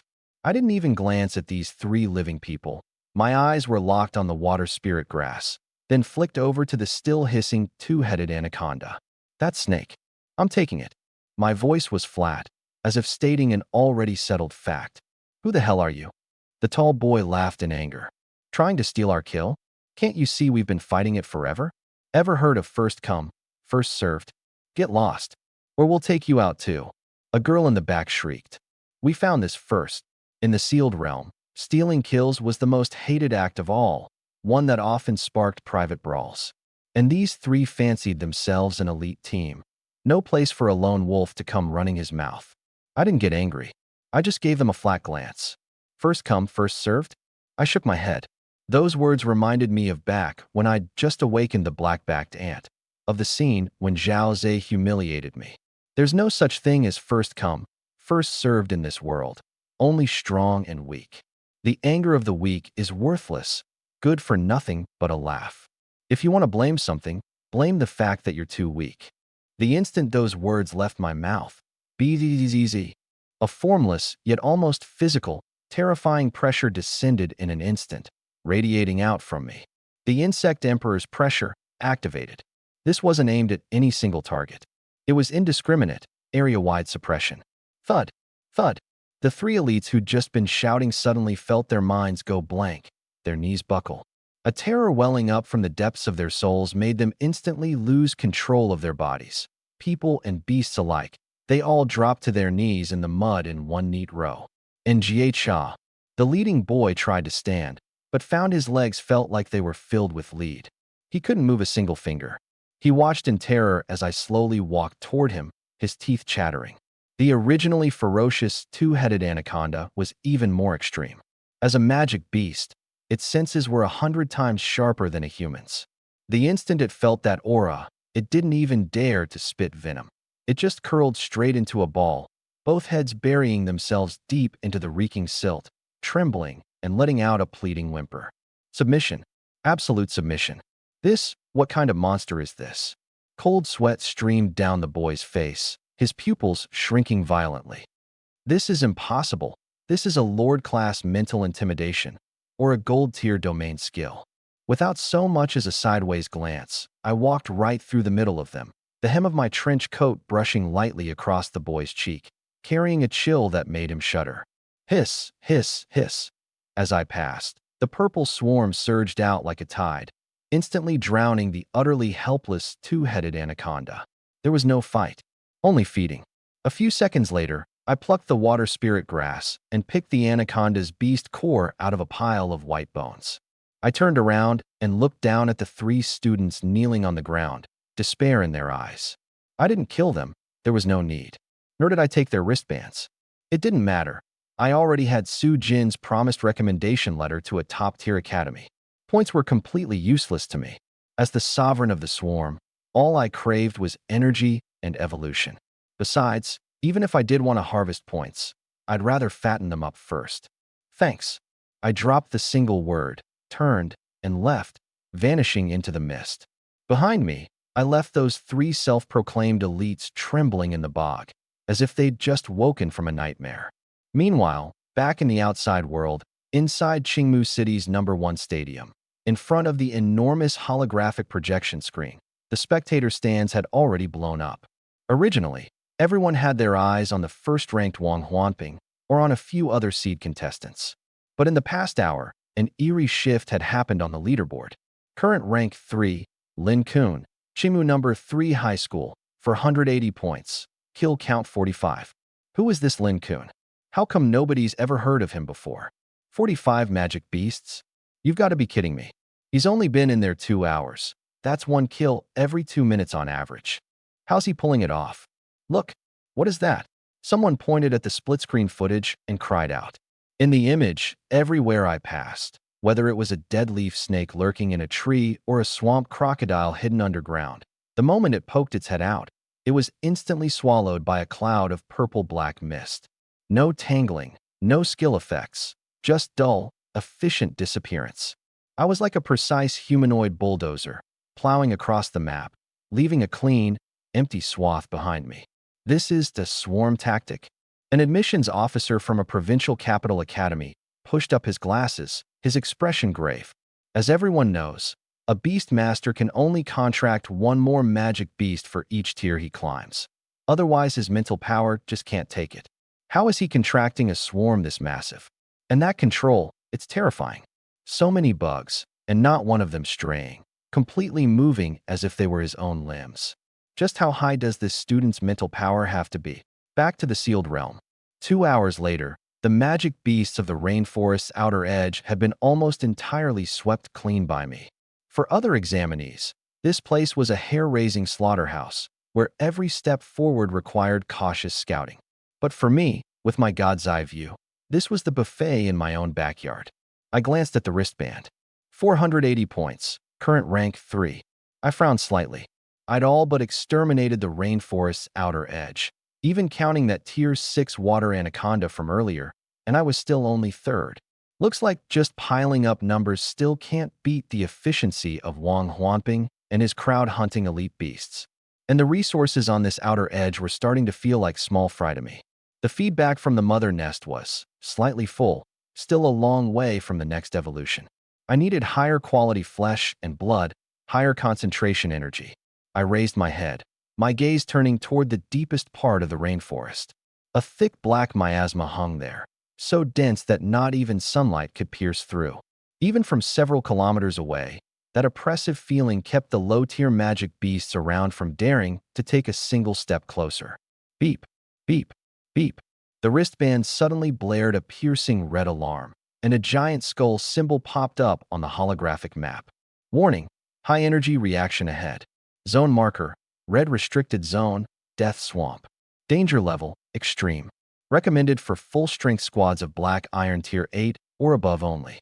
Entry prohibited otherwise. In the stitched sealed realm, to ramp up the difficulty, the association had deliberately preserved the original realm's core areas, calling them restricted zones. Inside, bronze level and even quasi-silver level lord creatures often lurked. For ordinary students, that was a death trap. But looking at that red skull symbol, the purple light in my eyes only grew brighter. Restricted zone, huh? A cold smile curled at the corner of my mouth. I reached up to straighten my wind-tousled collar. Don't you mean a resource-rich zone? Not a shred of hesitation. Under the shocked, stunned, even terrified gazes of countless spectators in the outside world, I, the third-ranked youth in black, plunged headfirst into that black miasma that symbolized death, my vast purple swarm trailing behind me, like a diner rushing to a feast. In the outside monitoring center, an examiner in charge of safety shot to his feet and jabbed a finger at the screen, shouting, "Reckless. This is absolutely reckless. Has that student Lin Kun lost his mind?" He charged into restricted zone 7 alone. That's the rotting bog. There's a peak bronze tier 4 ghost swamp crocodile king lurking in there. That's a team dungeon prepared for the top 10 seed squads. He's going in there with F-rank talent to get himself killed. Quick, tell the rescue team to stand by. But before the rescue team's comms could even connect, the technician Xiao Lu, who'd been staring at the data screen, suddenly let out a cry as if he'd seen a ghost. Holy, sir, I think we don't need a rescue. What do you mean? Is he dead? The examiner spun around anxiously. No. Xiao Lu swallowed hard, his trembling finger pointing at the screen. The crocodile king, it's gone. On the big screen, that enormous red, symbolizing a high-danger life form, after making contact with the blue dot representing Lin Kun, had its glow rapidly dim within a single minute, and then its life signs vanished. The entire monitoring room fell dead silent in an instant. Everyone stared, wide-eyed, at that cold line of system prompt on the screen. Lin Kun, killed restricted zone Lord Ghost Swamp Crocodile King, bronze tier 4. Plus 500 points. First kill bonus plus 200 points. Lin Kun, Qingmu number 3 high school, 1,380 points, rank 1. How is this possible? The examiner collapsed back into his chair, muttering to himself. 1 minute? Even a proper bronze-level military squad couldn't take down a crocodile king defending its home turf in 1 minute. Unfortunately, the miasma in the restricted zone was too thick, The drone's lens could only capture a churning cloud of purple venom mist, revealing nothing of what was actually happening inside. Only that string of madly jumping points silently told the tale of that youth's terrifying power. Having crossed that swamp reeking of rotting corpses, my figure appeared at the edge of a forest of jagged stone. Behind me, that death swamp that had once turned away all living things was now utterly still. That once invincible crocodile king, along with the hundreds of crocodile underlings under it, had all become nutrients for the purple-winged queen ant. Mediocre flavor. Too much of an earthy, muddy taste. I wiped the grime off my hands, a little repulsed. Still, the spoils were fairly rich. The crocodile king's hardened hide and its venomous gallbladder were both rare materials, and those 700 points had sent me straight to the top of the leaderboard. The experience it provided even let me and the purple-winged queen ant break through Tier 6 together, reaching Black Iron Tier 7. So this is Zone 8. I looked at the entirely different landscape before me. This was no longer damp rainforest, but dry, desolate Gobi stone forest. A fierce wind howled, kicking up a sky full of yellow sand. Roar! Just then, the sounds of a fierce battle came from beneath a stone pillar up ahead. I raised my eyes. A youth in a blue combat suit was controlling a massive frost ice demon wolf, attacking a black iron tier 6 rock giant. That youth's combat style was extremely flashy. The frost ice demon wolf breathed out frost, freezing the rock giant's joints, then relied on its speed advantage to keep slicing away. This was Lu Han, the prodigy from Ning'an City, who possessed a C-rank frost ice demon wolf and a 1 in 10,000 gold tier innate beast talent, Frost Affinity. As the acknowledged number 1 among this year's Ning'an City newcomers, he was also one of the strong contenders for the Southwest region's top scholar. At this moment, Lu Han also noticed me emerging from the miasma. Seeing me all in black, an aura colder than his own, and coming from the direction of the swamp, a flicker of wariness crossed his eyes, but there was even more arrogance in them. "Hey, you over there." While directing his wolf to land the final blow on the rock giant, he turned his head and shouted in a haughty tone, "This stone forest zone has been booked out by me, Lu Han. If you don't want trouble, go a different way." In his eyes, he was Ning'an City's acknowledged number 1 prodigy, and the resources of this area should rightfully belong to him. But my steps didn't pause in the slightest. I didn't even spare him a glance. I walked straight toward the depths of the stone forest, because the scout ants had told me there was a high energy or vein reaction over there. "I'm talking to you. Are you deaf?" Being ignored, Lu Han flew into a rage. As a chosen prodigy, when had he ever been snubbed like this? "Frostwolf, teach him a lesson. Freeze him where he stands." "Aru." The frost ice demon wolf obeyed, abandoning the dying rock giant, wheeling around into a streak of blue frost light, its fanged maw gaping wide, spewing a blast of extreme cold straight at me. The strike wasn't lethal, but it was more than enough to freeze a black iron-level beast master into an ice statue, unable to move. "Doesn't know when to quit." Lu Han sneered, ready to enjoy the panicked look on my face. But the next second, that smile froze on his face. Facing that breath capable of freezing steel, I still had my hands in my pockets. I just tilted my head slightly and swept a cold, indifferent glance over the wolf lunging at me. "Get lost." Bzzzzz. The 200 honor guard ants that had been hidden against the lining of my trench coat surged out from my collar all at once, like a soul-stealing dark cloud. They unleashed no gorgeous skill, just the simplest of group collisions.